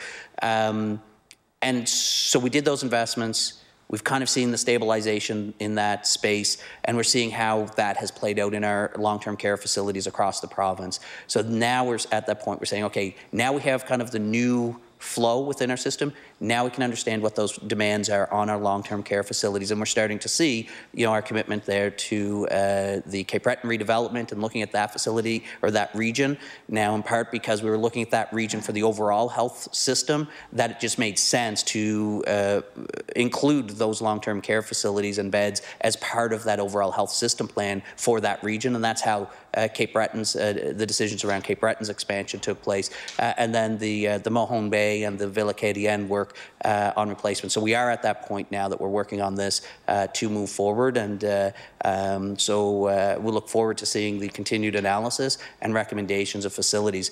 In the meantime, We do still continue to respond to, as the member from Inverness asked earlier this evening, about a particular facility in his community, to review and assess specific capital maintenance requests and provide those funds on an ongoing basis to make sure we do respond. And I also would be remiss if I didn't touch on, again, not just the bricks and mortar in our long-term care facilities, but our commitment through the long-term care panel to the quality of care being provided, great care that's being provided by frontline healthcare workers, but we wanted to know what else can we do as government to influence and improve their work environment and the care provided to our long-term care residents. So we have that work that's ongoing and investments being made there, the equipment being made for wound pressure injuries, the mattresses and the cushions and other equipment, as well as, again, the broader investment in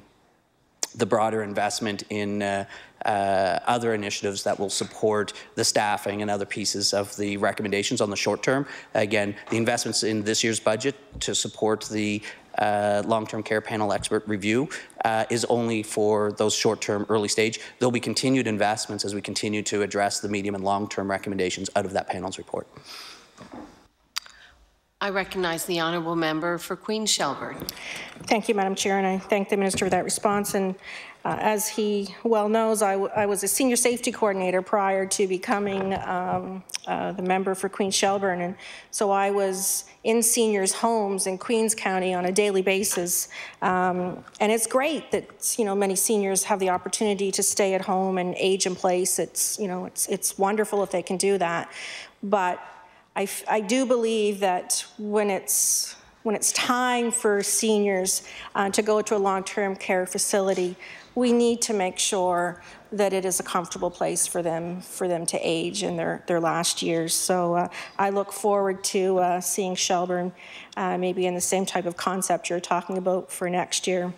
Moving on to Queens County. I mentioned earlier about 2 ERs, one that's open all the time, and that's Queens General. It's never closed its doors since it opened, I think, in 1947.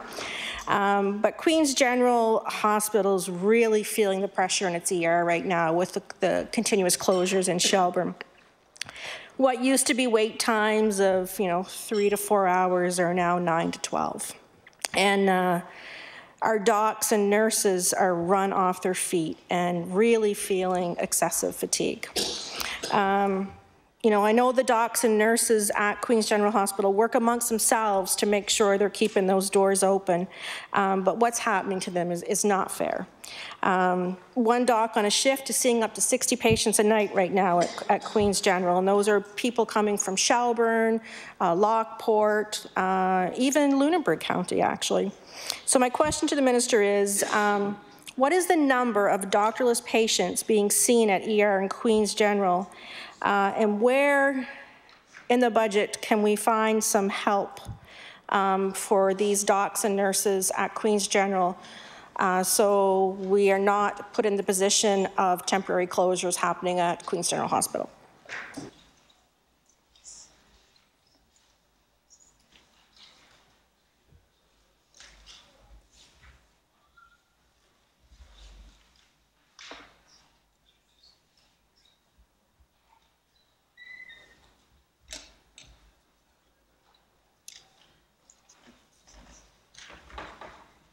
I recognize the Honourable Minister of Health and Wellness.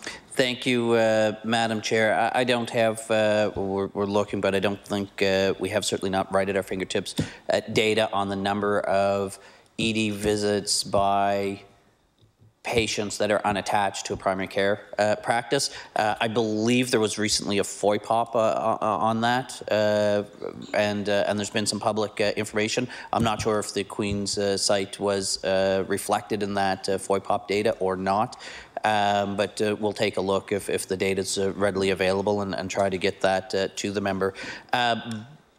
But regardless of that point of that particular data point, the question, I think, underlining the member's question, Madam Chair, is exactly that. So what is being done to ease the? So I'll phrase my interpretation this way. What is being done to improve the situation or reduce the pressures at our emergency departments? And I know the member's asking specifically about Queen's, but really we're looking at this because it's occurring in community hospitals and regional hospitals in other parts of the province as well. So we're looking at this as a system approach and not just in individual hospitals. So again, as I'd mentioned, I think the first response, one of those things, because one of the early comments we had is, well, volume of emergency responses are going up. And one of the first things I was advised when I came in, as I started saying, well, okay, let's look at this emergency challenge that we have in these communities. And it's like, okay, volume, but a lot of the emergency visits are lower acuity, and they have a clinical assessment called CTAS score, and so they're the lower acuity ones on that score. When you get triaged, you get assessed in terms of how high you need. And those lower acuity ones, those less urgent assessments, those would be the things that physicians would say, you know what, you don't necessarily need to be seen in an emergency department if you have that primary care access. So you reduce the pressure on your emergency department as you strengthen your primary care access. And that's why for the last number of years we've been focused on improving our primary care access through, in part, the investments in our collaborative practices and the recruitments and initiatives. When I went to Roseway, for example, in 17, as part of my first trip around the province, and I spoke to one of the physicians, and he stressed, or just pointed out, I suppose, rather than stressed, that at that time they had, I think, with the 4 physicians, that was the highest number of family physicians they had in the community for many, many years. And so, that work to improve the primary care coverage has had some positive effects. Unfortunately, the comment was, but that's not translating to maintaining. So, although they may have had fewer primary care providers, again, that change in the work environment, that move to collaborative teams, you're not always getting the physicians working in the emergency department. They're working differently.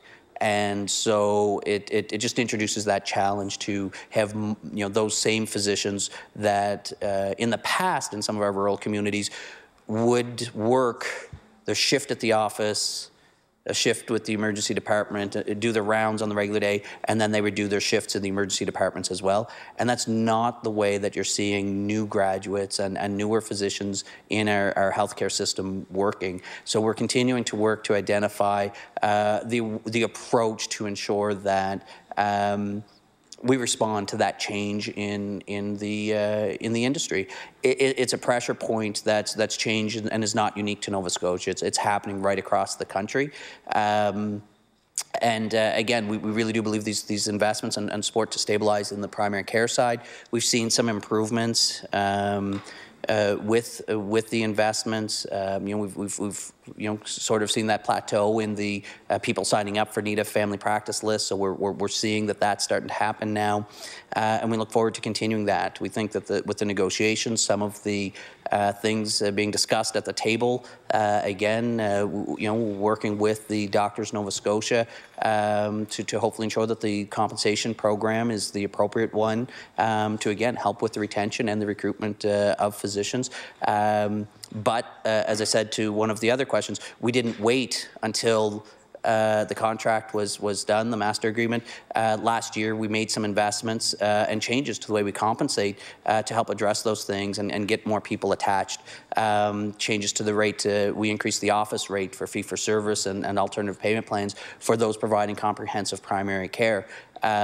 Quite significantly. I think the fee-for-service went for something like $32 or $33 to $36, a fairly significant investment for every office visit for those when you attach and you have a long-term relationship with your provider. We also provided an incentive so that if you have an existing practice, maybe for this one-time incentive, you take someone off the 811 list or take some of the patients from a retiring physician, you'll get some additional compensation there as well. So we've done some of those things last year, and that those investments continue into this year's budget. So these are some of the things, but we continue to look at those opportunities to improve the efficiency. You would have seen recently at the Health Committee talked about the offload time at emergencies. part of that work that's ongoing with the health authorities is actually not just about the offload. That's kind of that first step of specific, but it is looking at how do we then improve the whole flow of patient care and get those efficiencies in our system. One of the things we've done, again, at the policy level for government was a policy decision to implement a new program started in Cape Breton called the Community Paramedicine Program. The intent behind that is, again, to see improvements is to see people discharged from the hospital more quickly. If you can get someone discharged from the hospital, that's an opportunity for someone else to come in. So that that community paramedicine program can allow people to be discharged a little bit earlier, and they have the paramedics safely, discharged safely. This is critical, so that it's safely discharged, and have the paramedic go to the home and help them with those post-discharge until home care is set up and provides that, or VON or whatever care they might need. They get discharged in the community paramedicine program. So that's a fairly new program, but these are some policy changes that we're making to help alleviate that side that should allow then and free up. But the NSHA is still looking at other opportunities to invest in. And to the specific question, I just got the number of unattached ED inpatients for the Western Zone is in 2013, 8,432, and 2017, 5,906. Order. Time has lapsed for the PC caucus. We'll turn it over to the NDP caucus for 1 hour. I recognize the honourable member for Cape Breton Centre. Thank you, Madam Chair.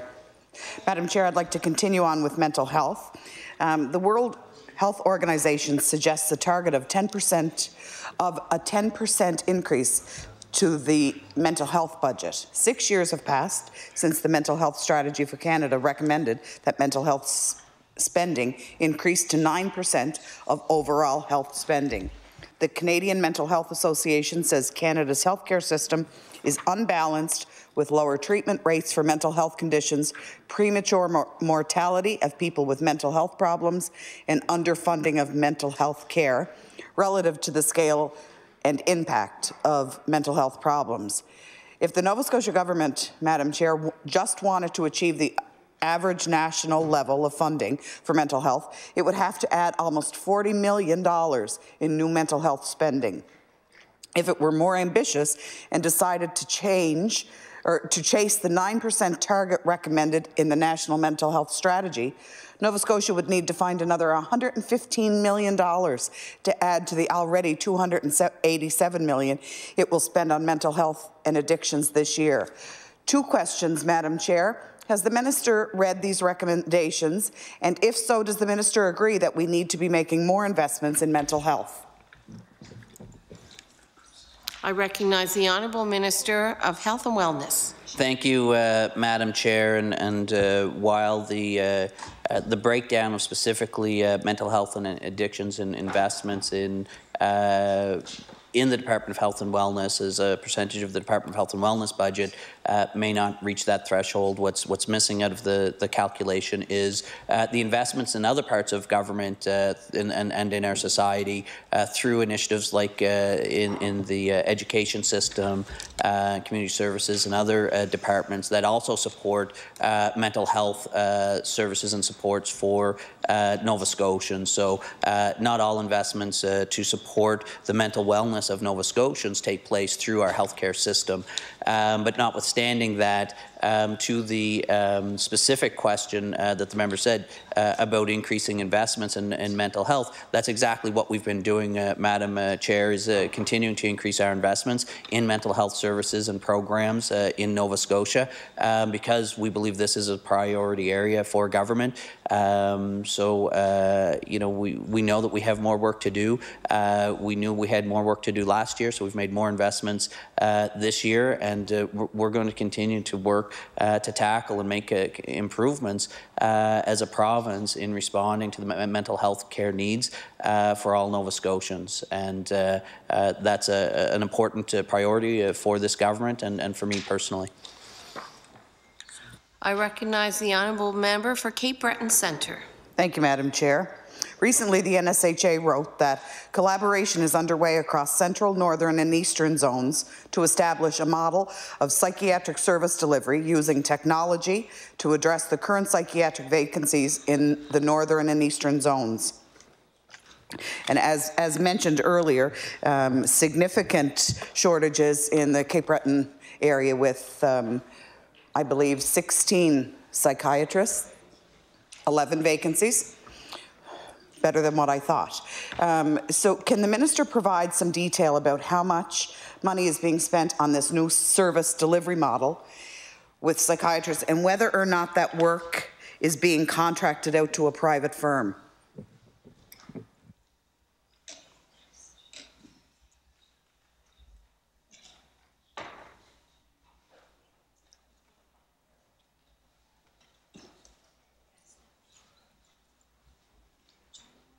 I recognize the Honourable Minister of Health and Wellness. Thank you, Madam Chair. So there are a number of different things taking place. You know, some of it is working with third parties. So when the member says, is it outsourced? So things like I'd mentioned, Kids Help Phone has a technology component of support that would be outsourced. It's a third party providing that care. We do some mental health services outsourced through an organization called Strongest Families. Madam Chair, again, outsourced, but there is a technological component to it. But I think that portion is that the member was delving into is more in the acute side of it and attaching or providing opportunity to use that technology to connect with specialists, psychiatrists in other zones. I don't have a direct dollar figure to that, but it's really targeted towards taking those specialists at the IWK for youth and adolescents and having them connected through video conferencing, for example, with other parts of the province, so that two advantages: the specialist is in their office providing the care without losing clinical time to travel, while at the same time the family members don't have to travel as well to receive the care. And as they do their assessments, you know, many of them can be done virtually and determine if an actual in-person visit would be necessary or referral or not. And so that is also being looked at, I believe, in helping expand the availability of assessments virtually through the NSHA and adult mental health care. But I don't have the specific dollar amount broken down to that particular initiative at this point. I recognize the Honourable Member for Cape Breton Centre. Thank you, Madam Chair. Maybe I'm just, I won't say old because I'm not, but I wonder if I'm just not technologically savvy when I wonder if it was somebody that my loved one or anybody really could get the correct or the best care or assessment virtually. Maybe my head's just not there yet, but I just wonder how that would go. Like this program, is it being used by youth in Cape Breton or is it just for adults? And I guess, you know, I guess the evidence is out there, but for me personally, I guess I'm just more of a hands-on kind of person. But has that been substantiated? I recognize the Honourable Minister of Health and Wellness. Thank you, Madam Chair. Actually, there's been quite a bit of work and research around the use of digital services to support mental wellness and generally, the evidence that I've been shown is showing very positive outcomes, actually, for engagement. And in fact, you know, there are a number of areas assessing, as I've mentioned, the Kids Help Phone. And I guess let me put it this way. Well, I'll say this. The member for Cape Breton Centre.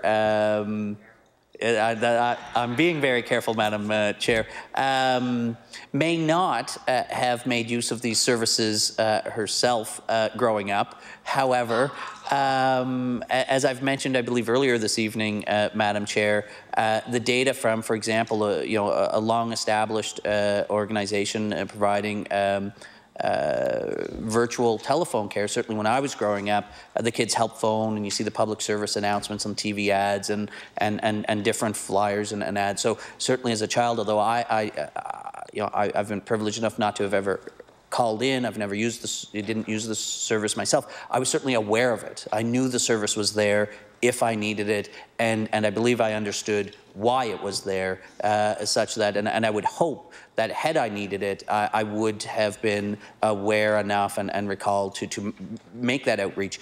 What I've seen, though, and this I only became aware of since becoming the Minister of Health, that in Nova Scotia, that Kids Help Phone, their service offerings have expanded, and they have an online chat option now. So advancing with the ages and technology, and again, they're actually seeing the growth in Nova Scotia. Disproportionately, our youth are engaging, and they are choosing, you know, when given the option, traditional telephone that's been around and getting the care, to chat and interface, they are choosing the technological and texting, typing interface with those clinicians to get help. So it's I guess, number one, just to help, as I understand some of the technology, number one, I think the member has demonstrated her awareness, Madam Chair, of healthcare from her own past experiences, work in the field, that she knows that in mental health and addictions, step one, and probably the most critical step, is for the individual to reach out for help.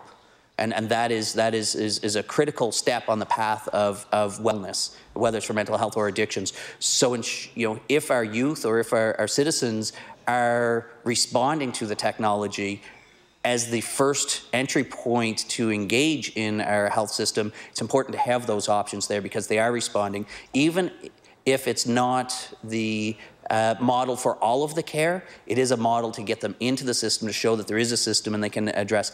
Now, where the research is very strong is for certain conditions. So is it right for all conditions and for all people? Not necessarily, but the research is growing and evolving and shows very promising and positive results for particular conditions like anxiety and conditions like that. Very, very positive results coming from the engagements. And so you're seeing it being adopted here.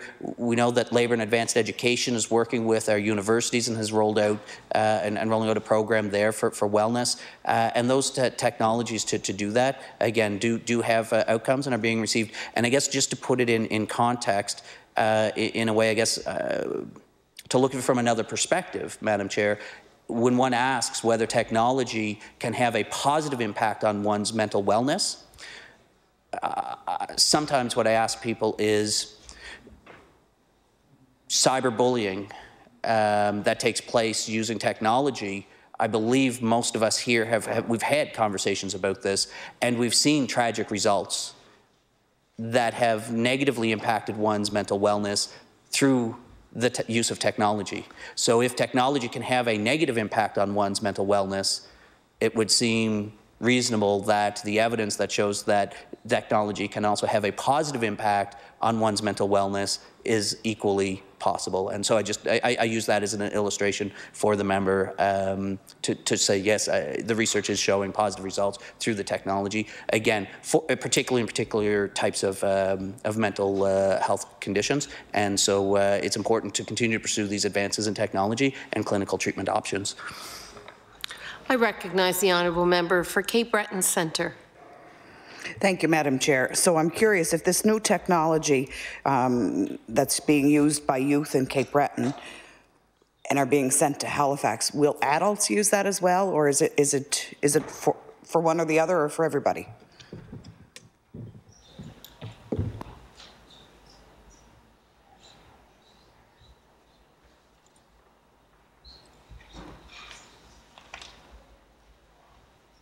I recognize the Honourable Minister of Health and Wellness. So programs like Strongest Families, the Kids Help Phone, and so on, I mean, they would be targeted obviously towards youth. Strongest Families towards families, so parents and caregivers can get involved in that area.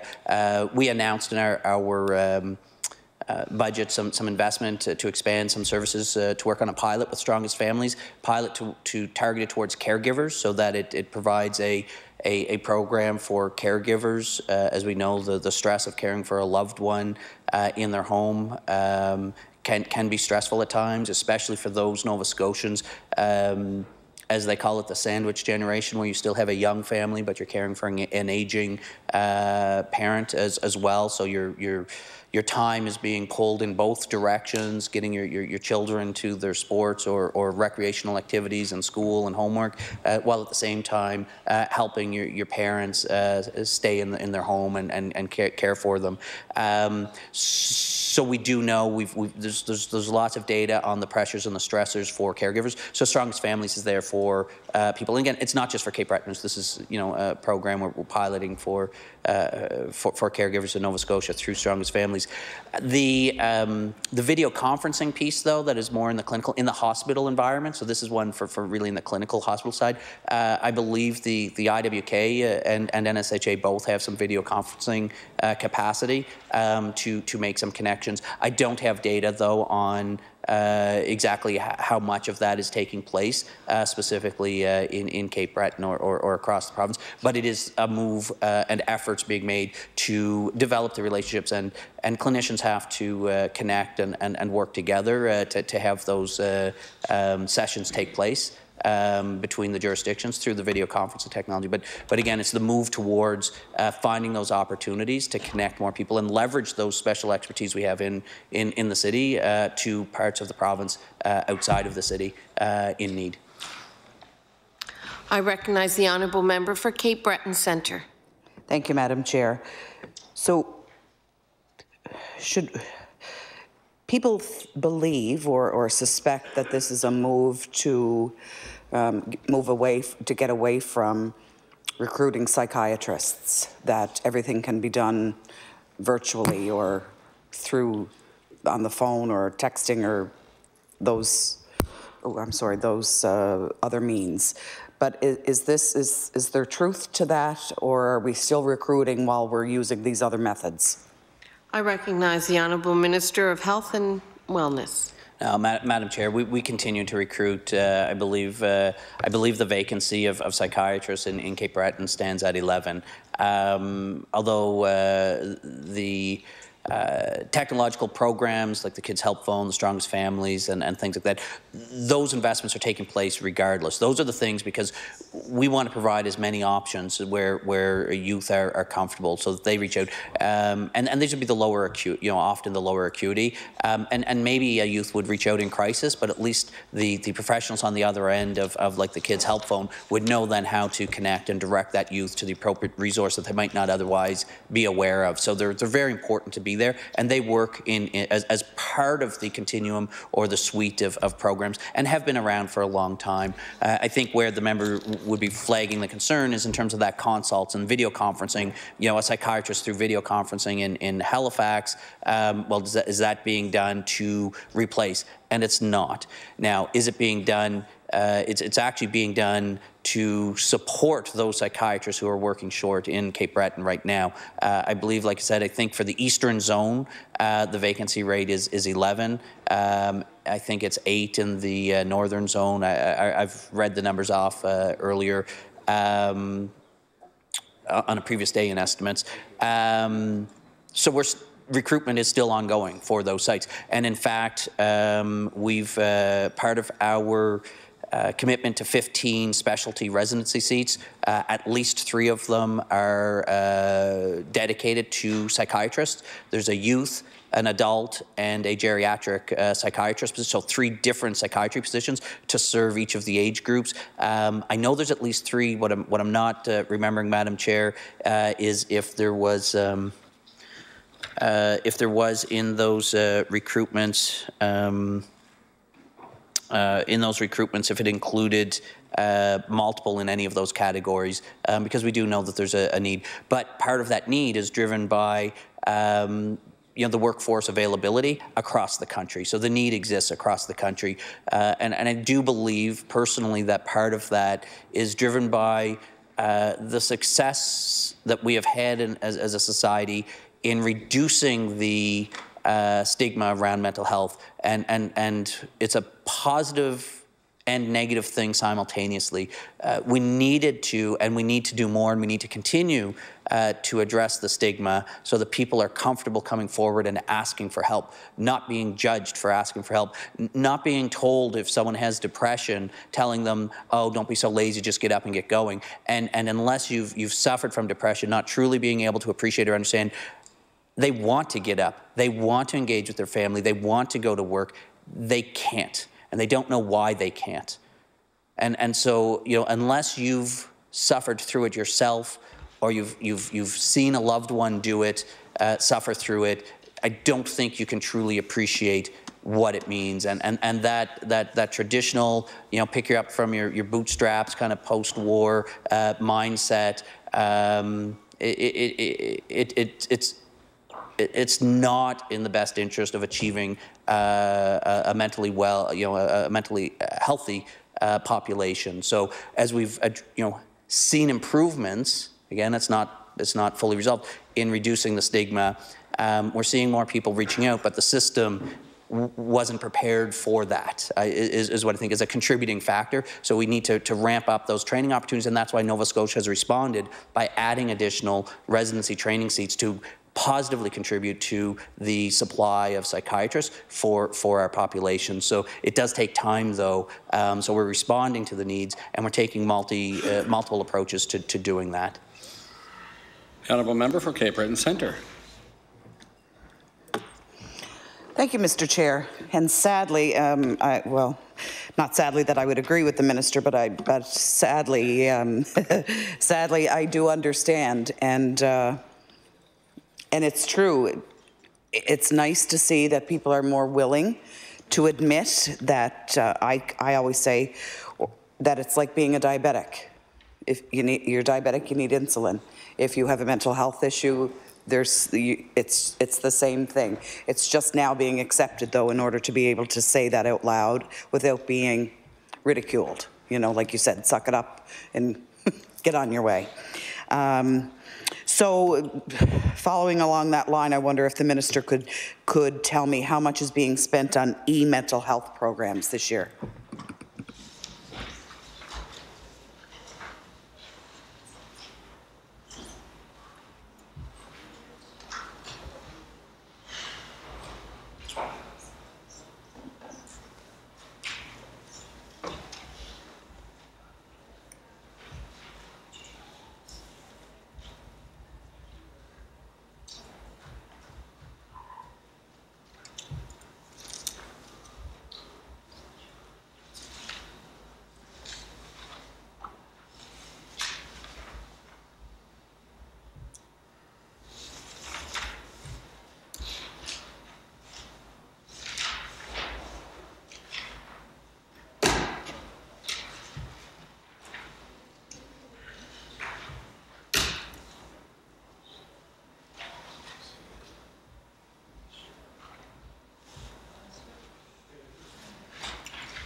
The Honourable Minister of Health.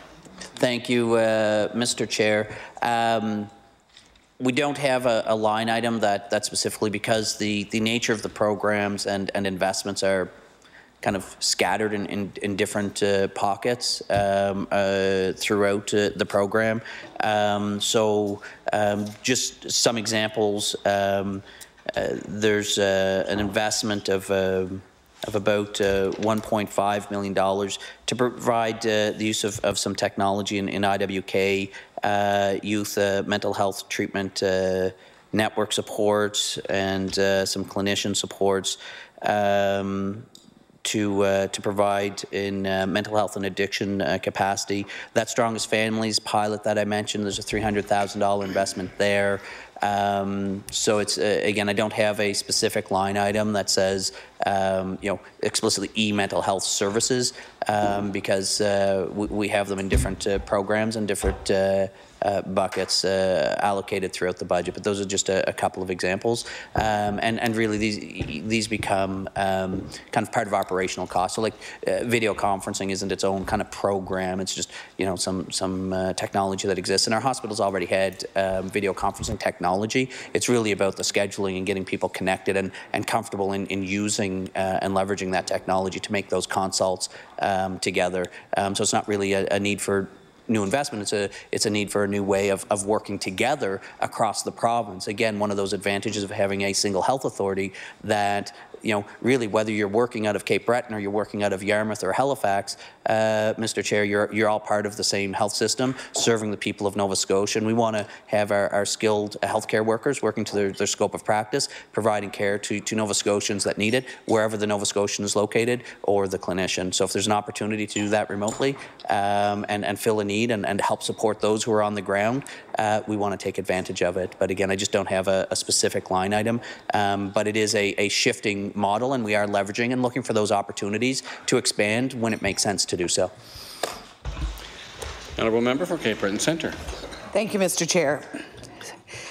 Knowing that university is a difficult time for so many, especially if they're moving away, even if they are going to St. Yves and only a few hours away, is the e-counselling program that's available for university students under this same umbrella?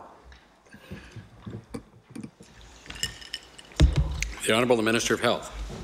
Thank you, Mr. Chair. No, actually, the university-based program to support university campuses is actually part of the work and support with the Department of Labour and Advanced Education, because it is the universities. It's similar to much of the investment in our school systems is done in partnership with education, and sometimes those budget items are although policy-wise it's executed through the department, because it makes more sense to do that. So with LAE, their relationship is with the universities. The Department of Health and Wellness really doesn't have that main mandate connection with them. So rather than having universities start to build a second doorway into government, we believe it would be more efficient to do it at the LAE perspective. And I think the investment in that program for the universities on the mental health initiative is about $500,000. Honourable Member for Cape Breton Centre. Excuse me. Thank you, Mr. Chair. There is mounting evidence that it's crucial to have a wide age range when designing mental health programs for youth. Young people are falling through the cracks when they leave school and are no longer eligible for youth mental health services through programs like we talked about with Schools Plus. One of the major objectives of the Access Open Minds service transformation currently happening at sites across Canada is to eliminate transitions based on age. That is to make sure that rapid access mental health services are available to young people until they're 25. I know that there's $1 million included in this budget to continue funding for 11 mental health and addiction staff to support an adolescent outreach program in 41 schools in Western and Northern Nova Scotia. So if I could just clarify, are the services provided through those school-based programs available to people over the age of 18? The Honourable Minister of Health. Thank you, Mr. Chair. So that adolescent outreach model that the member just referred to, that program and that investment is the expansion of what already existed and was modeled off of something in her community in Cape Breton in the Sydney area, the Caper-based model. These investments are rolling out in, again, the adolescents targeted. That's new for us in Nova Scotia, so we're rolling it out in the school system. We recognize that transition point even within the school year itself. So the concern raised by the member about a transition period of transitioning from youth to adulthood, we also recognize that having the value of using our school system is we have access to youth where they are for much of the year, but there are also 2 months of the year where youth are not in school. So these investments are actually to keep running and maintain connections with community groups, and they will continue to support our youth even over the summer. But it is targeted to the school-aged programs at this point, recognizing, Mr. Chair, that this is the expansion of new programs. we're filling a gap at the present time at this stage, you know, we're working towards improving the overall system. If we're getting more people diagnosed and identifying and supported younger, then as they move to adolescence or move out of that adolescence phase, the goal is that they already have the tools and the capacity to transition and have a less demand on the acute system as they transition out of our school system, because they've been well supported throughout our school system and have been, again, identified and interventions taken to support them. So that's the goal at this point. Based upon this investment, we want to make sure we get it right, we get it working properly. I will say that when I visited Caper Base myself, as we were learning more about that particular model, one of the things they highlighted was when they just started delivering the programs in the school system. This program is designed for those clinicians to be working and connecting with youth in the school system, but to also connect with other mental health community supports out there. So they're actually attaching then and connecting youth to other supports in their specific community. So that's part of that bridging as well. So those community supports may be broader community supports, not necessarily targeted youth. So while, you know, the adolescent outreach model is delivered and tied to our school system, which would be tied to the school age of youth, the supports, and again, if a youth has been going through the program and have been connected with other community mental health supports, the care may continue through those means, even though the adolescent outreach model isn't necessarily the program for them. So there are aspects, and people are thinking about these things, and but specifically the program and those counselor supports are really for those that are school age, but they do work, and goal is to support them and connect people and connect with community supports as well over the year, and continue that over the summer, because of those challenges where people feel lost without the supports that they're used to during the school year during those summer months. So the goal of that program is in part to make sure they have the supports over the summer months as well. The honourable member for Cape Breton Centre. Thank you, Mr. Chair. So on that line of thinking, currently in Cape Breton, and I'm really not sure if it's anywhere else in the province, but currently in Cape Breton there's 2 youth centres called Undercurrent. And I don't know if the minister is familiar with them, but I was just really lucky to meet with the gentleman that runs the one in Glace Bay, and it's a remarkable facility. The member from Glace Bay is not over there. It's remarkable what it's doing for kids, and I don't have the stats because I didn't know I was going to have the time to ask this question, but the percentage of kids that are getting off the street and off drugs and have supports, like the minister mentioned, like if you need some help with homework or if you need some counseling. Plus they have activities, floor hockey and basketball and all of these things, and they get to eat there. And this program has just decided to waive the $3 per event fee because some kids can't afford it, and it means them staying off the street and staying off drugs or paying the $3. So they've just come out with a plan to ask people that can to sponsor a child. They're looking at expanding to New Waterford, which would be remarkable.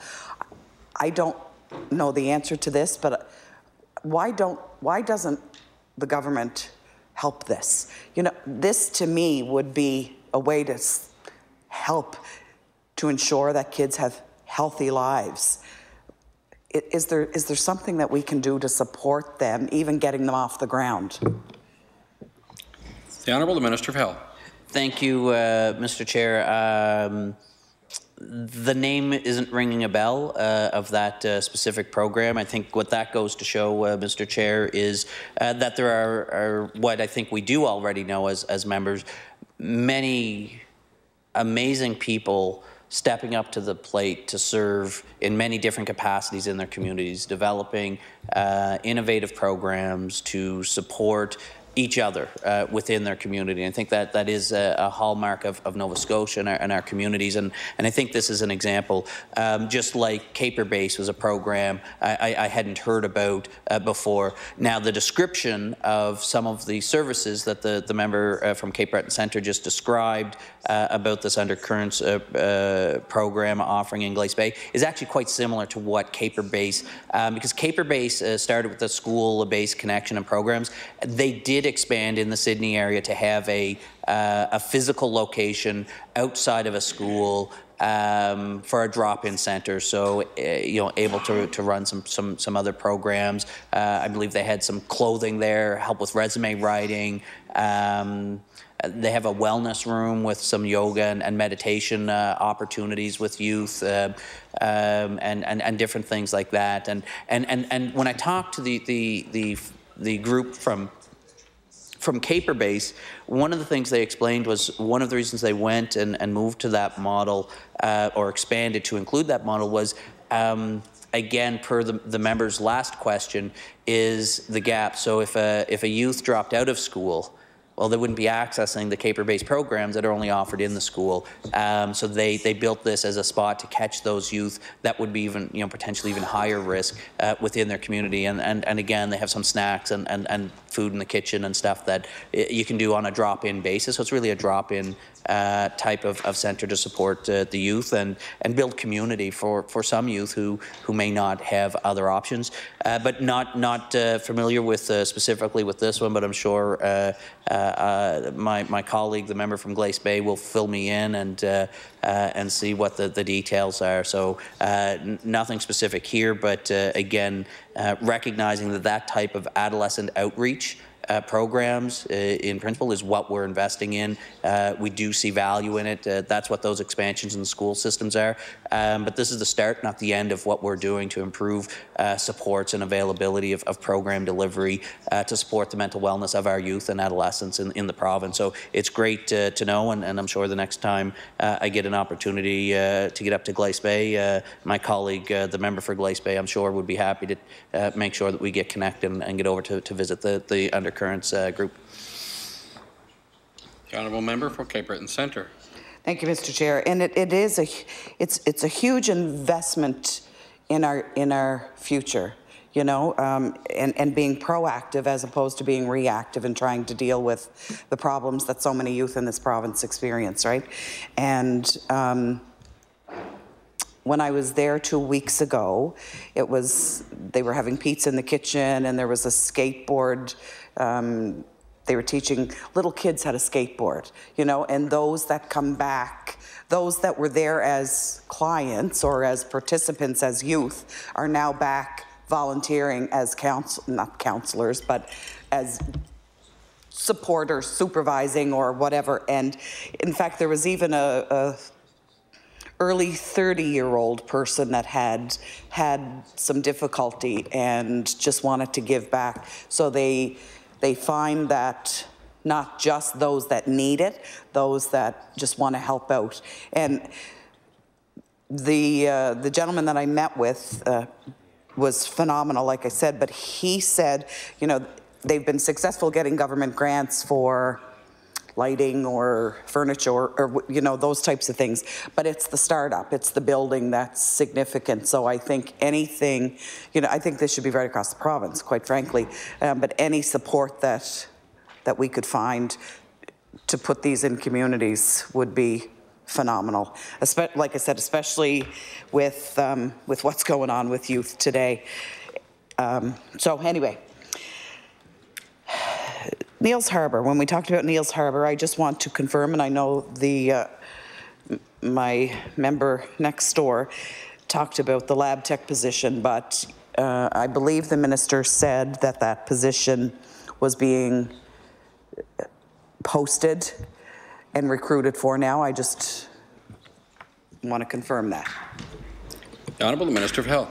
Thank you, Mr. Chair. That is correct. The position in Neils Harbor, I'm not sure if I haven't looked to verify that it is actually on the website, but that is my understanding. If it's not there, it should be going up shortly to recruit and fill that position.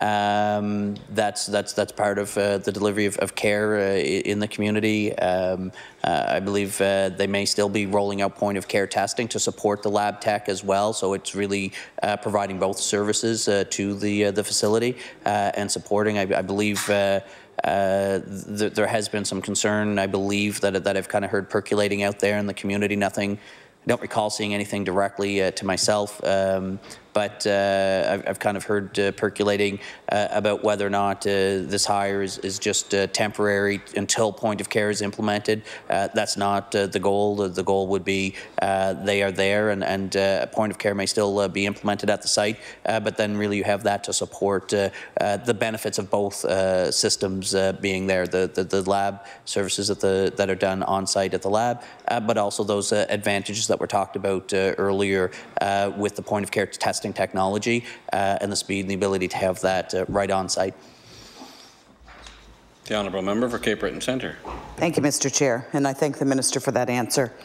As we talked about one of these days in estimates or question period about the new interpretation of old contract language and how nurses are paid their overtime premium, I've recently had discussions with some stakeholders that tell me that that is currently being reviewed. And I know the Minister has told me that the department is not the employer, but the department is the funder. Can the Minister provide any clarification on whether this is being revisited? The Honourable Minister of Health. Thank you, Mr. Chair. In fact, as the member's correct, we set policy and provide funding to the employer. And I believe pretty much from day one when questions have been asked on this topic, I don't recall if it came up specifically in question period, but I think with media, from pretty much day one, I've been advised both by when I was having the conversation with union representatives and I believe with media. You know, when I reached out to inquire with the employer, the health authority, they had indicated that they were having conversations, and you know, my conversation with the union representatives, they'd indicate there were conversations. Obviously, they wanted, you know, the request of me was to intervene and make sure the conversation went exactly the way the union wanted, but really I think it's important to recognize that the parties are at the table having some conversations to understand the impact of the decision made by the employer, and to see if you know, a common ground in terms of the needs and the objectives of the employer and those of the employees as represented by the union can come to head. That's the way I believe labour relations are designed to work and interface, and I think you know, as long as the parties are together having those conversations, listening and learning, I think the worst thing would be for me to intervene in that regard. So I know that's not what the member asked, Mr. Chair, but I just wanted to confirm her question. Yes, the last I heard is conversations are still ongoing between the two parties involved. Honourable member for Cape Breton Centre. Thank you, Mr. Chair. And I'm really pleased to hear that conversations are still ongoing, because it is causing a severe impact on staff at the hospitals across the province. I know one young woman had 7 calls in one day for a shift, but wouldn't go because she wasn't going to be paid overtime. So she probably would have went on the first call had she been paid the appropriate amount of overtime.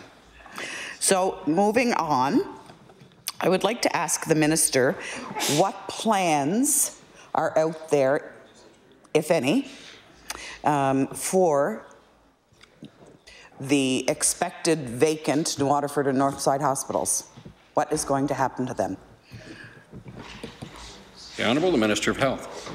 Thank you, Mr. Chair. So those decisions haven't been made yet, as the work, because at the front end, nothing is going to happen to the facilities until new facilities are in place. We've been clear on that from day one when we made the announcement. So I want to be clear again.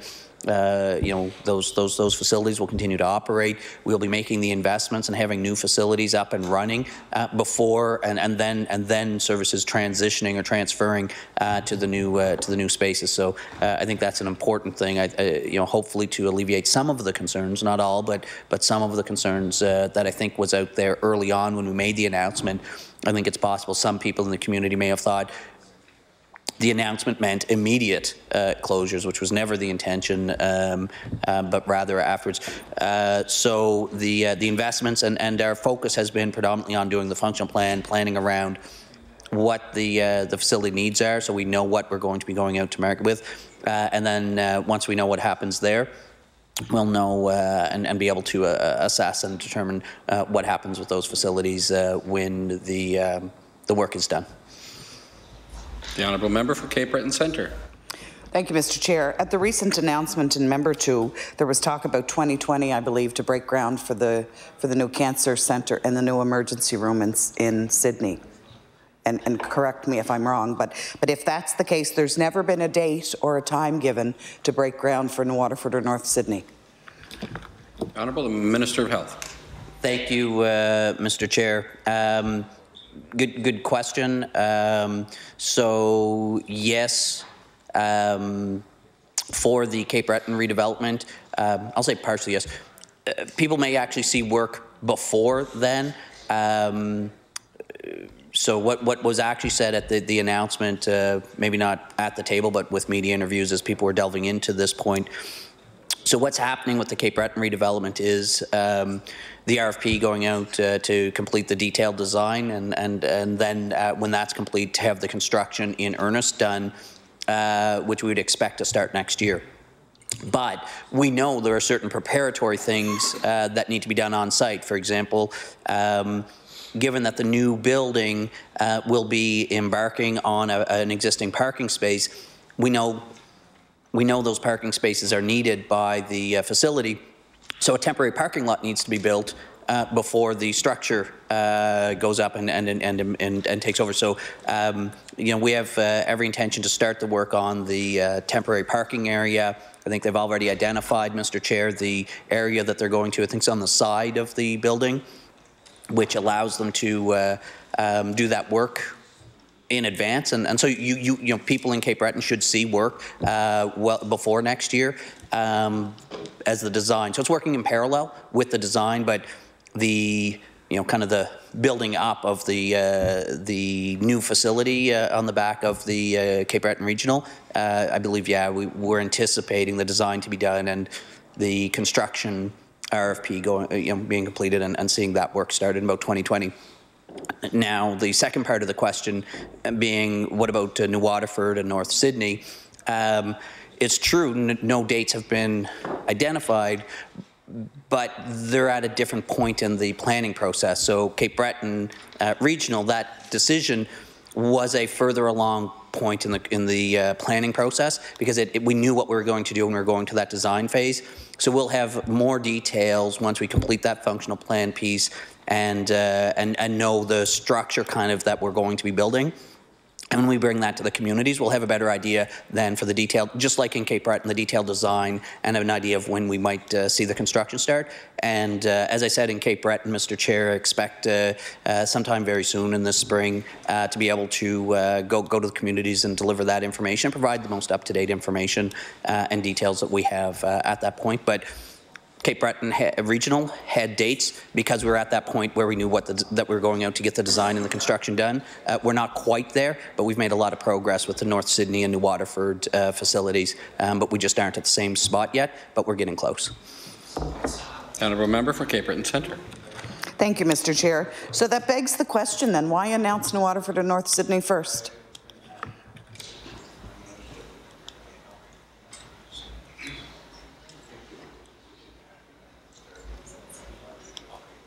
The Honourable Minister of Health. I'm not sure if I'm interpreting the question correctly. I think the specific question is why North Side and New Waterford first when we made the answer.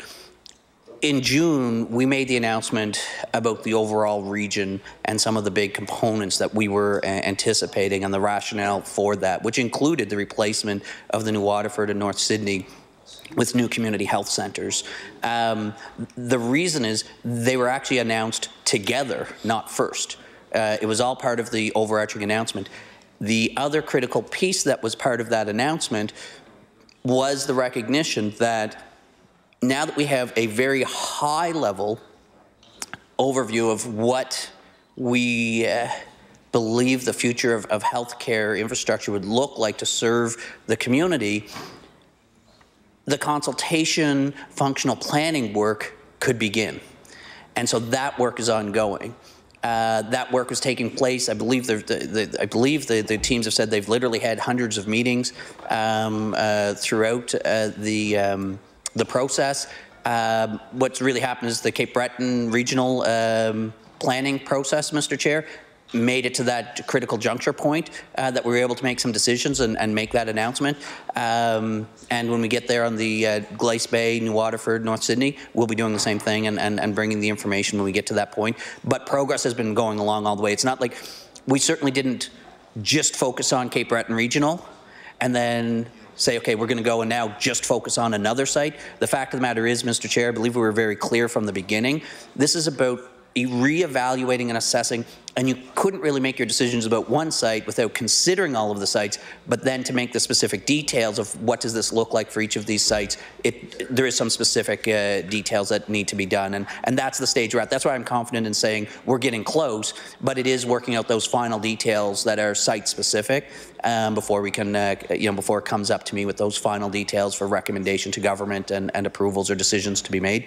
But I'm being assured that a lot of good information has been solicited. A lot of those meetings, we saw the result of that at Cape Breton Regional, and we'll be seeing it at the other 3 sites.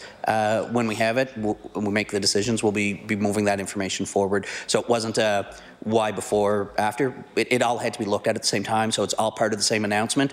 And this is the same way we really did in Halifax as well with the QE2 redevelopment. So we're not treating a community, it's just, and we learned a lot from the QE2 redevelopment. So there were a lot of announcements and work that was begun over at Dartmouth General to support the QE2 redevelopment, because we knew we were going to have to do some of those things even before the final redevelopment piece of the QE2 to replace the VG in its entirety. So it's kind of the same thing, where we don't want to hold everything up if there's an opportunity to move a part of the project forward, because we know it's long overdue to have these investments and new infrastructure for our healthcare systems, both in Cape Breton and in Halifax. The honourable member for Cape Breton Centre. Thank you, Mr. Chair. I'll reiterate my concern and my worry about the acute care beds, because as hard as I try, I can't wrap my head around where the acute care beds from New Waterford and North Sydney are going to go. The minister has talked about increasing emergency room size and cancer centre, which is remarkable. There's nobody that's going to disagree with that, but roughly the 23 and 26 inpatient beds in New Waterford and North Sydney will be lost. So if John Doe has pneumonia, can't really go home, but doesn't need to be at the regional, but can't go home, where, Mr. Chair, are those patients to go? At the end of the day, in my calculations, we will be still down 50-ish acute care beds in Cape Breton. The Honourable Minister of Health. Thank you, Mr. Chair. Thank the member for the question. The member noted the announcement at Cape Breton Regional, which was saying that the new emergency department, which will be doubling the size, the new cancer centre, effectively doubling its size, I believe, and the what wasn't mentioned though was the new critical care unit, which covers cardio, I believe, intensive care and intermediate care units, and that is effectively tripling the size of those existing units. in that critical care space. So there's significant expansion in that side of the the Cape Breton Regional Hospital as well. There is a fair amount of investment going on there. In terms of the overall bed flow, as we see the final functional plan details and recommendations coming out from the New Waterford and North Sydney facilities, that will make, I think, more clear what and how the flows, because we'll know what those facilities look like. We'll know with the Cape Breton Regional. The other thing that's important to note with the Cape Breton Regional is, as we're building that new complex on the back to new cancer centre, new emergency department, new critical care, all of that current space for the cancer centre, the emergency department, and the current critical care units, or the units that make up the critical care space, will be vacated. It'll be moved into the new space in the hospital, in the new wing of the hospital. So that gives more flexibility within the existing Cape Breton Regional Centre for other enhancements. The honourable member for Cape Breton Centre. Thank you, Mr. Chair. And from what I understand, it's 12 new ICU beds, if I'm not mistaken, but as well. So I take that, Mr. Chair, that perhaps the minister is suggesting that there could be some new inpatient beds in these vacant spaces, because we can definitely use them. More so than offices, I'm sure. But if we're going to have vacant space, then perhaps I could assume that could be looked at in the future. The Honourable Minister of Health. Thank you, Mr. Chair. As I'd indicated before, when we made the announcement in June, the work to, I guess, put the meat on the bones of the changes to the healthcare infrastructure and to support the delivery of modern healthcare in the Cape Breton region. That was going to be fed through the functional planning process and the consultations and the work that would be done. That work has been ongoing in the community, led by people in the community on the front lines, to communicate, engage, and so the recommendations in terms of the bed counts and the bed flows, including the recommendation that's already been announced around the number of beds at the for long-term care facilities, has come through that process. So while we made the announcement in June, we anticipated that we would have a need to roughly double the long-term care bed capacity in New Waterford and North Sydney. Through the functional planning process, we've gotten to the point where it's actually even more than that now. Instead of 48 beds or so off of the original June in both communities, it's up to 60 beds now in those communities to support the needs based upon that functional plan. So when the member asks about the number of beds that have been announced for Cape Breton Regional, it's the bed count and the location in the various units based upon the work of Dr. Orrell and others on the front line, meeting and consulting and assessing what the what data they have on the care needs of people in the community. That's been the whole point, is to assess what the needs are within the community and what the anticipated infrastructure needs would be required to fulfill those healthcare deliveries. So in terms of any future expectations or outcomes, those will come as further steps in the functional planning and decisions are made. So again, I haven't received final recommendations on New Waterford, North Sydney sites to make a final decision on those points. We did have some updated information. I think people were feeling quite confident that the number of 60 for the two sites for the total number of long-term care beds was the right number, and that's kind of been tightened up. I did disclose that information. I guess my colleague, the Minister of Finance, did in the budget, recognizing that there was a level of confidence in that piece of information, and recognizing after the announcement in Cape Breton, at the Cape Breton Regional, that people in the community were starting to wonder if we were doing work on their health facilities as well. So that was just a way to illustrate that work has been ongoing, and we're getting close, because we're able to confidently say that 60 was the number for those long-term care beds. So again, When we get to the point and decisions have been made based upon the input and the feedback, and we know we have the physicians and other clinicians on the front line providing input to guide the recommendation, which then ultimately, as government, we have to make a decision based upon those recommendations. When we have those get to that decision point, we can then go out and communicate it to the public, and that, I think, will address many of the questions that the member has been asking, Mr. Chair. The honourable member for Cape Breton Centre. Thank you, Mr. Chair. And as I said, over the past week, almost every day there was in excess of 18, 20, 23 patients admitted to the regional hospital in Sydney, which left them with no beds. So while we will agree to disagree, it's not 60 new beds in each community. It's a total of 60. We know that we have long-term care beds or ALC beds in Glace Bay. That I don't know if they're part of this calculation. These six, so are those patients that are in ALC or long-term care on 4 North and Glace Bay, are they coming to one of these new long-term care facilities? The Honourable Minister of Health. Thank you, Mr. Speaker. In fact, I think this is the first time I get to stand when the member from Cape Breton Centre gets to the point of agreeing to disagree, where I will disagree with her agreement to disagree, because I, in fact, agree with the statement the member made, which is that, yes, they are 60 total beds. It is an increase of, I don't know, what's that work out to? 74 total, I think, between the two communities. So about 36 or 37 new beds in each community.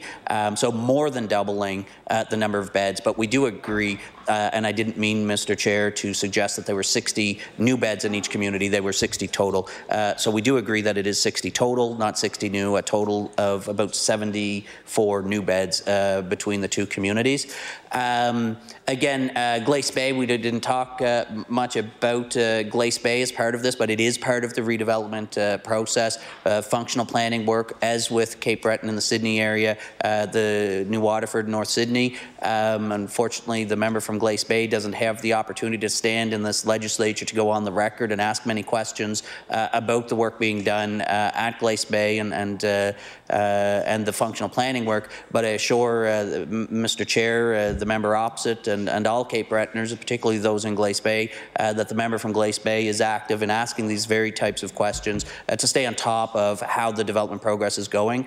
With that progress, Mr. Chair, as with the rest of it, it's the functional planning, those beds. The decisions around Glace Bay also haven't been made yet, but work is progressing well. And so the detailed changes for Glace Bay, when it gets to that point, as with New Waterford and North Sydney, as happened in Cape Breton and Sydney, when we get to that point where the recommendations have come forward, government has had a chance to review those recommendations and make a decision. We'll make sure that the community knows what those decisions are. Order, please. The time for the NDP caucus has expired. I now recognize the honourable member for Queen Shelburne. Thank you, Mr. Chair. Does the minister need a break? Okay. I am much older than you. Out of the bladder control, I'd never be able to sit there that long. My first question is back at Queen's General again. I understand payment for emergency services and inpatient coverage hours have changed in some hospitals. For example, in Digby, emergency room physicians working in the ER will be compensated to cover call for inpatient units. At my local hospital at Queen's General, primary care providers have provided 24-hour, 365-day coverage, emergency room, office, inpatient, nursing home, palliative care coverage since it's opened. As I mentioned previously when we were chatting, the volume and seriousness of the type of conditions have increased significantly, and our doctors are exhausted with the influx of people coming from neighboring communities. Although I understand and appreciate the incentive to encourage people to work in underserviced areas, it is also important to not forget what we have. And these docs at Queen's General continue to offer top-notch health care to the community and to the residents in Queen's County. My question is, these doctors are not, they're providing this full service, the full meal deal, so to speak, and they're not being compensated the same as those who provide itinerant care. So can the minister explain why this is happening to the docs at Queen's General, and can they expect to be treated equally? I recognize the Honourable Minister of Health and Wellness. Thank you, Madam Chair. I thank the member for the question. I guess the best response, number one, I agree with the member in terms of the work being conducted by the physicians and other healthcare professionals in Queens that I believe just within the last week or two, I did have representatives from the Department of Health and Wellness down to meet with physicians at Queens and a number of other hospitals in the region to talk about this very issue. This, Madam Chair, is also an issue at the negotiating table, recognizing the compensation structure at our community hospitals throughout the province is an important piece of the negotiations for an updated master agreement. There's been actually some very, without going into details, some very positive progress, I believe, from what I'm hearing from the table. In terms of some new and innovative ways to address some of the concerns. What is challenging, and to the member's comment, why are things different? Unfortunately, things are different in a large part because we previously had 9 different health authorities, and people were being, and programs and models were developed at hospitals very differently. As we've brought in the health authorities to help move away from these differences to standardize so that we do establish a baseline standard of compensation and care expectations throughout the healthcare system. And unfortunately, as you start moving the levers to bring in standardization, where systems change in communities, people will feel a change and they will interpret it as someone getting more or someone getting less. And I think it's important to look at overall the changes in the structures and the compensation models, because it is attempting to modernize. Some of it is attempting to modernize and respond to the nature of collaborative care practices and the changes in the culture and the approach of the delivery of primary health care services. So there are aspects of that being evaluated and looked at, and for inpatient care as well in our hospital systems. How does that work, and how do we manage it? Because again, how care is being delivered is different, and so how do we continue to be respectful to those who have worked under a particular model for many, many years, a model that has worked in particular communities, but unfortunately we have many communities in the province that are falling apart because the models in those communities aren't working. And again, as a province and as a system, we're trying to establish a model that standardizes and works for, to the best we can. Does that mean everybody will be happy with where it lands? Like all negotiations, generally everybody's not happy, with every aspect of the outcome. But when you look at the totality of those negotiations and the outcome, the goal is that we've reached a positive spot for the majority of people in that program. And again, in these negotiations, we're particularly looking to the future and future-proofing, establishing and addressing the current concerns and issues in a way that looks to the future to ensure that we start building and strengthening what the environment for our healthcare workers, in this case physicians, for today, but into the future as well. But it is a transition point, and like I said, just within the last week or two, there were staff, and I know they representatives that were down, and I had a brief conversation on their experience going around to the communities, and I recall they did talk specifically about the feedback that they heard from the physicians at Queen's Hospital. Recognize the Honourable Member for Queens Shelburne. Thank you, Madam Chair, and I thank the Minister for that response, and very encouraged to hear that members were down to meet with our very valued doctors at Queen's General. The men and women that practice in Queens County, those doctors are just absolutely incredible. Absolutely incredible, and I just feel so privileged that I live in a community where they are. Still on the same subject of Queen's General Hospital, I want to talk about dialysis.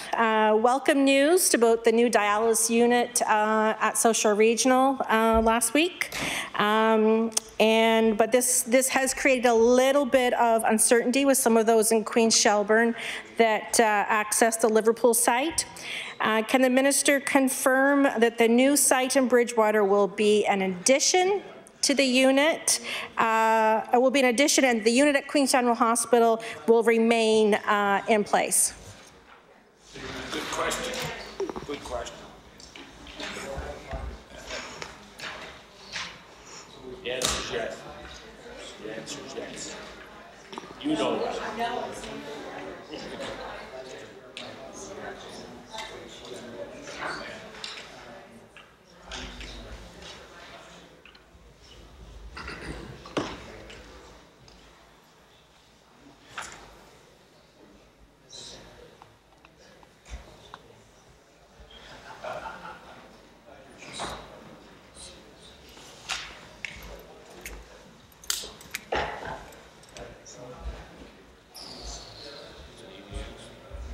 I recognize the Honourable Minister of Health and Wellness. Thank you, Madam Chair. So as the member noted, there will be the establishment of a dialysis unit at the South Shore Regional in Bridgewater, but there will be no change in the plans to Liverpool. I recognize the Honourable Member for Queens Shelburne. Thank you, Madam Chair. I'd also like to touch on lab services at Queen's General. I'm told that samples are collected at this lab and sent to our South Shore Regional Hospital by courier. To take that a step further, the South Shore Regional has lost in their lab cytology, histology, microbiology, and half of hematology. And along with Queen's General Hospital samples, Fisherman Memorial samples are also being collected at the regional and then sent to Kentville by courier up to 4 times a day. And I've been told that there is and I can understand there is a concern for compromise of these samples. I've also been told that breast cancer samples are being sent to Kentville when a pathologist used to be able to pull that sample right after identifying breast cancer from the screening and notify the patient immediately. And of course, at our regional hospital, we have a lot of exploratory surgeries that are being done, and now those samples are being sent to Kentville.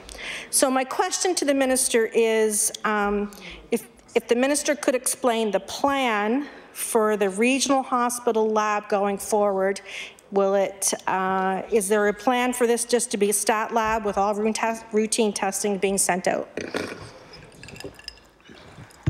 I recognize the Honourable Minister of Health and Wellness. Thank you, Madam Chair. I don't have details on that specific site. As noted before, the health authorities work with the operations and the clinical side of the facilities. What I can advise, I've seen as an MLA myself in my community some changes to the lab structure as well over the last couple of years, and in my research as MLA, even before being a health minister, the information that I was provided around this space is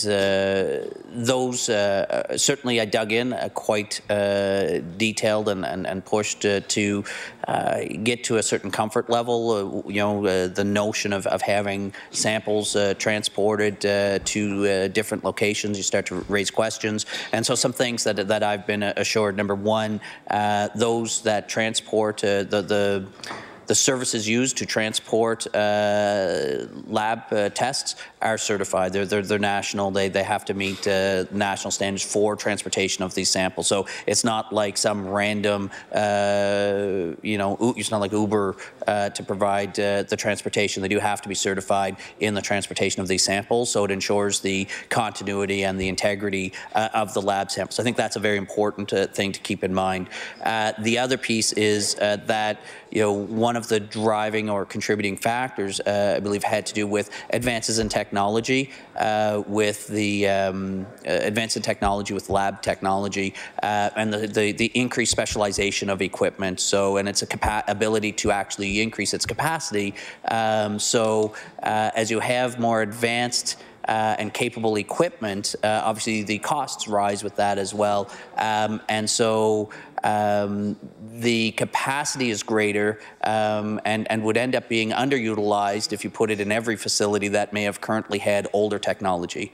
At the time, older technology would have perhaps been necessary to provide all of the services, but with the advanced technology, they have the capacity to work and support other facilities. And I think we all want to ensure that our system, number one, provides safe and quality and efficient care and results, but we also want to make sure that we make the best use of the investments we make. And I think that's what's been happening in certain parts of the province, where if a facility has the capacity to provide the results and it's done in a clinically appropriate manner, they're looking to leverage those opportunities for those efficiencies.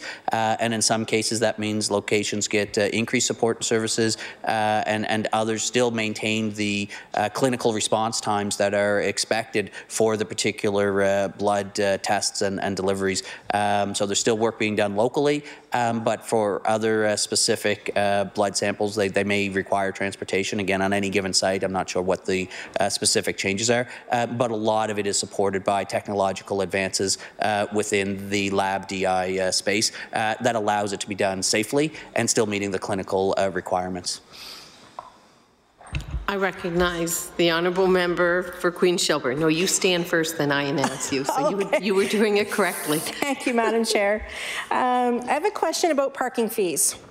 So I hear from constituents who have loved ones in hospital waiting for placement in long-term care about the costs they're incurring to visit their loved ones on a daily basis. We also know that families are encouraged to come and support their loved ones and be an extension of their care team while in the hospital. It may not seem like a lot of money, but families visiting morning and night and sometimes several times a day can be very expensive for them for parking costs just to spend time with their loved ones. So my question to the minister is, can he please advise if there are any plans to provide, considering we have more people staying longer in hospital waiting for long-term care, is there any plans to provide some assistance to these families visiting to help with their parking fees? And to take the next question, where do those collected fees go? Are they returned back to the individual hospital, or do they go in general revenue? I recognize the honourable Minister of Health and Wellness. Thank you, Madam Chair. I guess to the second one first, I'm not sure broadly. I know in my own community, the parking fees are directed towards the hospital foundation. So that actually the parking pay system, I believe, was implemented by the foundation and is used as a contributing supports for the foundation as a revenue generator there. I believe that is the case at some other hospitals, but I don't believe it's all hospitals. So some of it would be revenue for the Hospital Health Authority. I mean, at the end of the day, supporting the foundations is supporting the hospital as well. So I don't think it's a consistent. Again, going back to the fact that we had 9 health authorities, different policies were established over time, Madam Chair. So there are expected to be differences, or I guess it's understandable that there are differences in those policies throughout the province today. And over time, perhaps there will be efforts to standardize throughout the province. But it's one of many types of examples of where if you're a patient in one part of the province or a loved one of a patient, it's different in different parts. And again, that's one of the reasons we felt it was important in 2013 to say we should establish a single health authority so that we can start working towards establishing particularly driven on the clinical side of standardization and ensuring we get care consistent and processes across the province. But this would just be another kind of piece that, like I said, people don't often think about, Madam Chair, as part of the care program.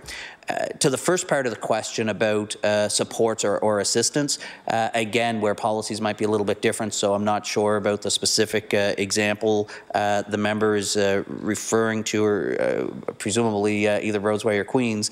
But again, I know that there are many hospitals around the province where if somebody is having an extended stay, you can get a weekly or a monthly parking pass that does provide a reduced rate. So you can get, relative to many spots, relatively cheaper parking to be able to get a pass that goes in and out. So again, I'll just use in my own hometown. I believe in the main gated parking lot, it's $2.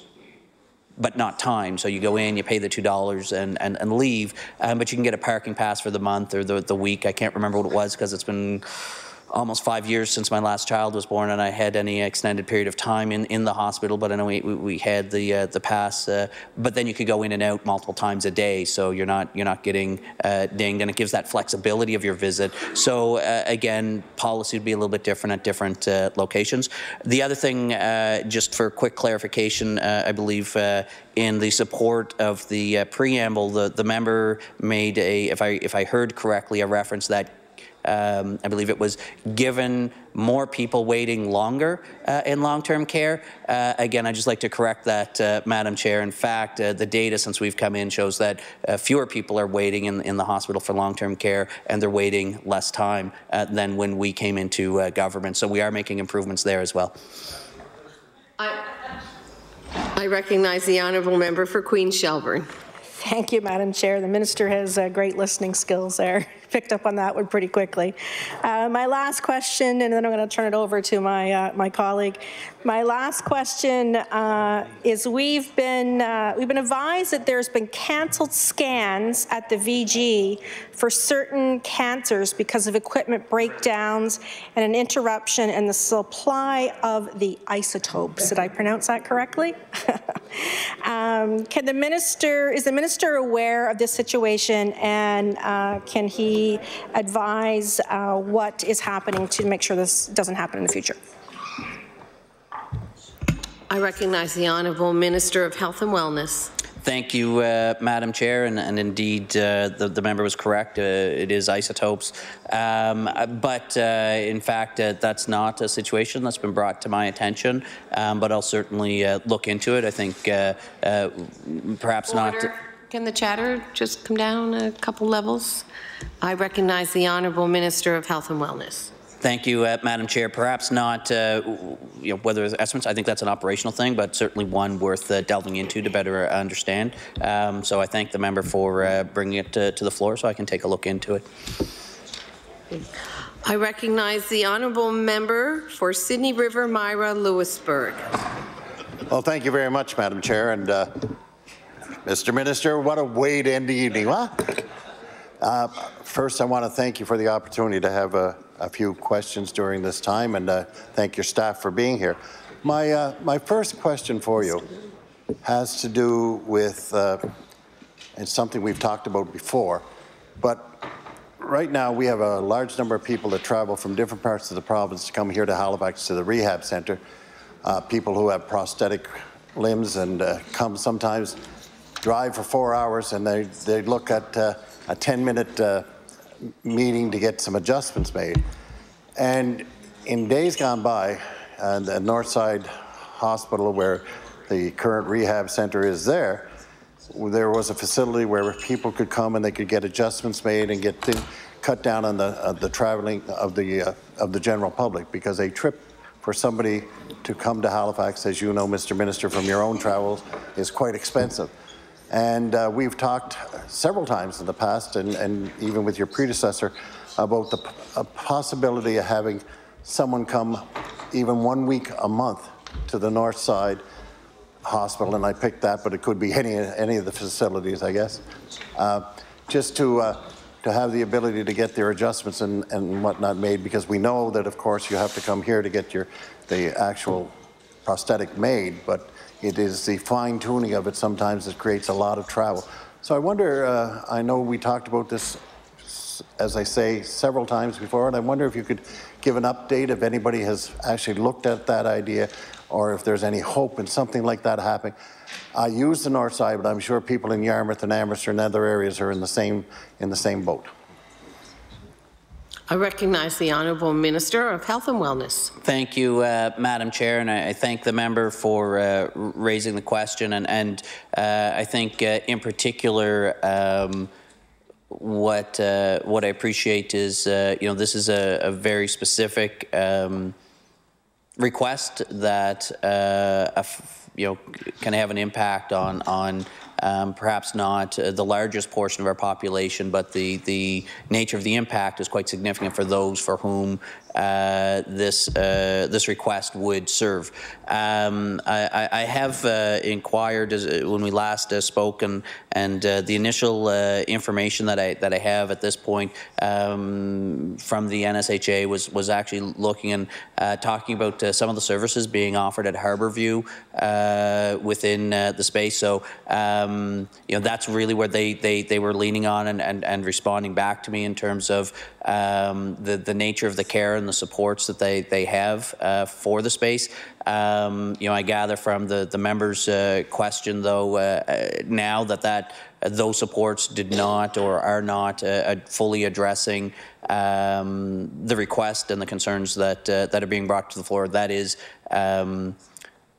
the services being offered at the Harbourview location are not the same or the full suite of adjustment services that the member's looking for, inquiring about. That is a different type of service, perhaps, and I think perhaps I may not have communicated the inquiry clearly enough when I asked people to look at it, because the information that came back to me was referring back to the services and the supports at the Harbourview site, and I kind of left it with that, thinking that there was that services and supports.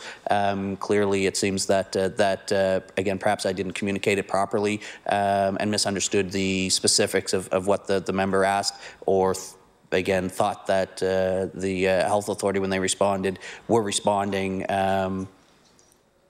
to the specific inquiry, again, about those adjustments. So I think I'll have to go back at this one again to see if I can get, again, unless the member indicates that Harbourview is meeting the needs. But again, the fact that he brought the question to the floor suggests that it's not. I recognize the Honourable Member for Sydney River, Myra Lewisburg. Thank you very much, Madam Chair. And to the best of my knowledge, my understanding is that no, indeed, Harbourview is not meeting it. I've had on different occasions taken people with me on my travels to Halifax that have had to come here for adjustments. In particular, there's one gentleman who's in his early 90s that has had to come here on a fairly regular basis. And again, it is a challenge. And so if we could look at, and I know we can't give a full range of services, but at the same token, as you know, I'm fortunate. I'm here on a regular basis, so I can come here and I can get the adjustments for my own prosthetic, but other people aren't that lucky. And again, it could be like an $800 trip for people. So if indeed we had a technician, and I don't know what the status is now, but at one point when we started this conversation, there was a technician that was willing to travel to Cape Breton for a week, a month, or whatever it would be, and people could be scheduled there. And so it would be a help for the individuals. I think in the long run, it would save a lot of dollars for people. And I know from discussions that we've had that the well-being of the client is something that we all want to see put forward. So if you could maybe readdress that, that would be great. I recognize the Honourable Minister of Health and Wellness. Thank you, Madam Chair, and indeed I will. Again, in the information that I had been given about Harbourview, there was a reference to someone from Halifax that went down, and again, I thought, because again, when the member raised this question, I do remember when we talked about it. I don't remember if it was question period or in estimates last year, but I do remember us having this conversation, and I did take it back to look into it. And again, that information, as I recall, did indicate, I believe, a reference to someone from Halifax going down to Harbourview. But again, perhaps I misinterpreted, or I assumed that was someone going down dealing with the types of adjustments the member raised. So, you know, I will certainly take another look at it, and perhaps offside, if the member just in that last mention indicated that he thought there was a technician who might have been willing to travel for that. If he has a name or anything, if he passes that on the side, it might help me more clearly move forward and have someone that can talk about possibilities, Madam Chair. But certainly willing to take another stab at this particular request. Again, recognizing I have the privilege of living perhaps almost exactly halfway between Halifax and Cape Breton, and I've seemed to be traveling in both directions from time to time of late. And I know I've commuted with my colleague from Glace Bay on a couple of days, and when we're late getting back, and he's dropping me off in Antigonish, and I know he's still got that much further to go to get to Glace Bay. You know, I certainly appreciate how long that travel is, taking an entire day of travel. I recognize the Honourable Member for Sydney River, Myra Lewisburg. I thank you for that, Minister, and I look forward to you having the opportunity to look into that. And I believe that Mother Webb's is actually halfway between the odd time I may have stopped there to check things out. Another topic that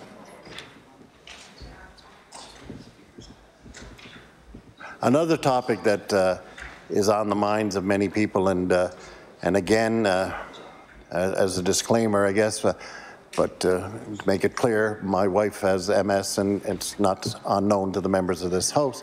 And we've talked in the past about how sometimes people with MS have to do a fair bit of traveling.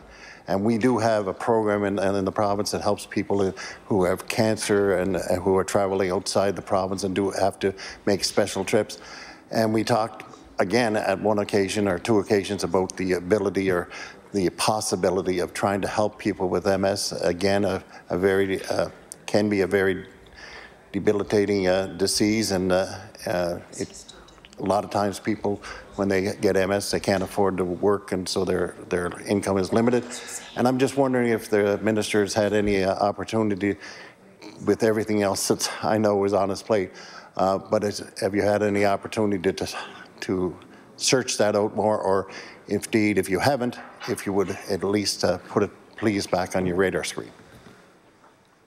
I recognize the Honourable Minister of Health and Wellness. Thank you, Madam Chair, and again, I thank the member for bringing this question forward. Although making the personal disclosure, I think that's one of the things about MLAs in the legislature that allows us to effectively represent the interests of our constituents. Is at the end of the day, you know, believe it or not, we all have families and family members that means that that could have the same challenges as every other Nova Scotian. We are Nova Scotians. We are the community members of the communities that we represent, and the member has again disclosed in this particular case. But what I assure other members that you know, in our conversations, he's not bringing this up for personal means, but rather he uses that personal experience to illustrate to Nova Scotians that that he understands and appreciates the struggles and the challenges of others with the same debilitating condition, and I understand and appreciate that. In fact, in response to the question, not specifically to MS, But what I can assure the member is, in fact, in part because of the inquiries that he's made, it's something that's I've been processing and thinking about and looking for opportunities. The member mentioned, we have an out-of-province travel policy, but not an in-province travel policy. And so his colleague, the member for Argyll-Barrington, earlier in estimates, raised a question asking for a status update on the Yarmouth cancer review. And I may be confusing members here by talking now about cancer review when the question was about travel for MS, but there is a connection because that review of the cancer services in Yarmouth actually came out with a number of recommendations. And one of the recommendations was identifying the challenge of the travel, because if you look at cancer services that are being offered with the centres in Halifax and Sydney, you draw a 2-hour circle around that, and you've got some pieces of Guysborough on the eastern shore, and then around the Yarmouth, South Shore area, which don't fall within that 2-hour distance. And they're saying, these people have more challenges than those within the 2-hour circumference. And one of the recommendations was specific about, so how can we reduce the travel burden for their treatments to level the playing field a little bit more in terms of their care, because others live closer and don't. And so that work is ongoing. And one of the things from my perspective, I've had some thoughts. I've been looking at ways to adjust and work within some of the programs and funding that we have to say, where can we look to make some changes that could support something like this. And I think now that we have, again, these very direct recommendations, I'm looking then and saying, well, if we're looking at this, I anticipate there are others, because I knew this particular request was outstanding.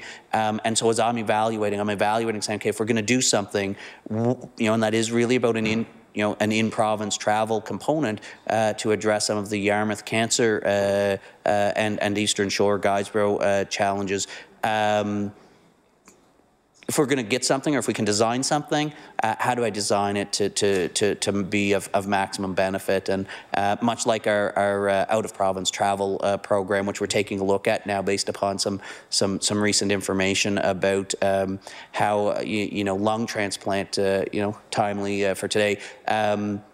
The fact is the program seems to work for, as a percentage, the majority of people who travel. But the nature of the travel for lung transplant patients, Madam Chair, is significantly different than many other people who need to travel out of province. So we are looking at that program as well. So I guess, again, to answer the member's question, I know that this is one that he's asked before. I haven't forgotten about it. It's actually been on my mind, and I've been looking for those opportunities. I don't have a solution yet, and I probably won't have a solution where it would be specifically for MS, but rather as I look at the notion of what kind of program or policy out of the Yarmouth travel program on that cancer side is, as I'm looking at that, if we can, I want to maximize the value of that program that we're developing. Not sure what that's going to look like yet, but I certainly will ensure that the member's inquiry, helps me look at that as I'm trying to make some decisions on that. I recognize the honourable member for Sydney River, Myra Lewisburg. Thank you very much, Madam Chair, and I want to thank the Minister for that answer, because I think we're all aware that people that have acute health care problems, if they can stay in areas that are familiar to them or they're easier for them to travel, that indeed has an impact on their ability to get better. And certainly the Cancer Centre in Sydney is one of the finest operations that are around, and there's a lot of people travel there that are certainly outside that 2-hour travel limit, and anything we can do to make people more comfortable and make sure that they get the treatments that they need, I think is a good thing. So I do thank you for that. I've had a few of my constituents and people from other areas have talked to me about their concerns about long-term care. And I know in the past there have been programs where long-term care facilities, smaller long-term care facilities have been built by private operators and whatnot. And one of the questions was, you know, is there a program today that may allow someone to build a 20 or 30 bed unit, and if there is, what kind of guidelines would be there? Because there are people who would like to do that. Some of it's because their own family members are heading in that direction and they want to be able to keep them in their own communities or whatever. So I'm just wondering if the department has any thoughts on that, or any programs, or if they would give it consideration if there isn't a program currently. But as I say, I do know in the past that there have been some small operators that have done that, and it seems very successful, and the people that live in those homes consider it to be home. They're very happy in those facilities. So.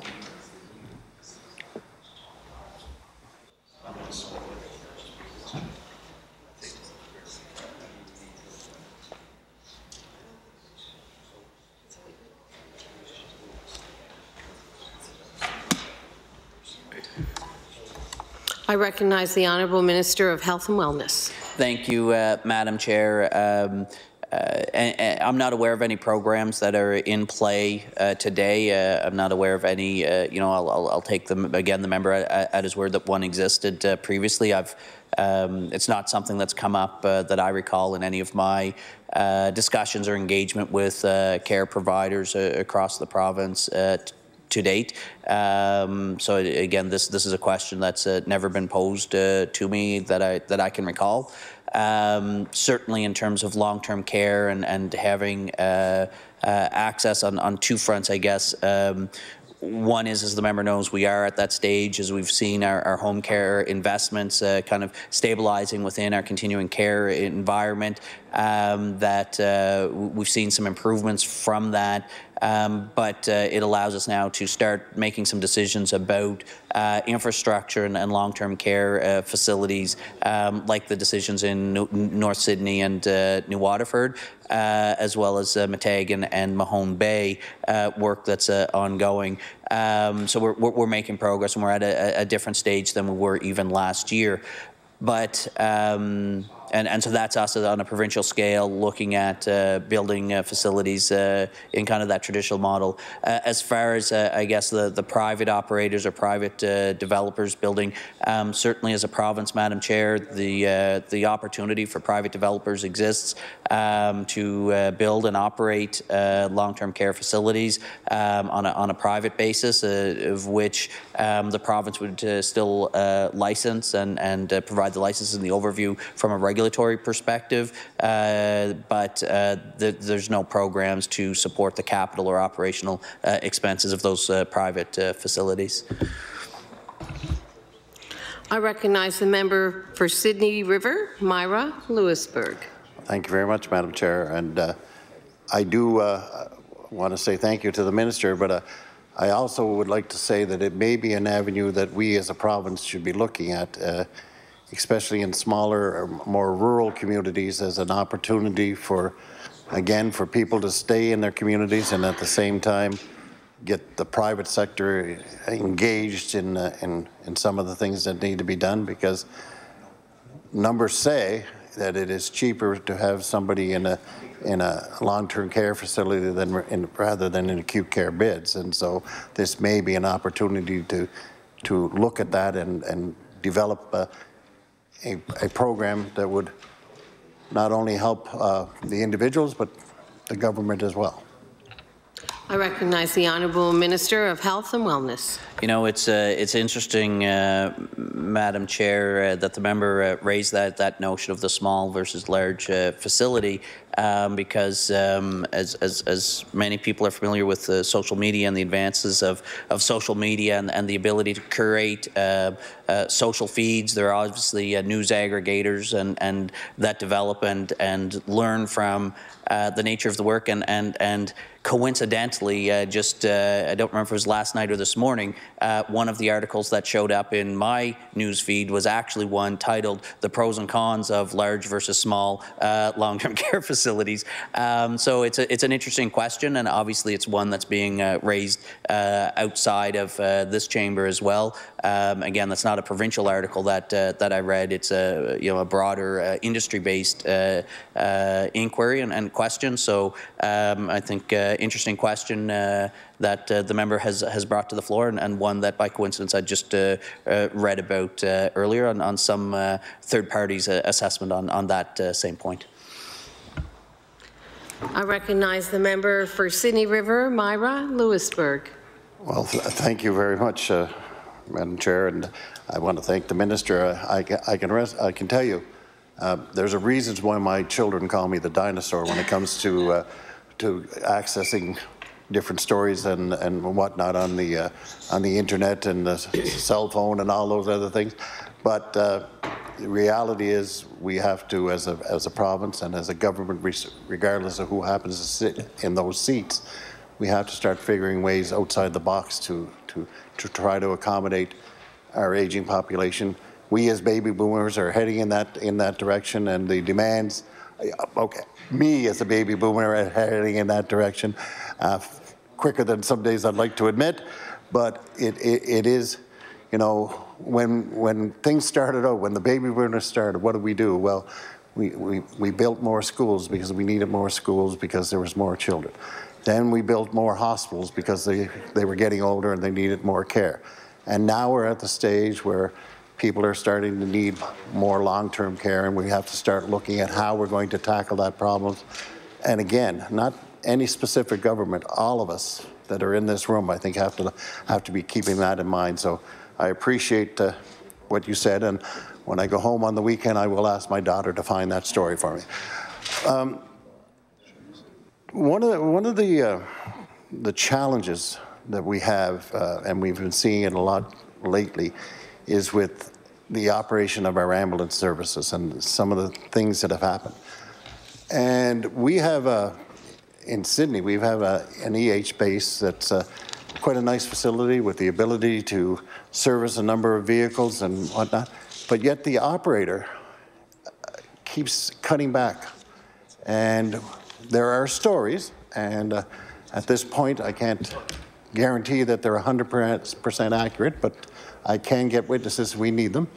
There are stories of how ambulances are being taken out of service in Sydney, shunted to Halifax for things as simple as an oil change. And that cannot be a good way of using our resources. And I understand that it's an outside contractor that has it.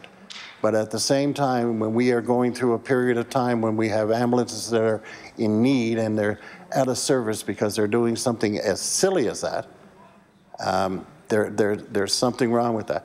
The facility they have in Sydney is state-of-the-art. It's not that old. And yet, my understanding is they've laid off the mechanics that they had hired there. Now, Mr. Minister, like the fellow says, I guess if it's a lie from me, it's a lie to me. But the trouble is, the story and the concerns have come from too many people for it not to have a basis of some accuracy. And I guess when I think we just renewed a contract with EHS and or Blue Cross with some of the things that they do for us, I really would hope that with the challenges we're seeing with ambulances not being available, that somebody would look into this situation and see indeed if there's any truth to it, but more importantly, if it is broken, let's try to find a way to fix it before it causes somebody's life to be lost. I recognize the Honourable Minister of Health and Wellness. Thank you, Madam Chair. I'll make no judgment as to the validity or not of the information that's come here. As the member knows, in the floor of this legislature, we're all honourable individuals, and we often bring the concerns brought to our attention by our constituents to this floor, and indeed to even outside of this chamber. MLAs bring their concerns that they hear from constituents to ministers to investigate. So this is one I can honestly say I had not heard of before, Madam Chair. So as the member requested, I'll certainly have some people dig into this and determine the if this is the situation or not, and investigate and respond accordingly. But notwithstanding the maintenance and the servicing side of it, certainly the operational side and the concerns of our paramedics. You know, the member made reference in this context, Madam Chair, of an ambulance going to Halifax for maintenance purposes, which I'm not aware of, but will investigate. But certainly we hear similar stories where they are moving for clinical purposes to Halifax, but unfortunately being in an emergency or at the hospital for an extended period of time to unload. And for some of our paramedics, they're actually there for an entire shift. And that's not the environment that paramedics want to be in staying with and monitoring their patient, but rather doing the travel back to the community to provide the emergency care that they're trained for. And that's why we've made some changes, and we've asked the NSHA to work with EMCI, the service operator of our EHS ambulance system, to make the changes so that those ambulances can, and those paramedics can transfer the care of the patients to the hospital staff and get back out into the road. So we do get those ambulances used. And as I provided that broader kind of clinical that we are hearing from paramedics and trying to make improvements, I've managed to track down an answer for the member. And what I'm being advised, Madam Chair, is that the EHS oil changes and maintenance are being provided by a Ford dealership in the Sydney area. I recognize the honourable member for Sydney River, Myra Lewisburg. Thank you, Madam Chair. And this following statement is really going to worry the minister, because I actually agree with most of what he said. The reality is some of the oil changes are being made in Sydney, and that's right. But the more important thing again is the ability to make sure that we're getting the best service out of our ambulance service that we can, because we have the best paramedics in the world operating them. What we need to do, what government and we in this House need to do, is make sure that they have the tools that they need to do the job that they've been trained to do. And that is the reason that some of these things are brought up. And I can say honestly, I hope I'm wrong. I hope I'm wrong. But if I'm not, then I think we have to address that as best we can. And again, not just as a government, but as the community that's in this room, that we're here.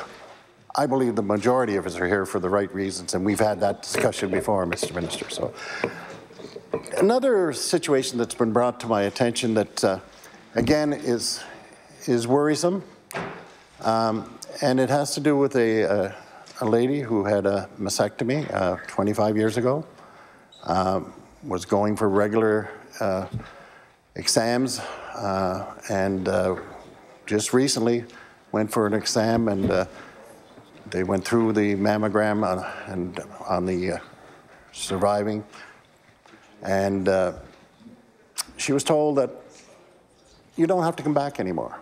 We've changed our policy, how we're monitoring this. We're not going to be doing you on a regular basis. We're not going to be following up with you. And I've heard other ladies talk about their concerns when it comes to the whole breast screening program that's being offered. I think that, again, Nova Scotians and who are very resistant to change and get a piece of paper handed to them, and I have a copy of that paper, it's my desk. But it's really hard for them to comprehend that, and it creates another type of stress on them. So I'm not sure if you're aware of it. I'm not sure if you know that there's those kinds of changes have taken place. And I would be the first one to tell you that I don't know the reasoning or the rhyme behind it. There may be some, but it is something that has stressed out a few individuals that have come to my office. I recognize the Honourable Minister of Health and Wellness. Thank you, Madam Chair, and I thank the member for bringing the question to the floor. I'm not familiar with a change in policy within the Nova Scotia Health Authority or the IWK for their mammogram services. But what I can advise the member is, again, notwithstanding the fact that I'm not aware of changes in the process, I have previously read, material about, again, completely outside of the context of the Nova Scotia Health Authority, but more in a scientific, clinical context, about changing clinical context and about, and not just for mammogram screening services, but other types of clinical services. There's evolving research that seems to be indicating in many cases the outcomes for more frequent tests is not any better than a less frequent testing cycle. Again, that's not something the NSHA or any other clinicians have brought to me, and it's certainly not something I've brought to them. I leave the clinical work to them, but in this specific context that the member brings this up, I can say I've read material, Madam Chair, independent of anything really in the office. I'm just, I don't know, I like to read the things that pop up in my news feeds, and for some reason my news feeds seem to think I like medical related information, and so I have read about these evolving changes in clinical testing requirements. So I guess as the member brings it up, on the one hand, clinically speaking, it seems to be supported by literature that I've read, but I wasn't aware that the NSHA had adopted or modified their approach and policies for that. So I guess to that end, if I check in, I would suspect they would probably refer me to some of that literature that I've previously read if they've actually updated their policy and testing programs like that. I recognize the Honourable Member for Sydney River, Myra, Lewisburg. Thank you, Madam Chair. And again, I want to thank the Minister because there is no way that he can be up to date with everything that's going on, and I appreciate that. When we bring items forward in this setting, it is an opportunity for you to research and maybe find out some of that and see if it is right or wrong, and again, always keeping in mind what is the impact it's having on our patients, on our population, because at the end of the day, I can't say it enough. I know we all want to make sure we do what's best for everybody. And having had to use the services of the healthcare system on more than one occasion, I'm not happy about that, but I'm very glad that it was there, and the people, the staff, and everybody that's associated with it do a fantastic job, and we're quite lucky as a province to have the people we have. One of the things that happened today, we heard that the number of doctors, the number of individuals without doctors is on the rise again after, I think, about 4 months of we're seeing it drop. The whole issue of doctor recruitment and how we retain doctors is one that we've had discussions lively and sometimes about. But I just wonder if indeed when previous people were in places with the health authority, they had said that they were going to implement exit interviews for doctors and to try and get a handle on what it is and why it is that people are leaving us. And I know last week the NSHAO had about 133 requests for doctors out there. So I'm just wondering, Minister, if there is a defined program for interviewing doctors that are leaving, and if there's a way that any of that information, if it is taking place, can be shared so people will get a better understanding of why it is that doctors may not be here.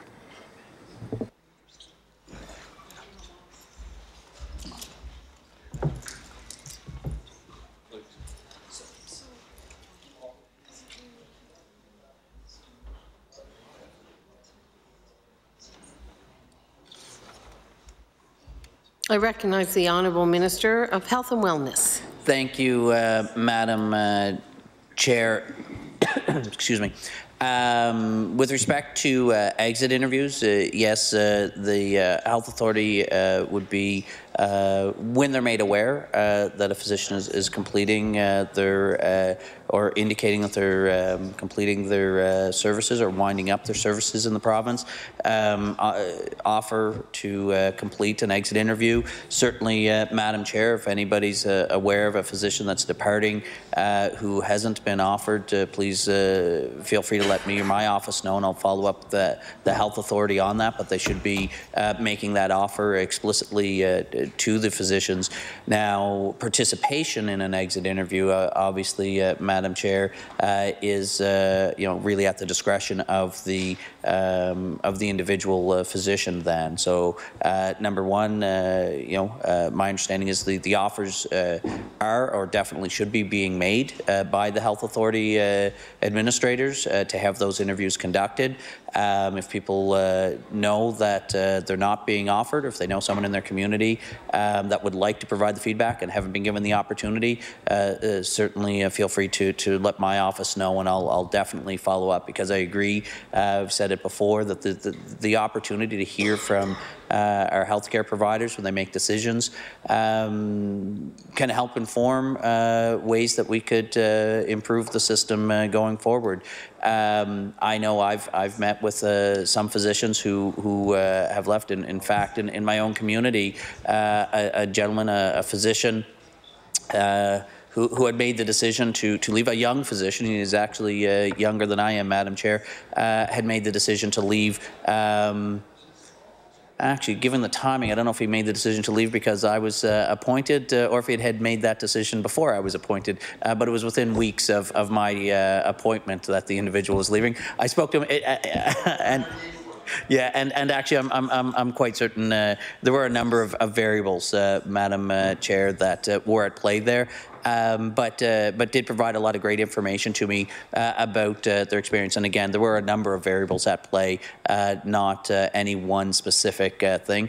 But that very early opportunity to have a sit down and conversation actually has informed my thinking and approach and awareness of the broader health system, and particularly in our hospital setting, because of this physician and my ability to assess feedback that I receive from other physicians against what this physician's experience was is also a helpful thing. So I do believe that they're the appropriate thing.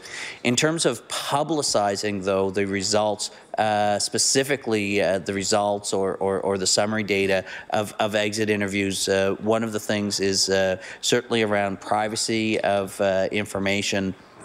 I know often in doing interviews with people, if they think that information will be made or disclosed, even if it's anonymized, people do take sometimes a different approach, and they might be a little bit more reserved in the disclosure of the information for privacy reasons. That often is the case in clinical reviews and so on. I'm not explicitly an expert in the HR side of the field for exit interviews, but what I can assure the members, as the reviews are completed, the information that is provided through the exit interviews certainly and really how could it not help inform the policy positions and the decisions being made by the health authority in its recruitment and retention efforts. That's an important source of information, is direct first-hand information. It's certainly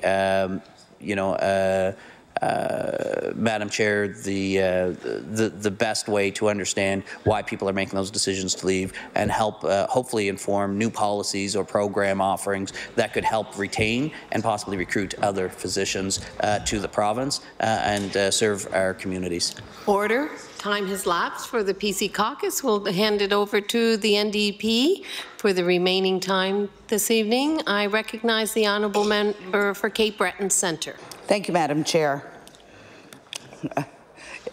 Is the minister and staff sure that you're okay? Keep going. Good. Okay. So I'd like to talk briefly about autism in children. Families know that there are huge service gaps when it comes to getting help when you have autism. According to families that we've spoken with, mental health services that are available to some children, like recreation therapy, often exclude kids with autism. Children who are experiencing a crisis are showing up at emergency rooms and being sent home. While we're happy with the investment in new support teams, it doesn't seem to address the emergency situations, which we're hearing more and more about. So I'd like to ask the Minister, is there any money in this budget to address the fact that families are being sent away from emergency rooms, in some cases being told the next step is to have their child taken out of their care? As well, a two-parter, what inpatient care is available for children with autism, and how long does the inpatient care last? Probably.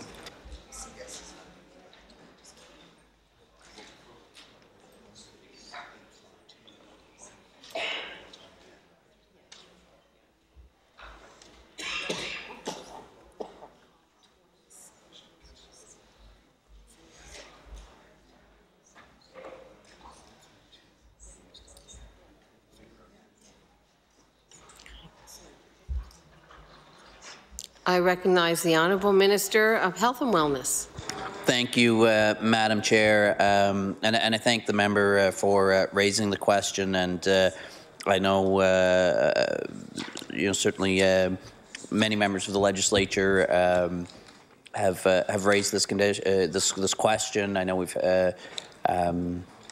Knowing that we're in an Autism Awareness Month, Madam Chair, I think it's worth noting as well that the services and the supports are an important component, and there are a number of programs available and made available through our department, the Department of Health and Wellness, as well as the education system, Madam Chair.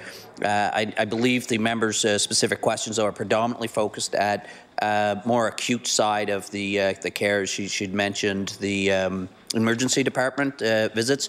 So really there's two pieces to this that I'd like to share and advise the member of. One is a program announcement that was made just a couple of weeks ago. The program is I believe the BIOS program. This program that was just announced, the brief intensive outreach service that we rolled out is to really give us that opportunity to build the support teams that can go out to the community, Madam Chair, whether it's in the school environment or in the home environment, when an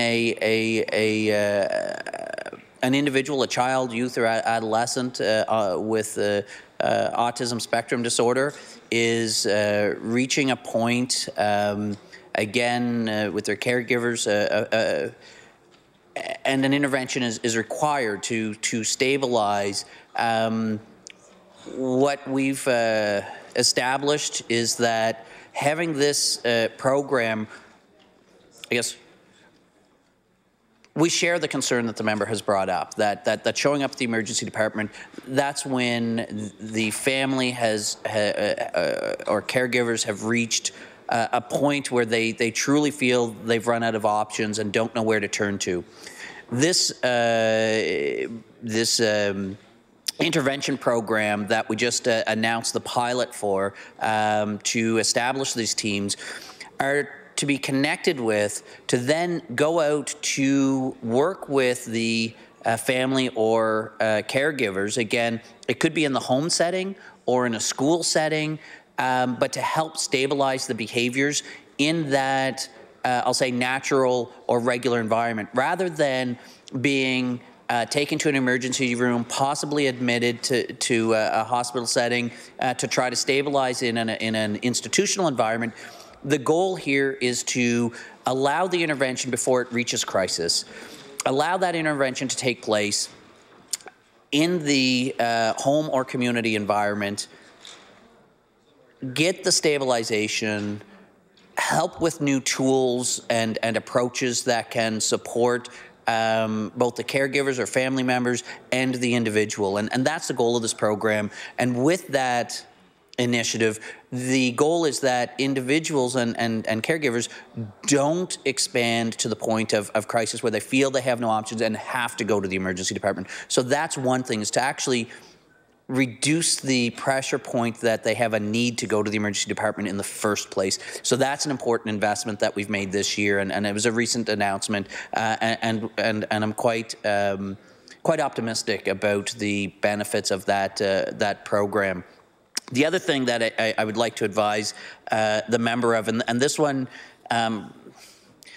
isn't a program per se, Madam Chair, and so there's no press release or fancy announcement about it. It's really just, perhaps I'll provide the context for the member.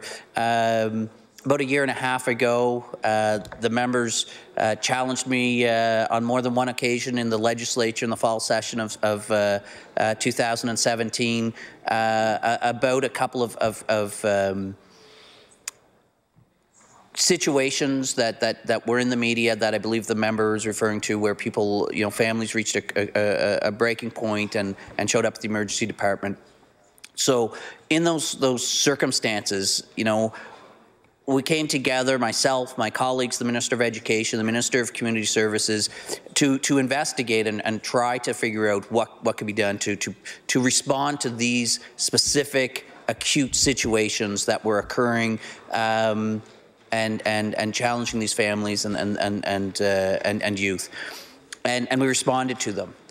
Now, in responding, what I discovered was perhaps one of the root causes for why these families felt they had to go to the media on those specific situations was, it kind of seemed like, and I'm oversimplifying, they would go to one department and say, this is what's happening. And the department say, I don't have something specifically for you. Try this department. And then the family would have to go to the other department and say, no, and it didn't really matter which department they started with, whether it was education or the health department. And it was that getting passed around because no one department had a program or service, Madam Chair, to support the specific situation that family was experiencing at that moment in time. So again, this BIOS program, we think, is something that can be directed to and help them in these situations. And so we hope to learn a lot about that in the first year, so we can see and if we need to tweak or modify the program a little bit. But the other thing then, though, even before we got this program and this investment, with my colleagues, we basically came to the conclusion and said, if the three of us can sit down and hammer some stuff out and say, what, I may not have a specific program and you may not have a specific program, but together, when we piece our programs together, we actually do have something and a means to respond. And so the direction we gave to our departments was, what, the next time someone knocks on your door or calls you up, don't say, this is what we don't have. Say, we don't have something specific, but we know that as government, we need to come together. So what we've done, again, it's not a specific program. It's not something that's budget. It's simply changing our mindset and approach to responding to Nova Scotians. And subsequent to those situations that again made the media, there were a few other times where I was advised that there were situations emerging and the departments came together. And those situations never made it to the media. I didn't follow up to get additional information because the system seemed to have been working. Again, it wasn't a change. We didn't need new program or new investment. It was really, Madam Chair, just about changing the way that we work. And so I just wanted to highlight that to the member. Again, it may not be perfect. There may be still instances that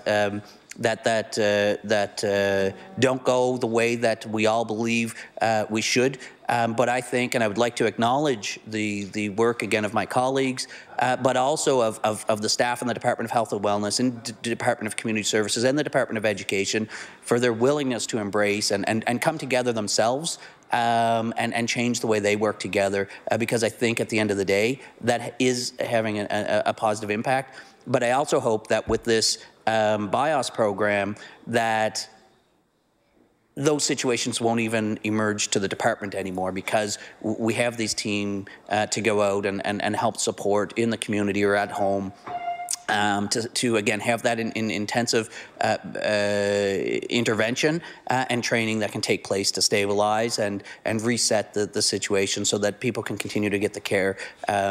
Parents can keep their loved one at home and stabilized and loved the way that they do, and that's our goal, and it's what we're working on and we're investing in, and I hope we hit the mark. But if we aren't, we're gonna tweak and advise and take another stab at it.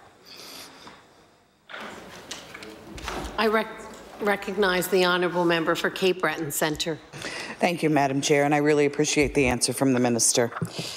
I'd like to talk about pharmacare now and ask the Minister, how much does the province budget for all of the pharmacare programs each year? And can you provide a breakdown of each program, or by program?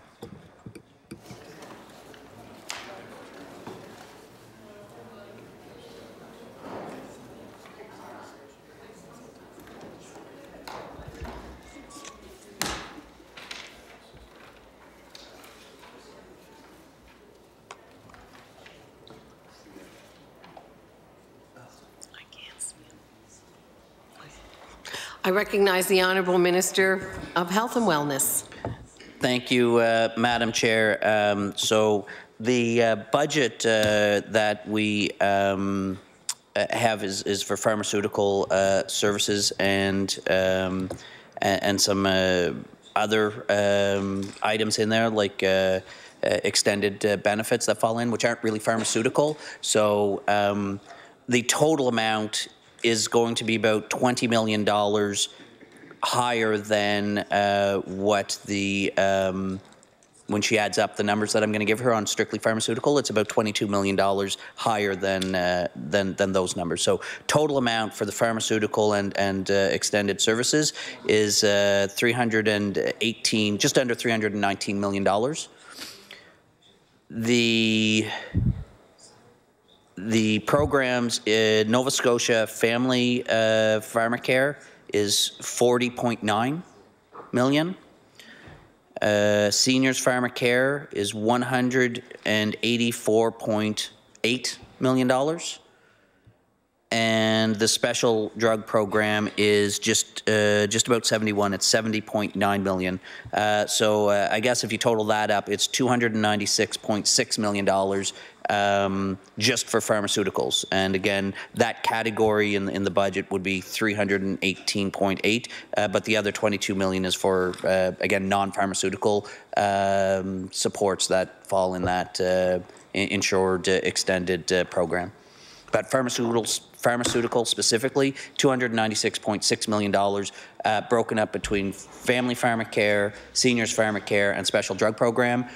Big asterisks on that. That does not include the DCS pharmacare program because that is budgeted out of the DCS program. So there's additional pharmacare services provided by the Department of Community Services, and that shows up in their budget, and I don't have that information with me.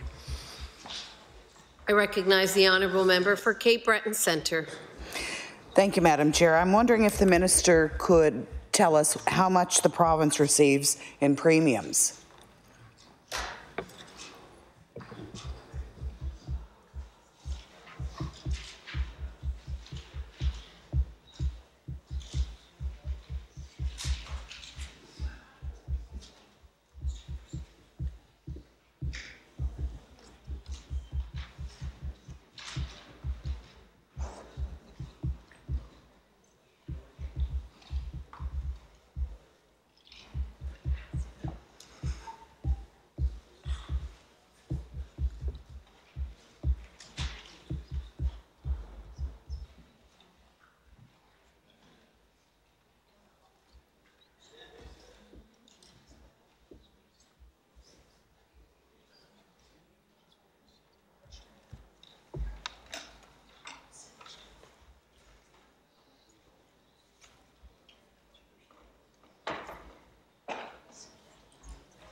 I recognize the Honourable Minister of Health and Wellness. Thank you, Madam Chair. Where we have the revenues categorized a little different than where we have the expenses. So I have the revenue expense for the largest pharmacare program, which is the seniors pharmacare. As I said, the expense is $184.8 million. The revenue for that program was $56.5 million. We're just looking. We didn't find it for the family, and again, special drug would be different, but the family, I don't think we have it. But if I get it, I'll bring it back up later rather than taking more time. I recognize the Honourable Member for Cape Breton Centre. Thank you, Madam Chair, and I appreciate the answer. I know I've said this before in the House, but it's worth repeating. I believe when I was canvassing prior to the election, I learned so many horror stories about seniors and their medications. Seniors that were selling drugs because they couldn't afford to eat, and they were making money off of their drugs. I talked to a senior who would cut their pills in half because they couldn't afford the full dose. And I talked to a lot of seniors who went without their medication because they just couldn't afford the premiums. So I wonder, has there been an analysis or an investigation into the benefits of a national pharmacare program, of course, shared with the federal government? It's like I believe in long-term care. It would be a huge investment up front to build however many beds we need, just like with national pharmacare. But being proactive instead of being reactive, I think the benefits would be amazing. So has there been any thought or cost analysis done on that?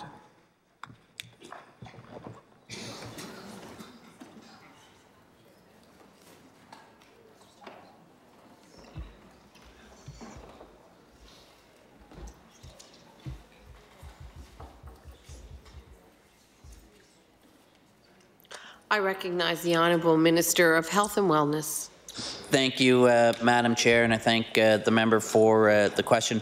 In fact, I think most Nova Scotians and indeed most Canadians are likely aware that the topic of the national pharmacare really was, although it had been around, really launched in Canada about a year ago with the federal government budget last year.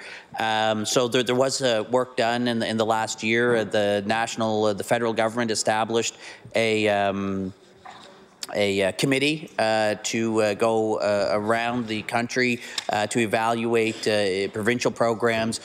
We participated, as did our sister provinces, providing information to the committee. A little asterisk or aside, Madam Chair, Nova Scotia was very well represented on that because a former colleague of ours in this legislature, former Minister and Deputy Premier Diana Whalen, was actually part of that committee. And you know, so we had a Nova Scotia lens, someone very familiar with the Nova Scotia situation, a part of that national committee. The province again answered and provided the information requested by the federal government, or sorry, that committee. Their report, I don't believe, has been fully finalized. They didn't. I think they were hoping to have it done by the end of fiscal. I believe they're now looking at perhaps in June or sometime early summer to have it complete. Obviously, there's a lot of information, a lot of perspectives on a national pharmacare, what it might look like, pros and cons. Our starting points are very different, Madam Chair, and in fact, that's part of the reason the federal government initiated this conversation and invested in a committee to go around and answer these questions. So in this year's budget, the federal government has continued to signal their intention to continue to pursue towards a national pharmacare program. Again, the details are still fairly preliminary. They're still waiting on the final report from the committee they established to review and provide some recommendations. Obviously, anytime the federal government is attempting to establish a national program, Madam Chair, that does require the engagement and participation of the provincial and territorial territorial governments as well, particularly when it is a program in an area that fundamentally is constitutionally a provincial responsibility, such as health care. So I think the response from province has been very positive in terms of participating and providing the information to the federal government to assess. We haven't received, so I don't know the results of that committee's report, but progress is being made. So yes, work is ongoing. Answers aren't complete, but we are participating with the federal government and our sister jurisdictions to evaluate and review, and again, that committee's work is ongoing. On the other hand, as a province, we recognize that the provincial government is, or sorry, the federal government is doing some work, Madam Chair, but also in an Atlantic context. Really the truth of the matter is our Premier has been a leader in the Atlantic and national context for more interjurisdictional cooperation, and Atlantic premiers came together to recommend that we work together Atlantically. You know, regardless of what happens on the national stage, we believe that working together with our sister Atlantic provinces, we too can still get some value and possibly move even faster than nationally in some regards. So those efforts too are ongoing. Now that's two pieces of relatively new work, and I mean new, Madam Chair, in the context of of government. You know, government, a year is a blink of an eye in a system that review federally has been going on for a year and it's still not complete. But that's because of the volume of information that has to be assessed and input into this. But there's also been other work. So, you know, some of those features, like the cost savings opportunities within drug programs to save and ensure that we have the most efficient procurement of drugs to provide to citizens across the country. Provinces recognized that a number of years ago. In fact,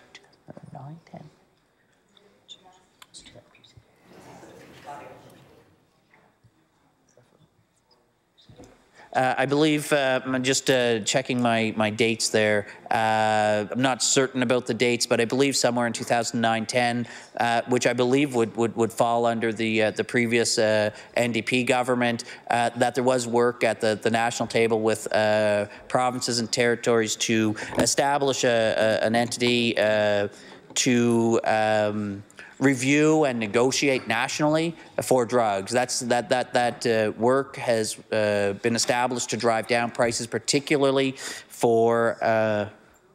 Really? Am I doing my resolution today? All right, he tried. Sorry to disappoint you, Minister. I am doing 40 hours.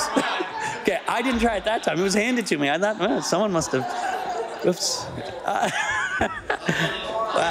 I'm sorry about that, Madam Chair.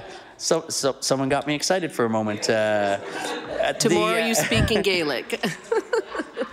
So where was it? So there was work done national with the jurisdictions to establish a body to negotiate on behalf and get a national price, for all jurisdictions. And so that work is done to establish negotiations when a new pharmaceutical product, a new drug, goes through the approval process. It gets clinically assessed, so it gets approved by Health Canada. Then it goes through a clinical assessment to make sure that the benefits are clinically adequate or sufficient. And then this other body, PCPA, goes through negotiations with the manufacturer to come to terms on the actual price for the product, and then that price gets to be a price that we can use nationally, provincially, with each province when we add the drug to our. Order. Time has the time allotted for consideration of supply today has elapsed. I recognize the Honourable Deputy House Leader. Madam Chair, I move that the committee do now rise and that you report progress and beg leave to sit again. The motion is carried. The committee will now rise and report its business to the House.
Order. The chair of the Committee on Supply reports. That the Committee of the Whole on Supply has met and made considerable progress and begs leave to sit again.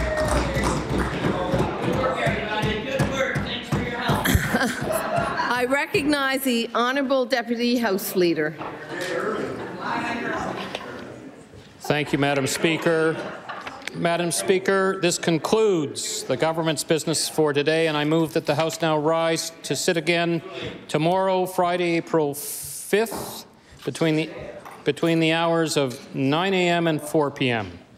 Business will include Committee of the Whole on Supply, and then second readings on bills number 136 and 139, and with time permitting, we'll move to third reading on bills 92, 103, 105, 109, and 112. The motion is that the House rise to meet again on April the 5th between the hours of 9 a.m. and 4 p.m. Would those in favour of the motion please say aye. Aye. Contrary-minded, nay. The motion is carried. We stand adjourned until 9 a.m. April 5th.